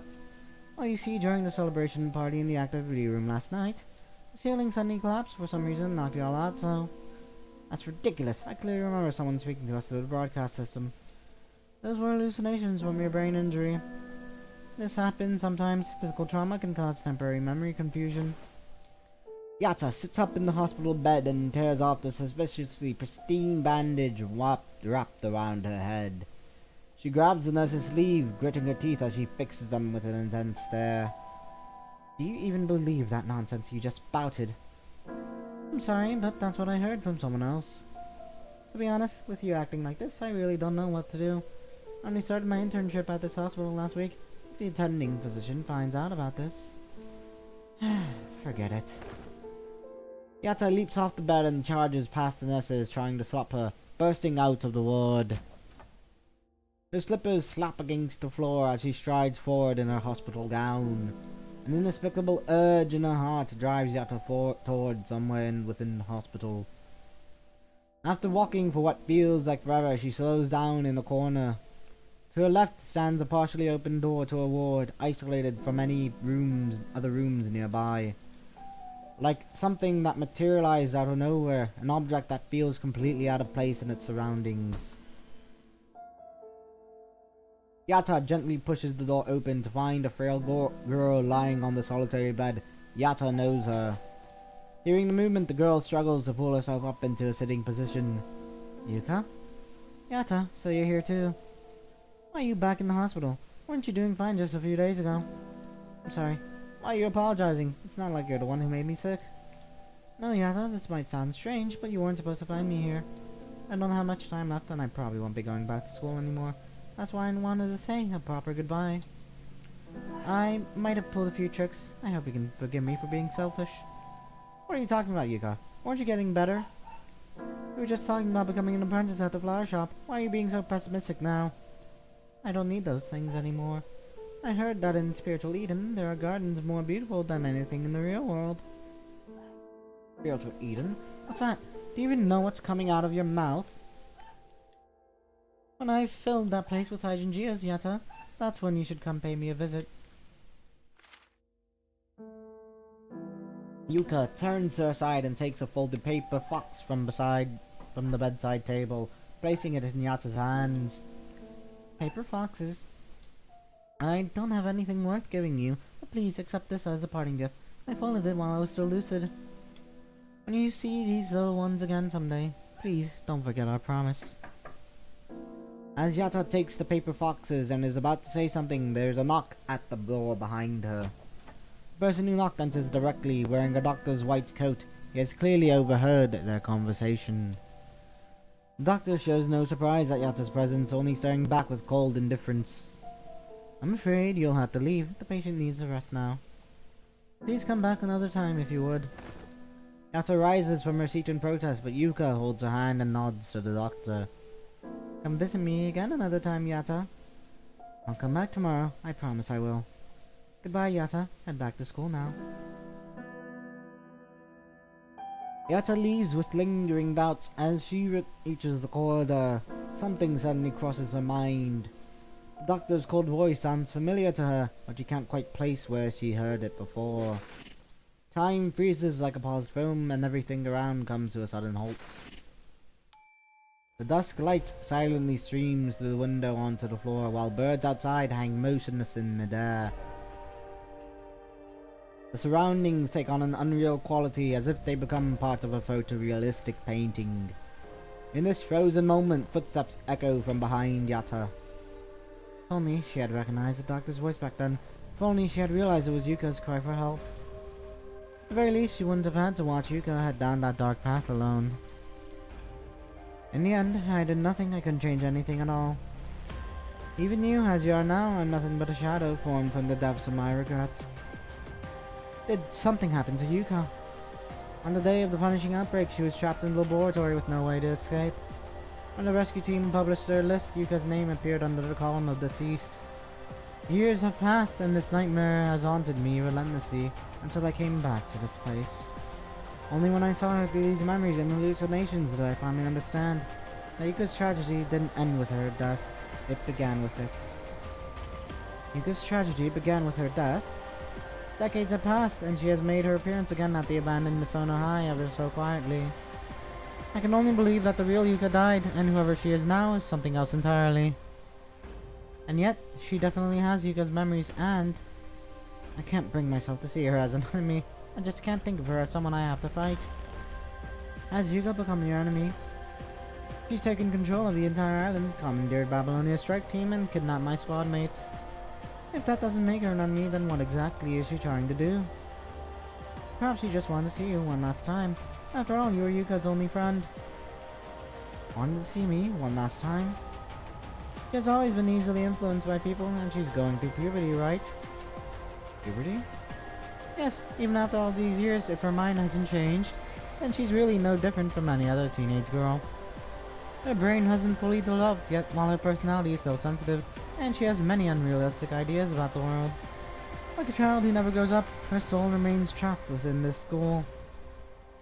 Trapped in the school. But the same can be said about you, no? I mean, you're still living with regret now. Your heart is just as trapped in this place. What am I supposed to do? Everything is the way it is now because I couldn't save her back then. Then why not try to save her again? Save her again? If she can't find her way out of this on her own, then as her best friend, Yata, you should be the one to help her. It could be that she probably just can't figure her way out on her own. I came to see you hoping you could stop her. Because you're the only person she finds trustworthy, Yata. Besides her, Dr. Saotome. But what if I fail again? Are you going to let the fear of failure stop you from trying? Back when you competed in track and field, and did you ever hold back just because you were afraid of not winning in the first place? You'll never give a race your all if you're afraid of losing. Have you forgotten your own words? Once you get in the zone, you gradually tune out everyone around you and focus solely on your own pace. But I run to surpass myself, not to defeat others. Your only enemy has always been yourself. All these years, you've never been able to overcome your inner demons. You run away and refuse to take responsibility because you can't face who you were yesterday. Don't think, just act. The effort is what counts. Even if you're bound to fail, you'll need to face the music with honesty. You only see your failure to save Yuka, but have you forgotten what you did that day? Were you really doing nothing, just waiting for death to come? Back then, you fought, didn't you? Didn't you fight with everything you had? You might not have been as strong as you'd hoped to be, but you're no longer the Yato you were back then. No longer the Yato of yesterday. I stand here as a stronger version of myself. Now it's your turn to save her. Please. I see. Thanks. After all these years, this rematch, I'm not losing again this time. Yata's hallucination fades away as she emerges from immediate meditation. Reality pulls her back to the battlefield, the derelict school building still shrouded in night. In a narrow corridor, 3 corrupted loom right before our eyes. In less than half a second, their weapons will tear right through Yata's flesh. Nope, not gonna let that happen. Yata steps back half a pace, dodging the incoming blades in that split second as they graze past her. She uses the frontmost corrupted as a pivot point to leap into the air, breaking free from their encirclement. Think I'm a pushover, huh? With a sideway flip, Yata channels the momentum into a kick that shatters the corrupted's blade. Landing, crouching, lowering her center of gravity, she charges at full speed until her blade cleaves the enemy in half. Then comes a powerful beam, charged and unleashed. The brilliant beams floods the dim corridor with daylight.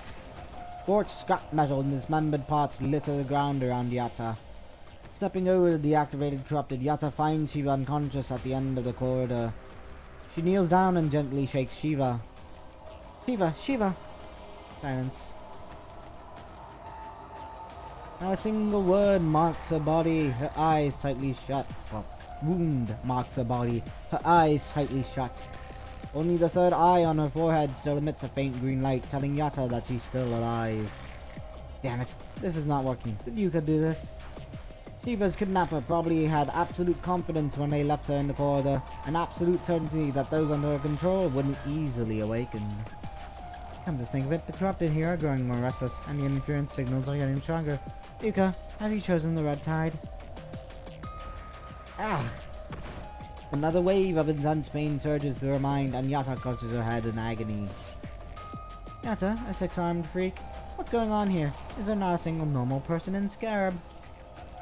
Hey, are you calling yourself normal when you have 3 eyes? There for battlefield analysis and signal detection and observation of... Alright, there's a lot of uses for my 6 arms as well. Weren't you bragging about being the best at escaping? How'd you end up surrounded? The corrupted are swarming in, and none of us managed to escape with no one covering our retreat. 8 o'clock, high ground, prepare to break through. You idiot! Why did you come back? Short Haul is going to give me a real peace of mind if you don't make it back. Not a single normal person in Scarab, but you all give off some nice frequencies. Yata, even if Short Halt was still here, this mission to investigate the source of the Red Tide anomaly wouldn't be any easier. Something's off with the frequencies in my body. I have a... Shut it. Shut up. You phony mystic. Quit talking in your sleep. Get away from me. Yata snaps awake and sends the approaching corrupted flying with a punch, but more and more Hedor creatures emerge from the shadows of the corridor. Short Halt's the type who'd keep nagging at me even as a ghost. So Shiva, even if he's gone now, I'm still taking you back with me. He bends down to scoop up Shiva as the mechanical arms on her back fan out dramatically. What are you waiting for? Come at me all at once, you inferior beings. As the Hedor creatures surge forward in mass, a faint smile plays across Yata's lips. That's what I'm talking about. But let's just keep this in mind. This is my school, not your playground to run wild in.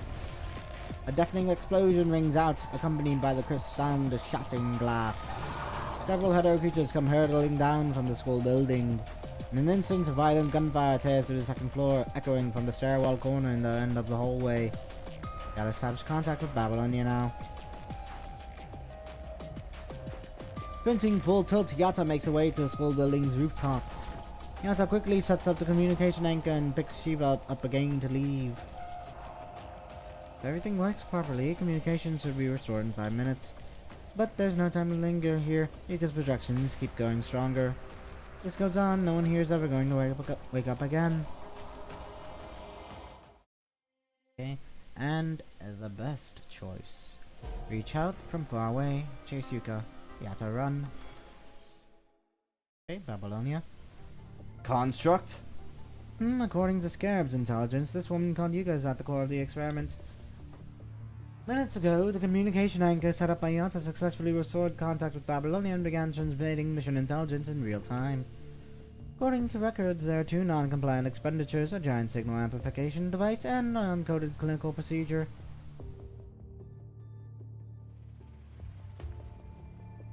Okay, Hydrogen J Island, morning early November, pleasant and dry, back in the past.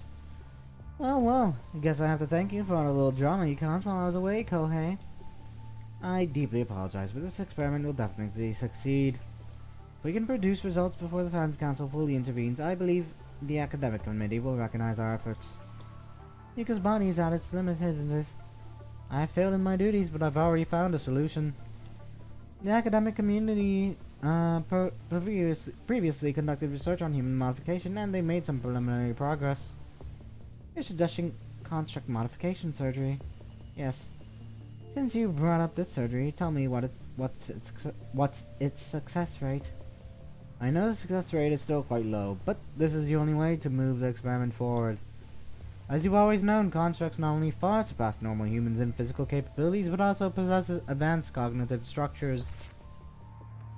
Reika doesn't respond to Kohei's words, merely flipping through the records in her hands with an expressionless face. Page after page in the lengthy silence, only the rustling sound of the old paper records can be heard. I apologize, but if you're looking for the research records, they're still in the laboratory.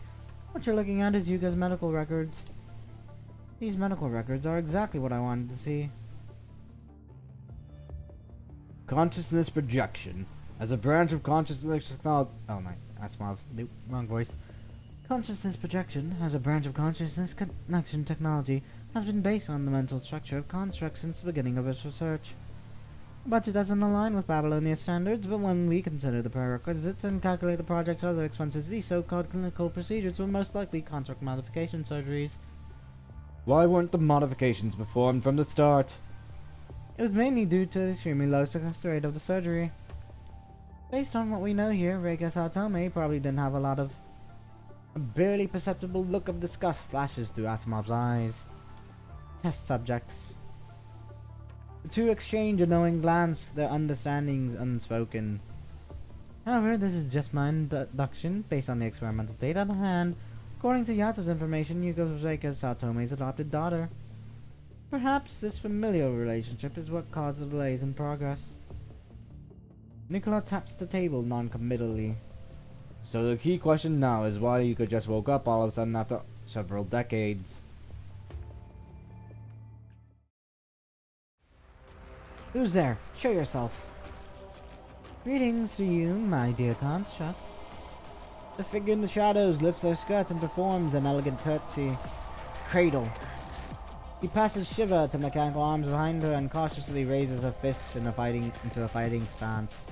Relax, I'm not here to fight you. You see? What did you do to Yuka? I merely gave her a heart, using the power of the red tide, that is. Her body was incomplete from the beginning, resistant to all attempts at awakening, yet within her mind lay a beautiful story. Her words are cut short by two pulse rounds suddenly streaking through the air. V, you're alive, that's what matters, now focus on the fight. Yata, isn't this what you wanted, to see her again? Stop making decisions for people. Stop acting like you did that out of kindness when she's a monster now because of you. How unfortunate, but perhaps this is what she wanted. Yata, while I'd love to see how this story's end, I'm afraid I have more pressing matters to attend to. Until we meet again. With a smile, Cradle steps into the darkness once again, leaving the scarabs alone in the empty corridor. V, I'm counting on you to help Shiva. Yuka's still projecting memories. If we don't stop this, none of us will be able to wake up. Your mind is unstable too. Yuka and I share a past, and her influence on me stems from that, but I know how to fight it. I've made some adjustments to your mind. Once I help stabilize Shiva, I'll head over there. Sure. Without another word, Yata vanishes into the darkness.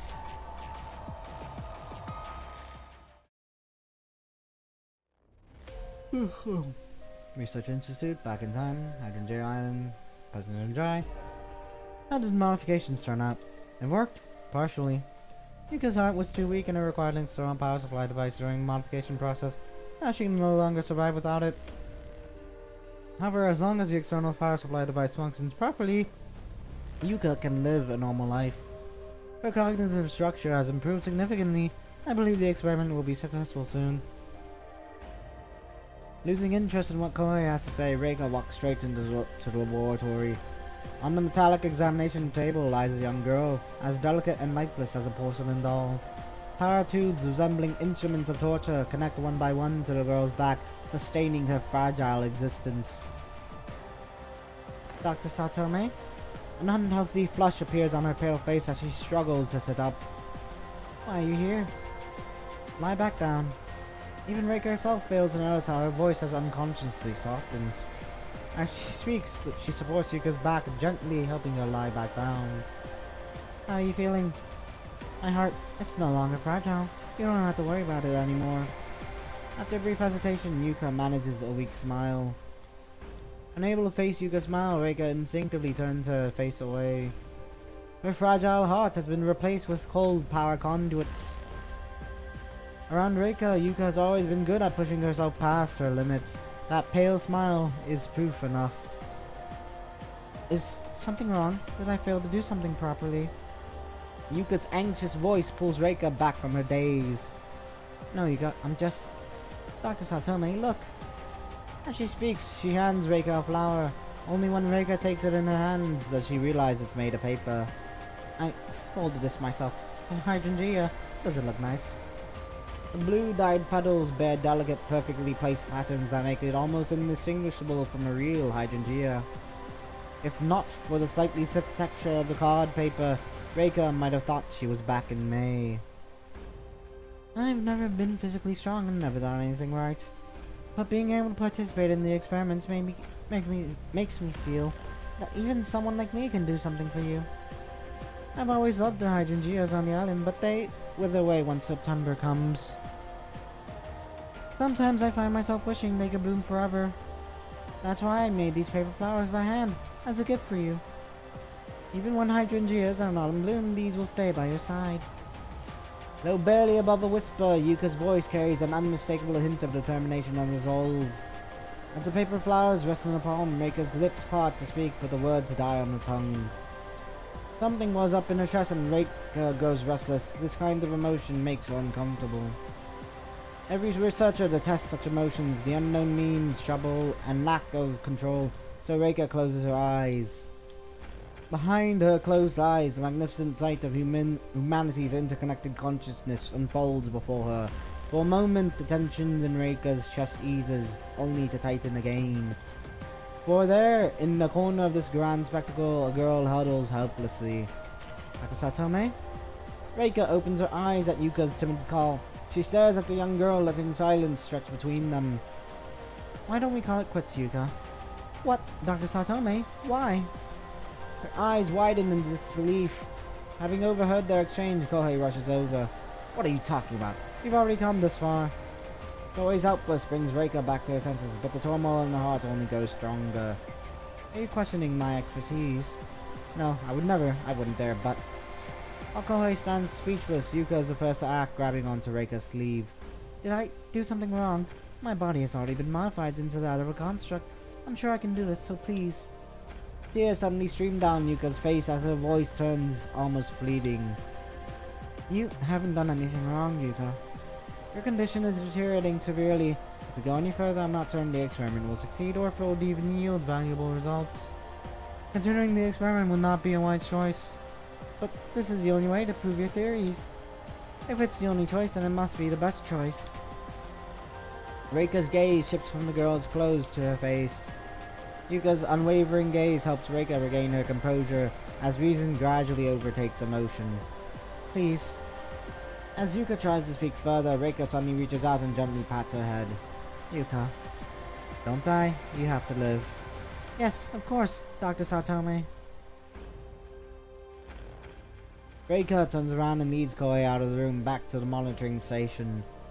Continuing the experiment, expand its scope to the entire campus. The entire campus? Kohei stands bewildered. Just moments ago he thought Reika was being too cautious, but now he worries she's become too radical. Since she's already become a construct, we should accelerate the process to minimize potential accidents. Reika turns on the microphone, taps it twice, and speaks with a gravity that adds weight to her already serious tone. Yuka, I'll say it again. If you can hold on, terminate the consciousness projection immediately. Don't worry, I can handle it. A feeble response echoes through the laboratory. Very well, begin the experiment. The third consciousness projection experiment starts now. Brainwave capture in progress. All nodal consciousness signals position. Beginning transmission. Activation successful. Initiating synchronization. Synchronization in progress. While the main console buzzes with activity, a researcher stands by the window entranced by the view outside. Wait, what's with those robots on the street in the distance? Hey, focus on the experiment. Get back here. But something's not right. And the punishing has broken out. Screams of agony from other researchers begin to echo through the research facility hall behind Kohei. The service robots break free from their controls and begin attacking all personnel indiscriminately. Reika stares in shock at Yuka, who's convulsing violently in the laboratory. What has happened? What's going on? Security! Where's security? Someone stop these crazy machines! Miss Kohei shot. Reika noticed subnormalities appearing on the instrument displays and dials in front of her. Mechanical malfunction? Is this a virus? Reika turns to see people collapsing one after another in the facility's hall. Only those wearing protective suits remain standing. No, that's not it. It's not just starting the machines. Yuka, terminate the consciousness projection now. Having reached a conclusion, Reika immediately activates a microphone. The only response is the beeping of instruments and an ever-climbing synchronization rate. Yuka, answer me! Answer me, Yuka! Stop the consciousness projection now! In the laboratory, Yuka continues to convulse, oblivious to what's happening. Seeing this, Reika throws aside her microphone and moves to rush toward the laboratory door, but someone nearby grabs her and pulls her back. Dr. Sartome, what are you doing? The equipment is malfunctioning. I can't terminate projection experiment remotely. I need to go and cut the power manually. There's no time. We need to evacuate now. We can always replace the test materials, but we can't replace you. But the same goes for Yuka. Reika whirls around with a fierce shout, her sudden intensity leaving Kohei stunned. Catching herself, Reika draws a deep breath, and quickly regains her composure. What I mean is, as a volunteer with the highest compatibility rate for the projection experiment, Yuka possesses irreplaceable qualities. Her presence is crucial to the project. Kohei remains silent, his gaze shifting past Reika to something behind her. My apologies for coming late, Chief Doctor. Your timing is perfect. The lab door needs to open manually. You'll have to.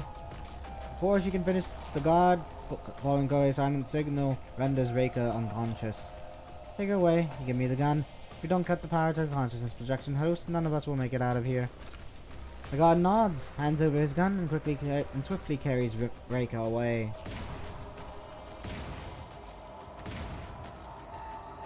Kohei fires several shots, destroying the safety valves controlling the power conduits.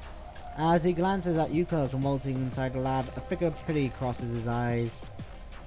He perfunctorily inputs commands into the malfunctioning console to force the test subject into suspended animation, then quickly exits the monitoring room without waiting to confirm if the commands went through. For the doctor's sake, I've done what I could. Yuka, if you don't make it, well, blame it on your misfortune. Inside the laboratory, the power conduit indicator lights shut off one after another as cryogenic gas bursts from the equipment. Yuka lies motionless on the examination table, blood vessels bursting in her eyes as her mind drifts into a computer-simulated sea of consciousness where waves of negative thoughts spread uncontrollably. Everything around her is stained blood red as the entire system goes haywire. That moment her consciousness reaches across the sea to the distant shore. No matter how far, she can reach and connect with every point of light. Ironically, this power comes from a very mechanical corruption eating away at her mind. Yatta. As a thought crosses her mind, Yuka finds Yatta's consciousness among the glowing specks of light. She touches the light, mustering every last bit of her sanity to utter these words. Mechanoids on the Alliance have gone haywire. Run, Yatta.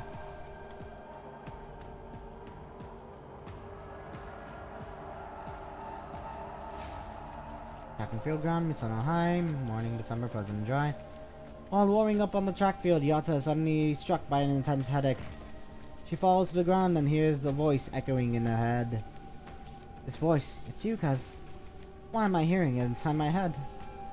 Was I hearing things? But you mentioned haywire robots, could it be? Without a moment's hesitation, Yatta races to the academic building's rooftop and scans the horizon. On the streets of the harbor district, swarms of robots are marching toward the school. And from the inland research district, a group of sentinel robots have already breached the school's restricted zone. Figured as much. These bucket of bolts have gone haywire. With a nimble agility, Yatta dashes to the principal's office to alert the school staff about the situation. Unfortunately, not a single person there is willing to listen to someone they've written off as just another delinquent. The staff continues with their work, treating Yatta like she's invincible. Dismissed by the staff, Yatta rushes to the student council office where they at least acknowledge her presence. But lending her hearing gear is all they do. They drive her away, convinced she's just there to stir up trouble. Left with no choice, Yatta decides to arm herself and heads to the gym storage to find weapons.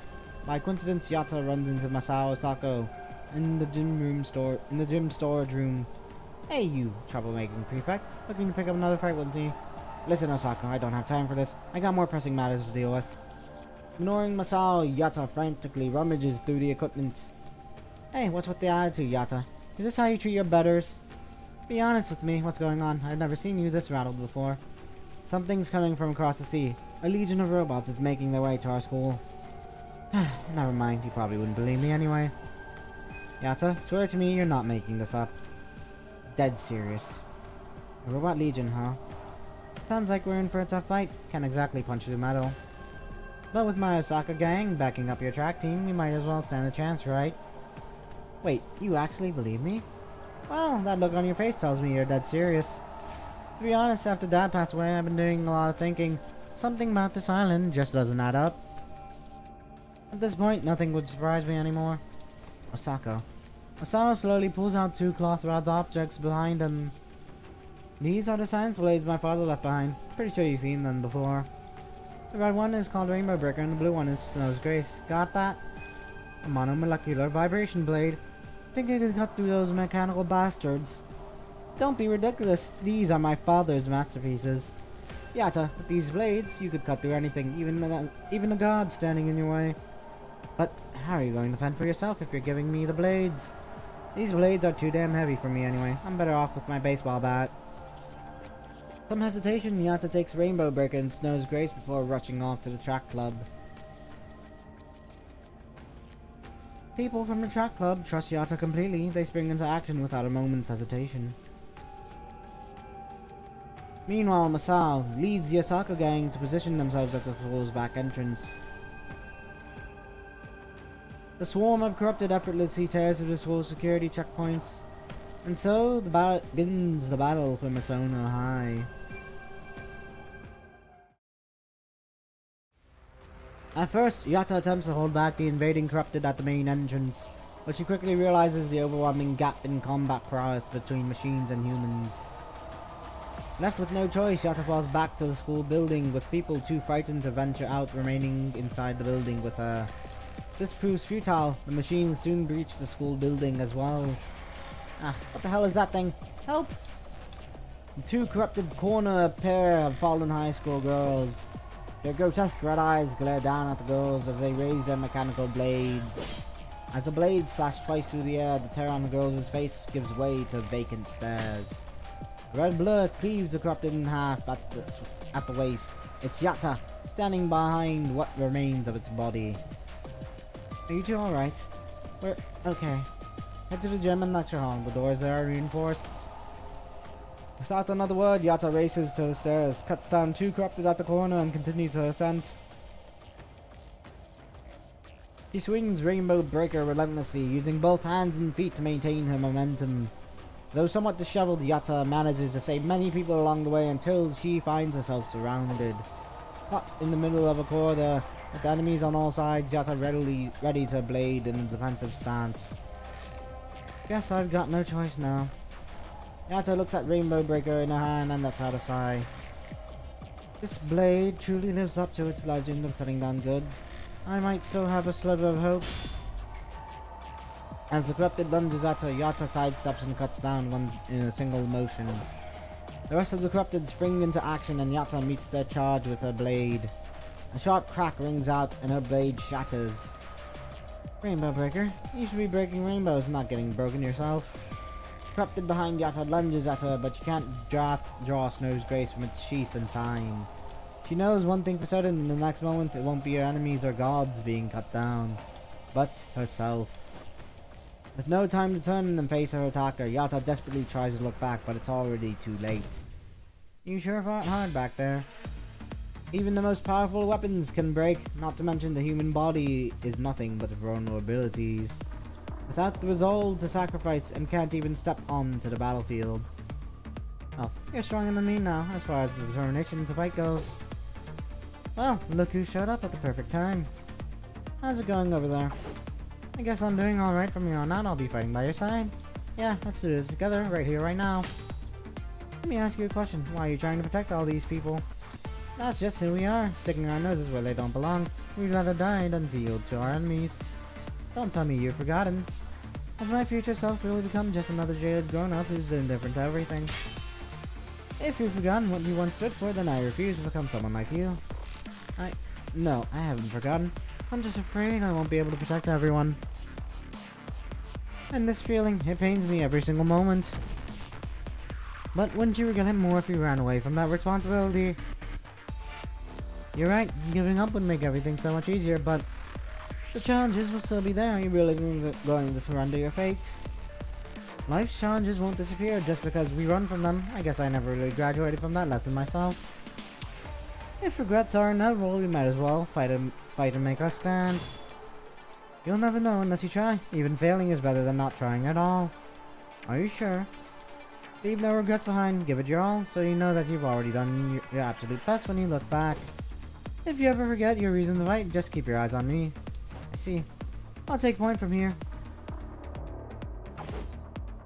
At a moment when Yata isn't paying attention, the blade in her hand becomes two. The fact that human memory isn't entirely reliable can probably explain it.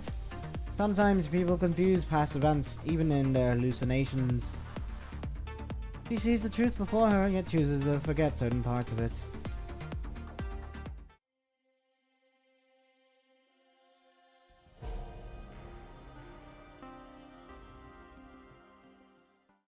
Next. 最初からずっとここだったんだ。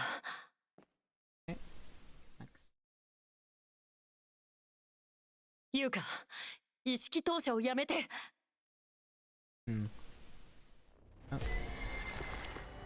Then.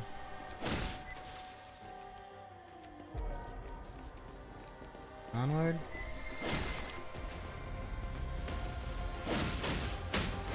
Take the box. さっさと負けよ。ここからはガチで行くよ。あんまり調子こくなよ。Next.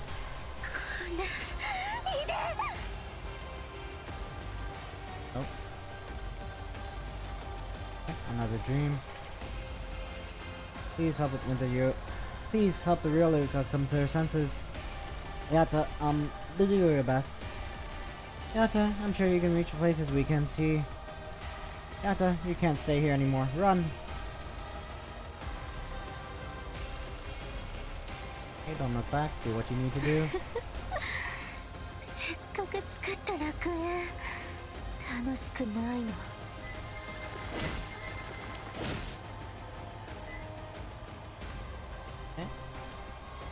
Corrupted.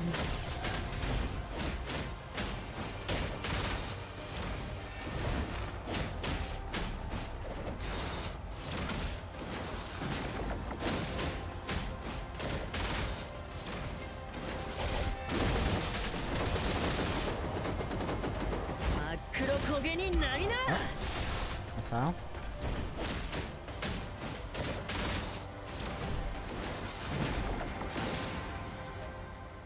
Lightning flash. Okay. Yata, Yuka's will has been twisted. That girl isn't Yuka. Time for you to go. This is goodbye for real this time. Alright, take my courage with you and charge forward with everything you've got. Give it a punch. No, make it 6 punches.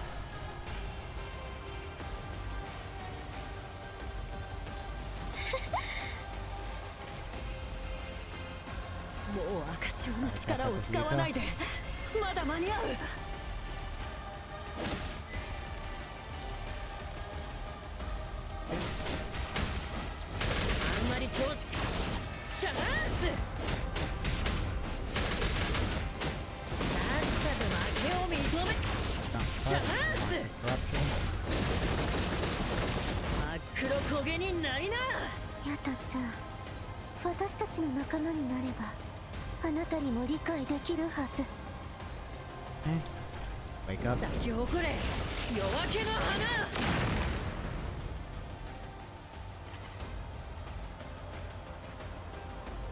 I don't want to wake up. Oh, cutscene.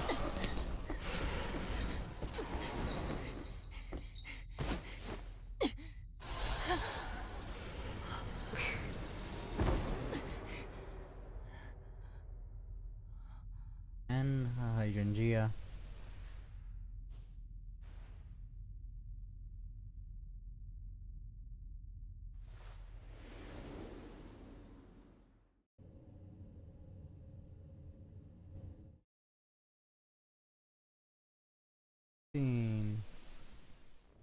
Your name is Yata?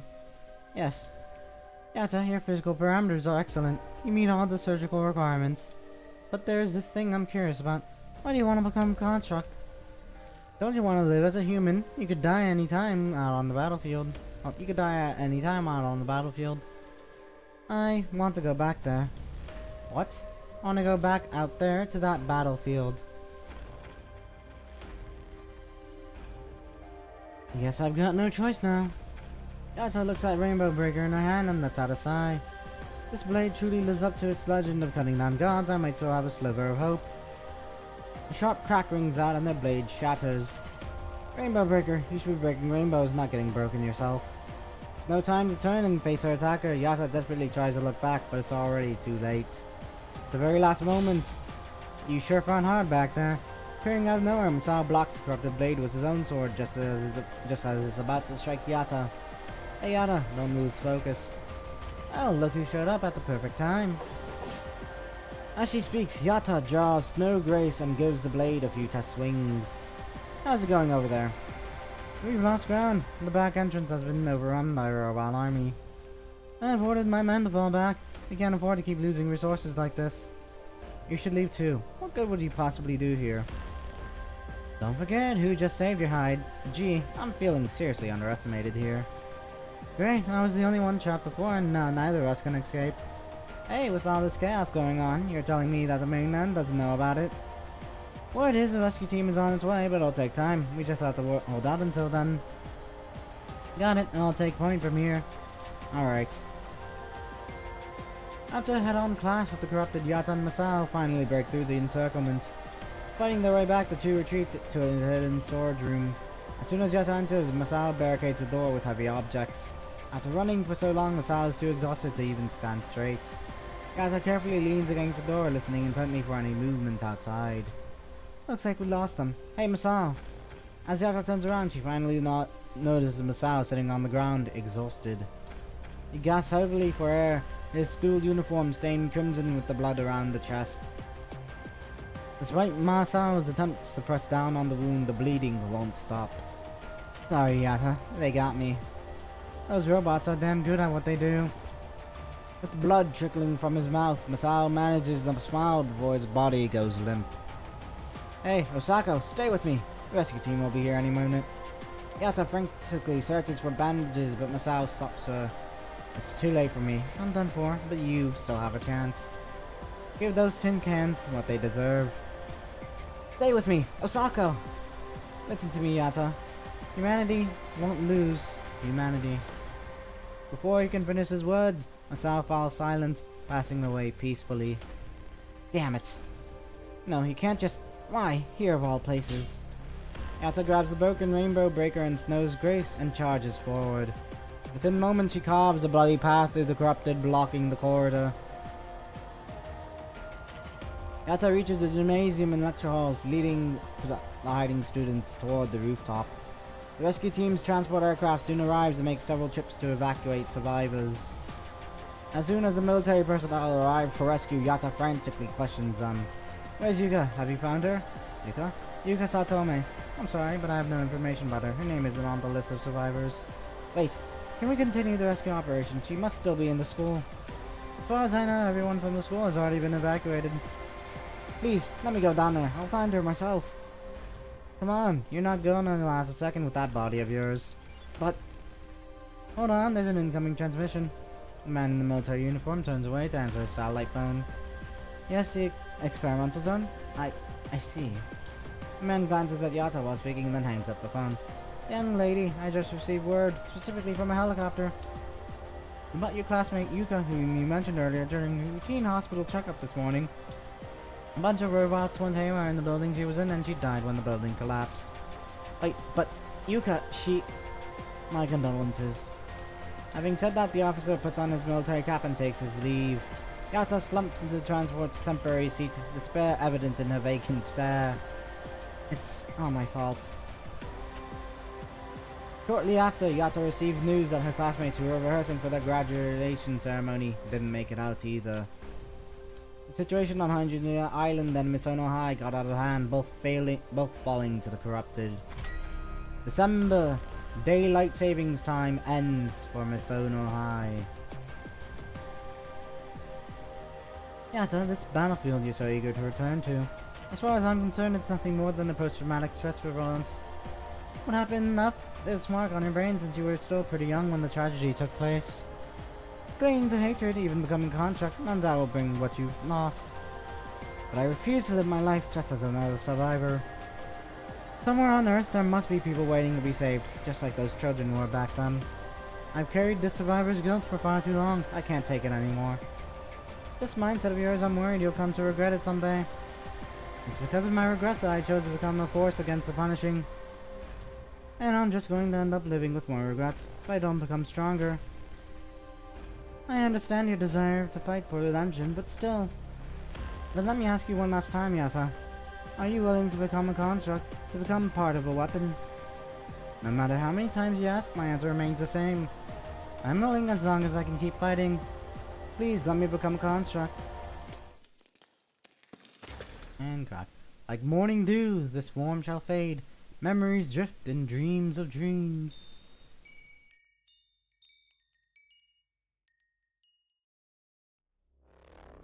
After a long journey through illusions and memories, Yata opens her eyes again to the battlefield. She remembers everything now that the cruel past she had deliberately forgotten, only to face it once again. Guess all I did was go from that illusion into this new dream, huh? The force interfering with my mind did weaken for a moment, but it hasn't disappeared. I can see things through eyes other than my own. Yuka, is this what you wanted to tell me? Come, find me at the lecture hall, Yata. A brief, sharp pain pierces through Yata's consciousness. She shakes her head to clear away the interference. There's no mistake, it's Yuka's voice.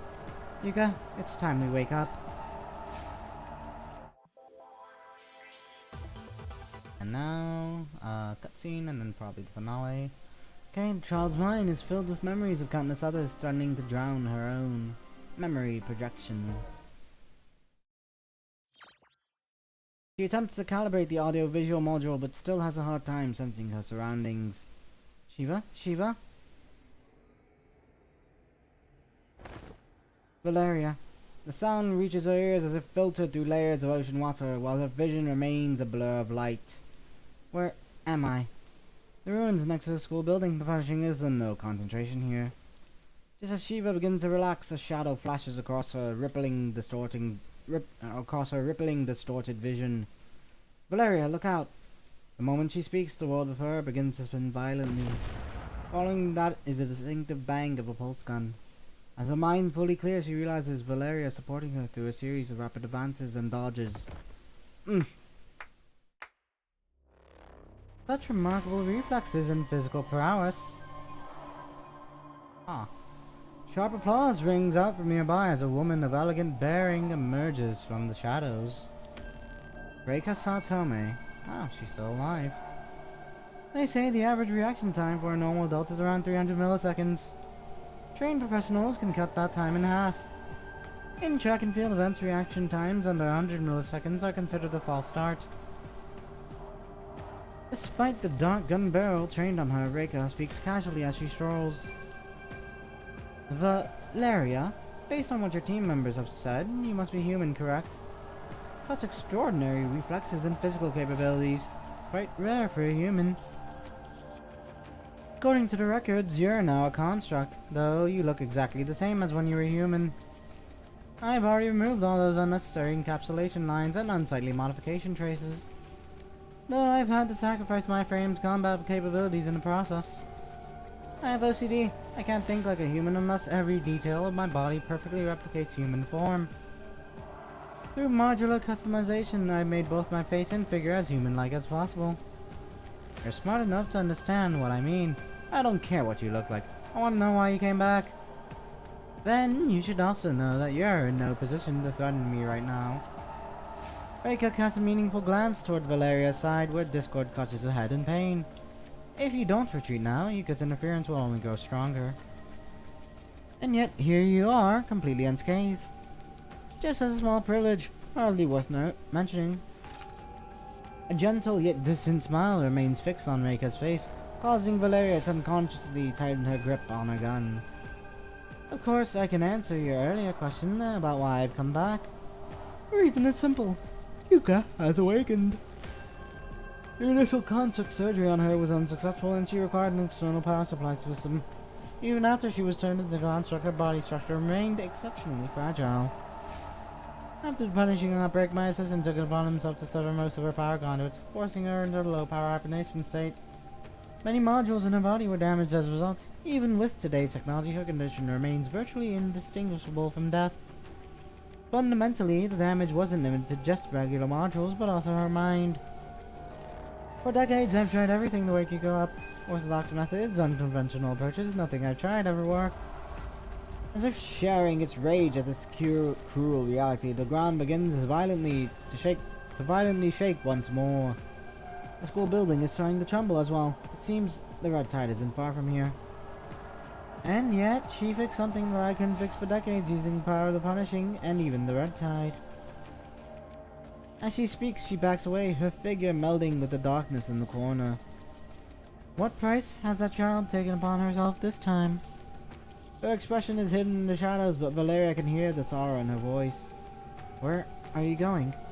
I'm going to see my daughter one last time. Reika's voice goes fainter until it fades away, and that's when Valeria knows she's gone. Why didn't you shoot? Wasn't she the mission target?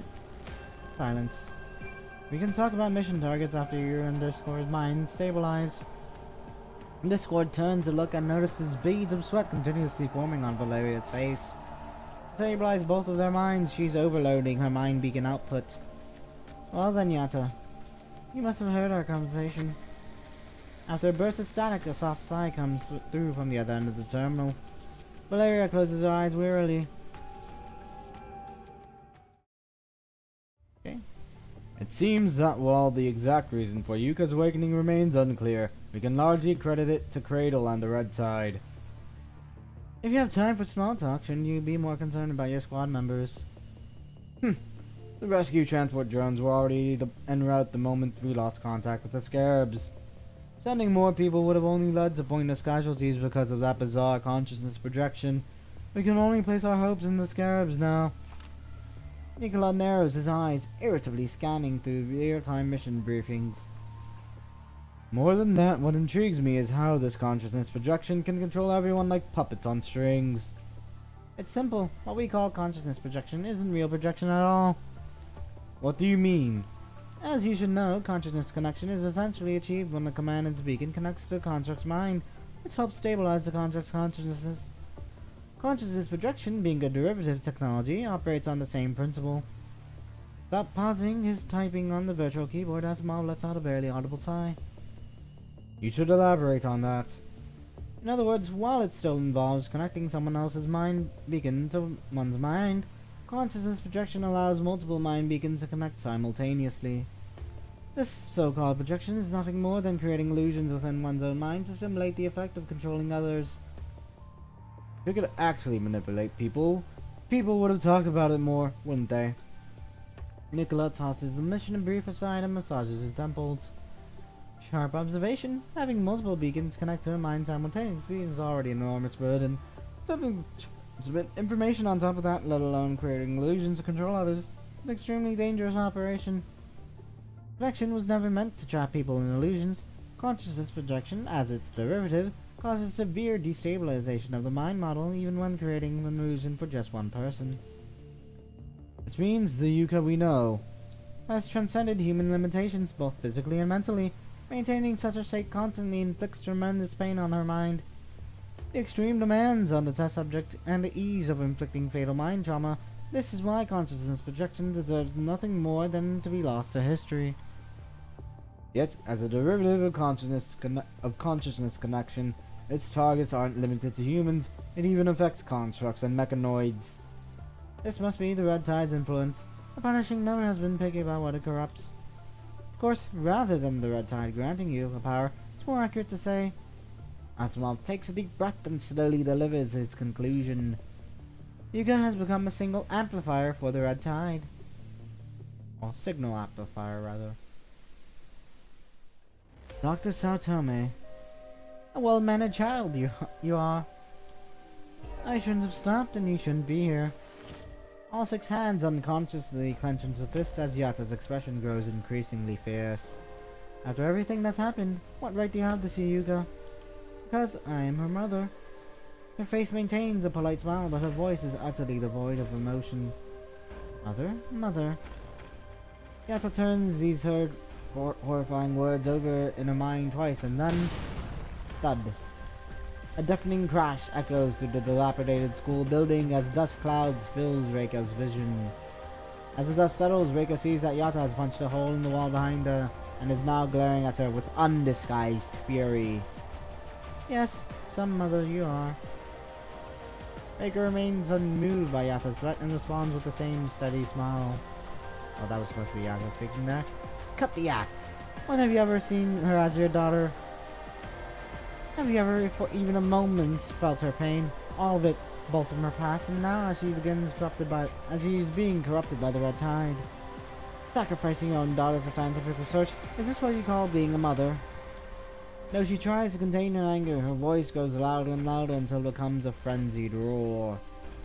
Reika closes her eyes briefly before opening them again with a resigned look. Indeed, she's not my daughter. She's nothing but a test subject. Isn't it natural for any researcher to be eager to know the current state of their test subject? Then get the hell out of here. You have no right to— Ugh. After her ears start ringing, needle-like pain surges through Yata's mind, nearly knocking her out cold again. Damn it. Yuka! As Yata struggles against her hallucination, she feels something cold touch her wrist. Pain in the mind ebbs away like a receding tide. Looking down, she finds a black metal band around her wrist. What's that? This jamming device is from our old experiments. Can't completely block interference now that the Red Tide is more powerful, but it helps reduce the intensity nonetheless. What about you? Yata glances at Reika's wrist but finds nothing there. I don't need that anymore. Without a jamming device or mind being unstabilized your mind, you'll be infected in no time. Yata tries to push the jamming device back into Reika's hand, but Reika calmly refuses it. It's not like this is the only one of its kind. I still have one on me. I just don't need to wear it anymore. Yata takes a step back, yet keeps her vigilant glare fixed on Reika. Pardon my frankness, but I still can't trust you. This thing can't make up for even a fraction of what Yuka had to endure. I never expected it to do anything for Yuka. Reika briefly turns her face away as a distant smile gradually fades. Let me make one thing clear. If you insist on calling me a researcher, then know that no one understands my subject better than I do. Let me see her, whether as a researcher or, even if you want to acknowledge it, as a mother. This won't do you any harm. Don't you dare use that word mother in front of me again. Yata enunciates each word with cold deliberation. You schemed to transform yourself into a construct and waited all this time for you to wake up, just to see her once more. Of course. The brevity of the response leaves Yata stunned. Listen to me, Yata. That child's mind is flooded with countless memories of others, threatening to drown her out to her own consciousness. Drowning out herself. Ironic, isn't it? This was an inevitable outcome of the consciousness projection experiment, even if it wasn't what we had hoped for. So-called consciousness projection isn't about projecting one's consciousness onto others, but rather having others project into oneself, ultimately exerting influence within one's own mind. You knew this would happen all along, yet you still made her go through with it. A barely perceptible flash of pain crosses Reika's eyes. Let's just leave it at that. Yuka is now wielding the power of the Red Tide. I'm not afraid to tell you this, Yata. I couldn't care less whether people live or die. That's just who I am. If Yuka could truly find happiness within the Red Tide, I wouldn't stand in her way. I'd even feel at peace with that. But in reality, that's absolutely impossible. She tilts her head back slightly, letting the cold moonlight caress her face. The Red Tide has dissolved countless victims, and the number of memories Yuka now bears isn't even on the same scale. Whether it's the punishing infection or the pressure of people's memories, either will eventually lead to the annihilation of Yuka's consciousness. Even now, she's being twisted by the Red Tide's will, enduring tremendous pain with each projection. Yata closes her eyes as scenes of encounters with Yuka flash to her mind. Fragile, obsessive, and mad, they're all undeniably Yuka, and yet... She once desperately pushed me away from danger, but now she's trying to lure me into death. Just as Reika said, Yuka's will has been twisted by the Red Tide. She knew these all along, but just couldn't bring herself to face them. Why are you telling me all this? To free you from your hesitation. Stop her, free her from this endless suffering. Stop her? But if we sever her connection to the Red Tide, will she even survive? They both fall silent, and in this moment, frozen in time, only the shadows of trees sway silently. The Lady of the Red Tide did grant her the ability to live again, but was she truly being benevolent? Yuka possesses the power of projection. I fear that's the real reason she was chosen. Her consciousness is gradually fading away until she becomes nothing but a mere tool, a will-less amplifier. By then, she will have truly died. A tinge of melancholy seeps into Reika's smile. Go on, Yata. If we hurry, we can still see her one last time. Yata's fists clench involuntarily once more, then slowly unfurl, and the gesture holding no meaning. Alright. She straps the jamming device to her wrist and rushes to where Yuka is. As Yata's figure disappears from view, Reika slumps wearily against the wall. So this is the pain you've been feeling. Keeping you alive like this was nothing but selfishness. A wry, self-deprecating smile plays across her lips as she slowly follows the path Yata took. And fated farewell. 9:17. You should run forward, and I'll stay here. Okay. Only for our fleeting dream, defeat Yuka.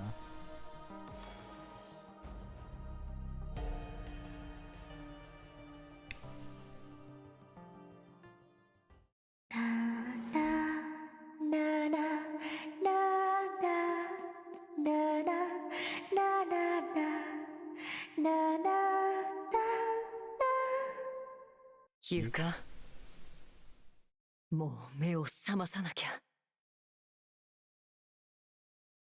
And here we go.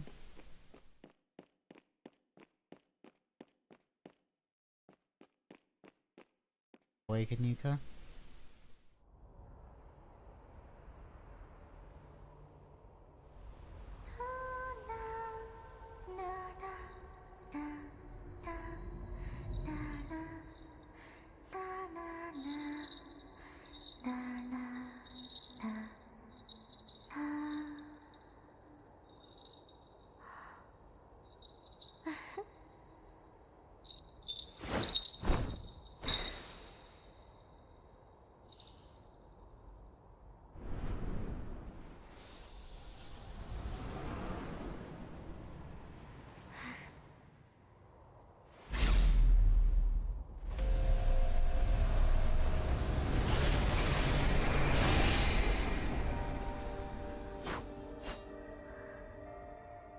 And here we go. 呼んでいるのは潮騒の悲鳴なの。あんまり調子こくなよ。迷ってるのね。あんまり調子こ咲き誇れ夜明けの花。さあやる。逆さまの蝶はどこ？あんまりさっさと他のことなんか忘れて咲き誇れ夜明けの花。迷ってるのね。さっさと負けを認めなって。焦らないで。感情も欲望ももういらない。悲しみは私が消してあげる。 And oh, stage change.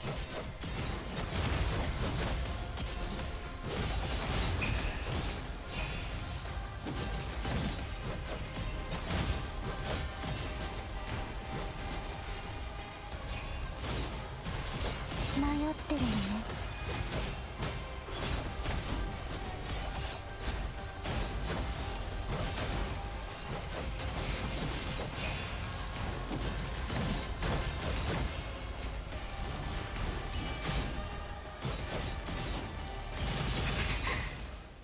高山の花は全部散ればいいのよ。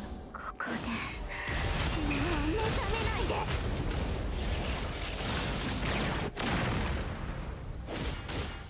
さっさと負けを認め。やるじゃん。ここからはガチでいく。さっさと負けをあんまり咲き誇れ夜明けの花。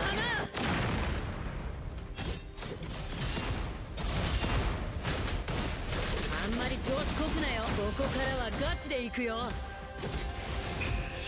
じゃん。ここからはガチでいくよ。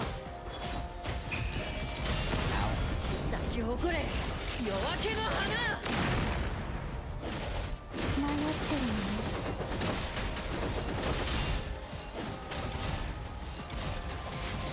Too early. やるじゃん。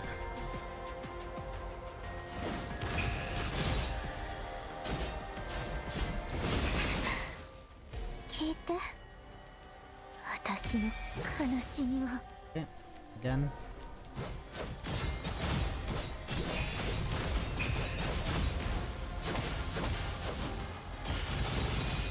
他のことなんか忘れて。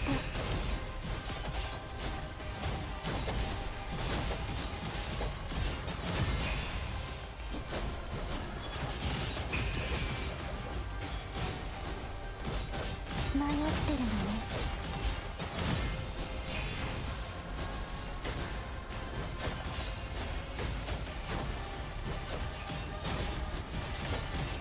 逆さまの蝶はどこ。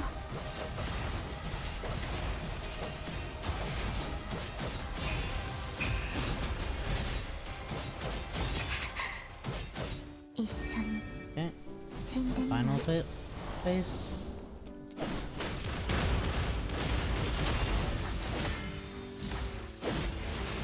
やるじゃん。さっさと負けを認めなって。迷ってるのね。だきついって。咲き誇れ夜明けの花。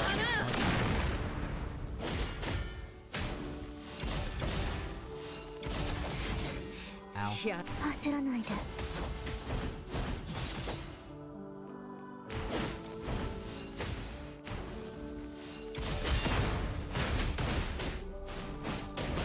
さと負けを認めなって。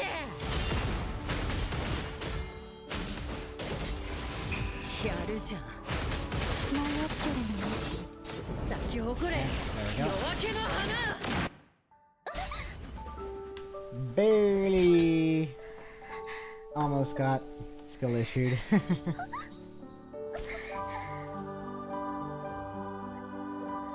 Thankfully, we made it.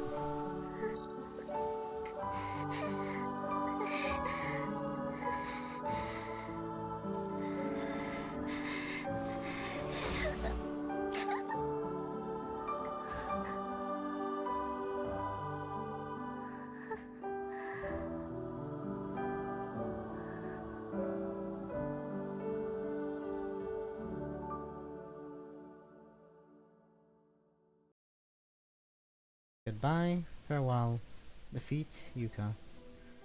As the battle comes to an end, the lecture hall's outer wall gives way and Yuka crashes through the adjacent classroom. Where flower petals once lay scattered, now only a dim, decrepit space remains. Dust blankets everything, the room dilapidated and devoid of life. This place once served as an after-school study room for students.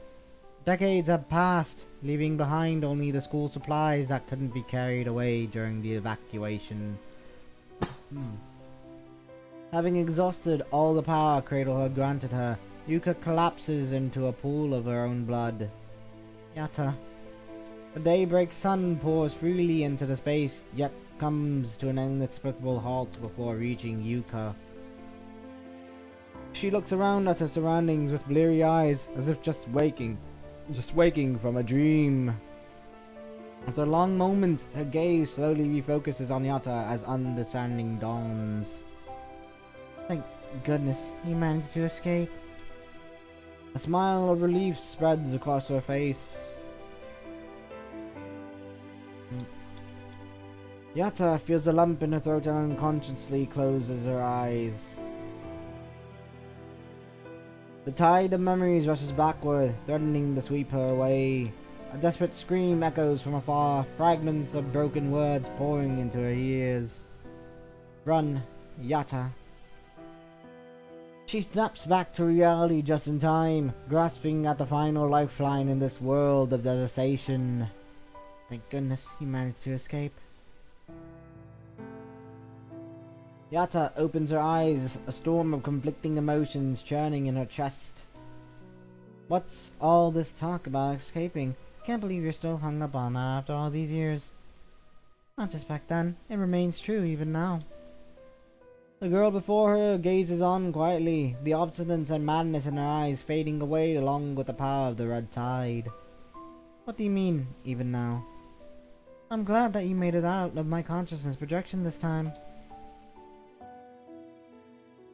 Yatta's body trembles as realization dawns upon her. You didn't just wake up now. You remember everything you've done. Yes, Yatta, I remember. I remember every single detail. I remember deploying my consciousness projection, and I remember inviting you to join the Red Tide. Yuka responds slowly, an indescribable sorrow wavering in her crimson eyes. No, you could have lied to me, said the Red Tide suppressed your mind. That cradle was controlling you. I would have believed you. I'd much rather believe that. The Red Tide did suppress my mind. Even so, the consciousness projection was my own choice. Didn't it only bring pain, both to your mind and to everyone under its control? It wasn't like this when the punishing first broke out. Yuka slightly bows her head and lets out a soft sigh. Even in my comatose state, I could hear them, the punishing's victims, screaming, raging, and weeping by my ears. So I did everything in my power to create a beautiful dreamland, so they could pass without having to suffer. Dr. Sao Tome's dream to connect human consciousnesses together to bring people happiness, and I was trying to do just that. See? Consciousness projection isn't all that bad, right? You know what, Yatta? That winter, when the punishing broke out, Hydrangea Island was blanketed by heavy snow. The solitary buildings, the withered flower beds, everything lies buried beneath the blankets of white snow. In this vast world, I stood alone, not knowing where to go, nor why I should go anywhere. I walked through that heavy snow for what felt like an eternity. Days, months, years. Time lost all meaning as I wandered on alone. Until the day I was awakened. Yatta, you should understand it by now. Saving humanity, connecting everyone's consciousness, bringing happiness to all. Such noble ideals. I was the only one who ever sought salvation. Yuka. Projecting consciousness to erase people's pain, it was nothing but a substitute for my own desires. The girl lifts her head, black hair cascading down her shoulders and slipping through her fingers. The smile is feeble and sorrowful, causing Yatta to turn away, unable to bear the look on Yuka's face. But using the Red Tide's power for consciousness projection can never eliminate pain. Rather, it infects those who receive the projection, doesn't it? To accept the Red Tide means submitting to its will. It continuously amplifies my perception and uses it to expand its own power. Yuka, why? Curious about why I accepted the red tide? No, that's not what I want to ask. Because I was so lonely there, amidst the heavy snow. I know. It was just that simple of a wish, to live on and not be alone anymore. I've always known. As vital fluid gushes out from Yuka's wound, the countdown of her life quietly begins. Why does it need to come at the cost of your life? Is there really no other way? Are there no miracles? Yata thought she had mentally prepared herself already, but she cannot help but seek a definitive answer all the same. I mean, I don't own this life anyway, and it's time I give it back. The cruel truth shatters her last hope, paining Yata so much that she can barely breathe. Yet the girl lying in the pool of blood simply offers Yata a quiet smile. Yata, don't look so sad. I consider myself lucky to have seen you again. Why? Her throat tightens, leaving her unable to speak. Why do we have to part ways again now when we've only just found each other? Why am I getting this ending when I've given it everything I've got? Why are you being kind to someone like me? Mock me with spite, cry in despair, scream in anguish, anything. Please, just say something to me, even if only for a moment. Because I'm the one who failed to save you, the one who killed you with my own hands, the one who has always been weak and powerless. Yata? Well, only now, seeing you here, do I finally understand that consciousness projection isn't the only way for people to truly connect. No matter how many minds I connect with, I still feel so lonely. Only when the red tide's power fades away can I breathe free, and only then can we truly reunite. That requires giving it everything you've got, right? So, stop blaming yourself for this. Yata lowers her head, her body trembling uncontrollably. Even so, you still have to go. Yes, my life should have ended many years ago. What I have now is nothing but borrowed time. If I have one regret, it's that we never got to say a proper goodbye. Yata gazes intently at the young girl kneeling beside the lecture hall. Goodbye, goodbye. Yata opens her mouth to speak, only to bite her lip tightly shut. She had said goodbye to Yuka countless times before, yet today her words refused to leave her lips. Do you remember how I once wove a dream for everyone, each according to their wish? In these dreams, some were promoted to officers, some became heroes, and a few shed their uniforms to live ordinary lives, while you remained at Misono High. Is there something wrong with dreaming about Misono High? One's best dream shouldn't lie in the past, but in the future. Yuka gazes around with lingering affection, and Yata follows her line of sight. The aged classroom, the freshly sprouting flowers and grass, everything remains as it was, yet everything rushes toward tomorrow. Yata, my time is running out. You should go for what lies ahead, while I'll stay here. The girl's voice, soft and delicate, fades away with her life, drifting into the distance. So cold. As if trying to grasp something, she desperately reaches out to both hands into the void. Yuka! Yuka! Here, it's snowing again. Yuka's hands fall limply as her body collapses. The distance between life and death always seems so vast. Even a hand's breadth away becomes an unreachable distance. Just as Yata rushes forward to catch Yuka, she notices someone else has already held her up. Dr. Satome? Confused about Reika's presence, Yata is pulled back to her senses by a transmission from Valeria. Yata, if you're still alive, withdraw immediately. The red tide is coming. The red tide? It still hasn't stopped. No, it hasn't stopped. Even though Shiva and Discord's mind are normal again. Strange. I thought Yuka's powers were gone. The Lady of the Red Tide hasn't reclaimed the power she had left Yuka. Reika kneels to support Yuka's shoulders and lets her rest against herself. Then you have even more reason not to stay here. The red tide is coming. Yata, this will be my final experiment. Dr. Satome, I really don't want to lose my temper with you, but Yuka's slipping away. Do you know why Yuka can create such beautiful dreams yet remains in constant agony? Because Yuka tries to bring happiness to people by projecting her consciousness. Is that the only thing you can say now when you were the one who put her through her suffering? Reika looked at Yata with intensity, a flicker of struggle crossing her eyes. Because those who weave dreams cannot dream themselves. I was the only one who ever sought salvation. That is Prometheus. An experiment in consciousness projection, allowing humans to communicate mind into mind, giving happiness to everyone. And yet, its creator is the only one who can never find happiness. Ironic, isn't it? Yata narrows her eyes, suddenly studying the elegantly dressed woman from head to toe. Yuka has been in slumber for decades. You're not her. How could you possibly understand what she feels? Reika gently extends her hand, catching the rays of sunlight that fall upon them. You once asked me why I went to such lengths to transform myself into a construct. Here is why. Because of the consciousness projection experiment has to continue. Yata stares at Reika as the anger in her heart slowly fades away. She already has an inkling of the answer, and there's no need to ask any more questions. After Yuka fell into her slumber, you turned yourself into a test subject for consciousness projection. That's how you came to understand the pain of that consciousness projection inflicted upon Yuka. No, what I experienced wasn't even a fraction of what Yuka had gone through.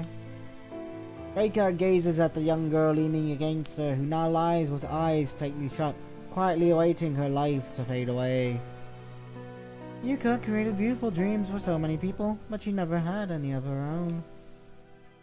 This will be the final experiment, a one-on-one consciousness projection led by me. Yata takes a deep breath as the shrieking of the red tide reaches her ears. Please. Yata finds herself unable to say what she wanted to say. There are no heroes in real life, but I will shoot down that eagle for her. Unfazed by the trembling earth beneath, Reika speaks with serene determination. Please do so. Yata takes one last long look at Yuka before turning away and rushing toward Valeria's coordinates. As she leaves the dilapidated classroom, a distant voice echoes once more within her mind. Goodbye, Yata. Well. To which she responds softly. Goodbye, Yuka. Without looking back, Yata sprints forward into the distance. Okay. Goodbye, farewell. Still got two more. No. Yeah, two more to go through. 18 and 19.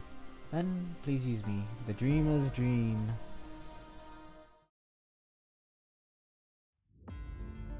Planning headquarters, Hydrogen JR Island commercial.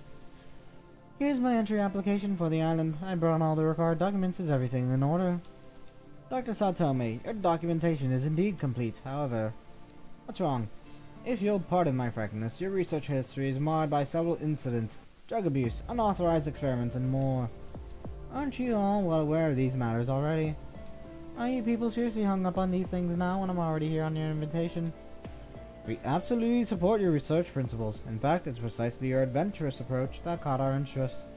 However, list of personnel for the island landing will need to be submitted to the council for review. And as I'm sure you're aware, those people aren't as accommodating as we are.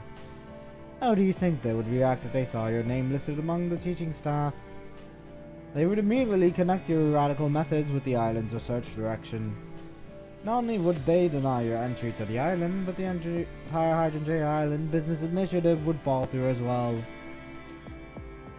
Letting cowards dictate the direction of scientific research is a disgrace to all of humanity. With that said, there might be a way to work around this. We can discuss our research under the pretext of education by establishing a school.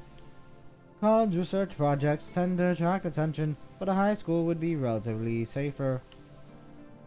Common sense dictates that no one would expect a high school to be capable of conducting cutting-edge research. If you could come to the island posing as a guardian of a high school student, we can then keep your name concealed under the family members of the students going to the island. You want me to play the role of an accompanying parent? Indeed, we have successful precedents for this approach. There's a fundamental and obvious flaw in your assumption. I don't have any children. In fact, I'm not even married. I completely understand your situation. It must be difficult to balance both career and family life successfully. Do you have anything else to add? Have you considered adoption? Adoption? An unsettling smile creeps across the documentation officer's face as he pulls his business card from his drawer. Perhaps you'd like to learn more about this. Reika takes the card. It bears the address of an orphanage. This is a welfare institution we've worked with before. I'll give them a call later. Someone will be there to greet you when you arrive. Leave all the adoption paperwork to us.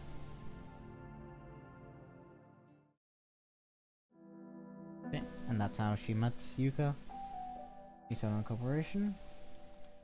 The address on the card leads to a secluded welfare institution. Reika pushes the door open with hesitation. In the courtyard of an aged Western-style mansion, a middle-aged man awaits Reika's arrival.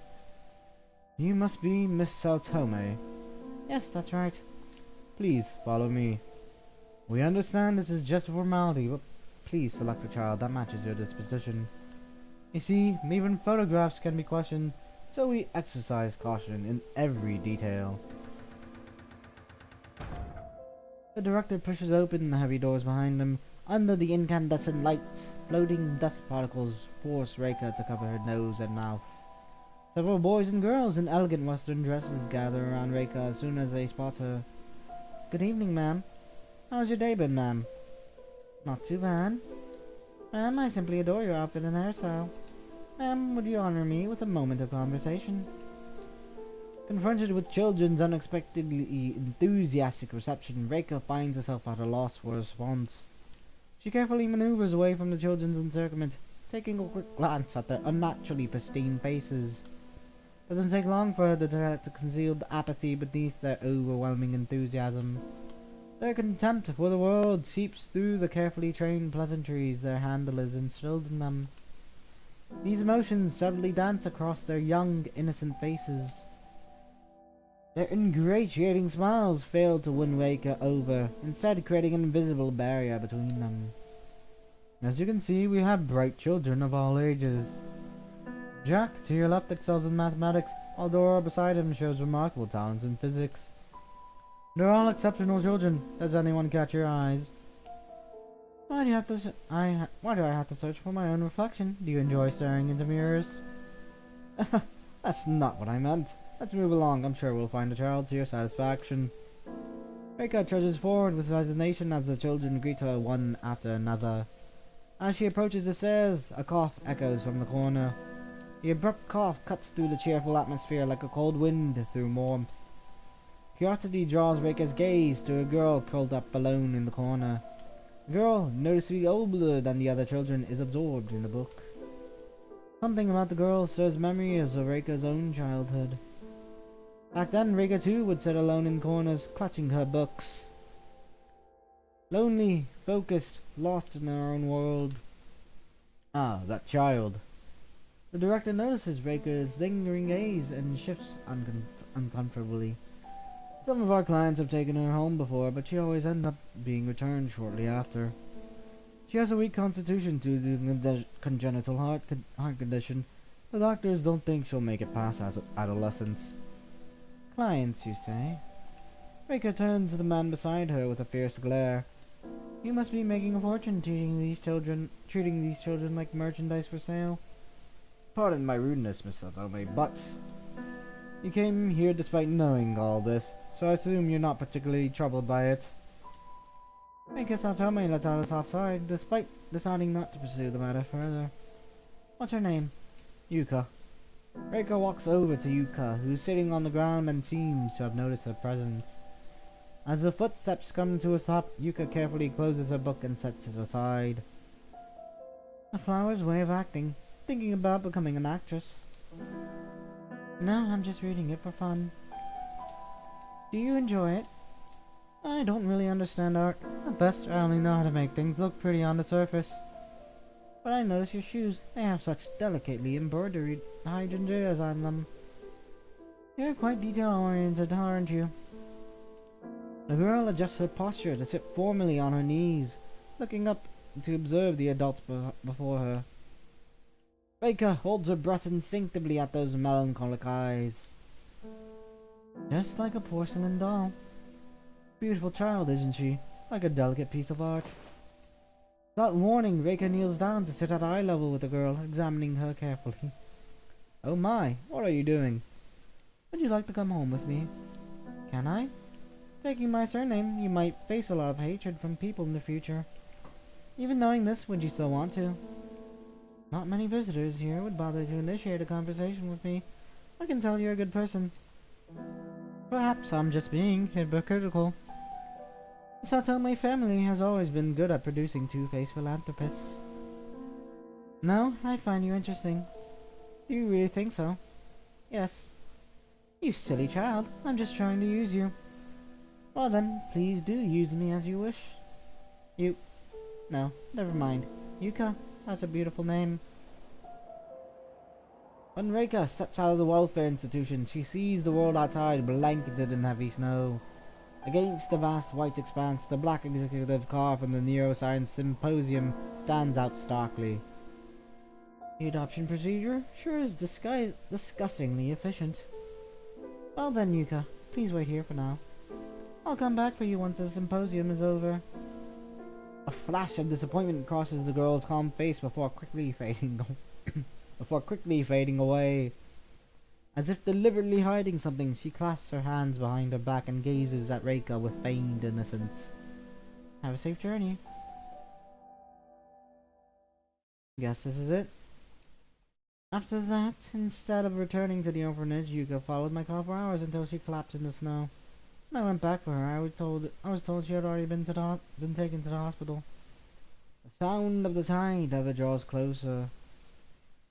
Reika closes her eyes once more. Draws ever closer. Have a safe journey. Reika stops in her tracks and turns to face the girl. Dr. Satome, the meeting will begin in 30 minutes. Please be mindful of the time. No, I won't be going. Under Yuka's stunned gaze, Reika walks back step by step. Yuka, I need your assistance with an experiment. I'll be glad to help. I haven't even told you what the experiment is yet. Whatever you need, I'll do it. Reika stops in front of Yuka, shielding her from the snow and wind. To observe the development patterns of the human consciousness, I need you to become a normal girl. I don't quite understand, but I'll do my best. Yuka hesitates for a moment before speaking again. If I am to be a normal girl, does that make you my mother? Researchers often refer to the research subjects as their children and see themselves as mothers. I see. A flicker of confusion crosses Yuka's eyes as she slightly pulls back from the hands hidden behind her back. The mother-daughter relationship in human society is too emotionally charged. It would interfere with the proper execution of our experiments. Meeting Yuka's melancholic gaze, Reika suddenly realizes she's been trying to justify herself. Then, how should I address you? Please call me Dr. Satome. Yes, Dr. Satome. Despite standing close together, Reika still feels an insurmountable distance between herself and Yuka. Without thinking, she takes 2 steps forward, removes her coat, and drapes it over Yuka's shoulders. Huh? The sudden gesture catches Yuka off guard, forcing her to move her hands from behind her back. Is this a hydrangea? Reika points at the white paper flower in Yuka's palm. Yes, it's a flower I made for you, but I haven't colored it yet. Thank you. I see you're very good at making things. If you don't mind, let's color it together when we get back to my place. Thank you very much, Dr. Satome. A smile naturally breaks across her face. Yuka, I need you to be a normal girl. Yuka nods with a hint of confusion, seemingly surprised that Reika is now repeating this request. This is the only experiment I need you to participate in. There won't be any others. Since this is an experiment, I need to constantly record data on your development. Even as a researcher, daily interaction with you is essential. We would need to live together in the same residential space as what human society calls mothers and daughter. Every year I compile my research findings into papers and publish them in neuroscience journals. This project will be my sole focus of work when I arrive on the island. Therefore, I need you to focus solely on your growth. Can you do that? Yes, Dr. Satsome. I'd be happy to do so. Reika nods. Looking around, the snow and wind have gradually subsided. Rays of sunlight now pour onto the earth, bringing that with them a gentle warmth. Reika and Yuka walk together through the snow, leaving two trails of footprints, one large, one small. Reika looks up at the sky with contentment before speaking slowly. Well then, Yuka, I look forward to our time together. Yes, Dr. Satsome, I'll do my very best. Reika opens her eyes. The gentle smile gracing her lips as she lies there, Yuka appears to be in a peaceful slumber. The red tide roars through the corridor, swallowing everything in its path. Reika falls to her knees, holding Yuka tightly in her arms as she curls around her protectively.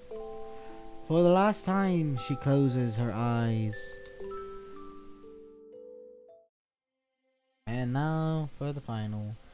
In the wake of, a shadowy figure in the distance quietly presses the stop button on the recorder, a light smile playing on the lips beneath the mask.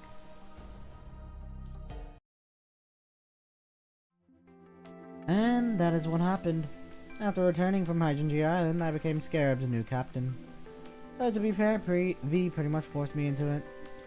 Yata tosses the liquid-filled mint candy into the air and catches it in her mouth. She then pats the medic box shoulder with an exaggerated look of despair. I never knew you had to write so many mission reports. They're saying the combat environment was complex this time, so I had to write detailed reports about everything. The red tide spread pattern, consciousness projection responses, environmental conditions on Hydrangea Island, and all that other stuff. I have 6 hands and I'm still here struggling. Yata, what are you mumbling about to short halt? Medicbot blinks repeatedly, apparently sharing Shiva's confusion. Robot once short halt's target of junk in the embrace whenever he left himself at one too many drinks, adopted short halt's name after his passing. Now it accepts all sorts of peculiar offerings while serving as a silent confidant. Or confidant, rather. Long story short, the Scarabs failed to capture their mission target and got punished. Now they're on a wonderful mandatory vacation. The red tide was so dangerous that even Nicola had nothing to say about it, though V, a resident workaholic, was visibly irked. In other words, this isn't a vacation, it's just another form of confinement, yeah. Hey, short halt. Yata's playful expression fades as she becomes serious. Say, do you think Scarab is gonna turn out fine with me as a new captain? I mean, I just feel like I have to know a billion things to be a captain. Would you feel as lost as I did when crises like this happen out of the blue? How do people usually cope with it anyways? I'm just scared of losing anyone close to me again. So do impart your wisdom like you used to whenever you're free. I'll pay you in mint candy. It isn't until Yatta gets on her feet that she sees that Short Halt already has a heap's worth of gifts sitting on its head. Launcher's cushion, Discord's scissors, Shiva's tarot cards, various flavors of alcoholic electrolyte from Short Halt's drinking buddies, and much more. People throughout Babylonia share a special bond with him. Whenever they wish to confide in them, they leave gifts for the Medicbot, just like this. Here you go, make them last. We've got a limited supply of these things. Yatta ceremoniously places 5 liquor-filled mint candies atop the heap of gifts. Beep.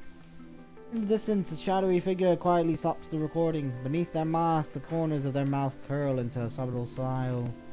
She knows she won't be getting any reply, but she still taps the terminal all the same and sends a video to a communication port. Alright, Yatta, sober up. We got a mission. I'm not drunk. Alright. Through evaluation, Commander believes Hydrangea Island has relatively well-maintained facilities. If we can successfully decontaminate and reconstruct it, it could be reopened as a ground fortress. Yada, since you're familiar with the island, this mission has been assigned to you. Decontamination. The red tide drowned the island, though. No, the red tide only drowned the school building where we were and went away soon after that. But we can't assume it's completely safe. There are still corrupted remaining on the island. So we're heading out on another mission. No, you'll be going with Grey Raven's command and only. The rest of Scarab is still under disciplinary confinement. Oh, Grey Raven's commanding, huh? Got some mother's name in the days before suddenly snapping back to her senses. V, please give me some hangover electrolyte for constructs. With practices, Valeria finds a bottle in the cabinet and tosses it across the room to Yata. Thanks. Why are you being so serious all of a sudden? I used to consult the valedictorian about tactical matters and they would always walk me through my questions in detail. Last time I even invited them to work out at the gym together. I've been waiting to explore other places with them too.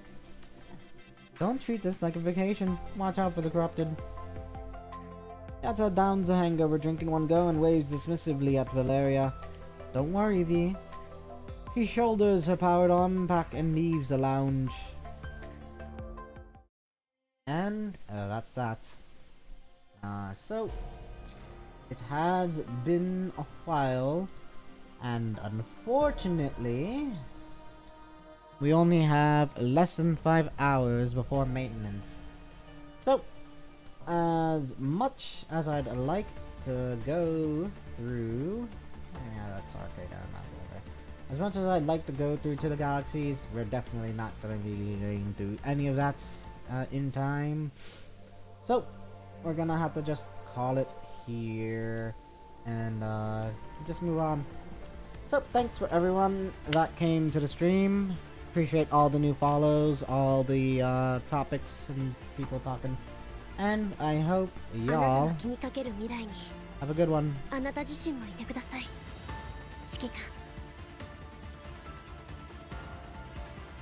seems like a good point to stop. So, goodbye.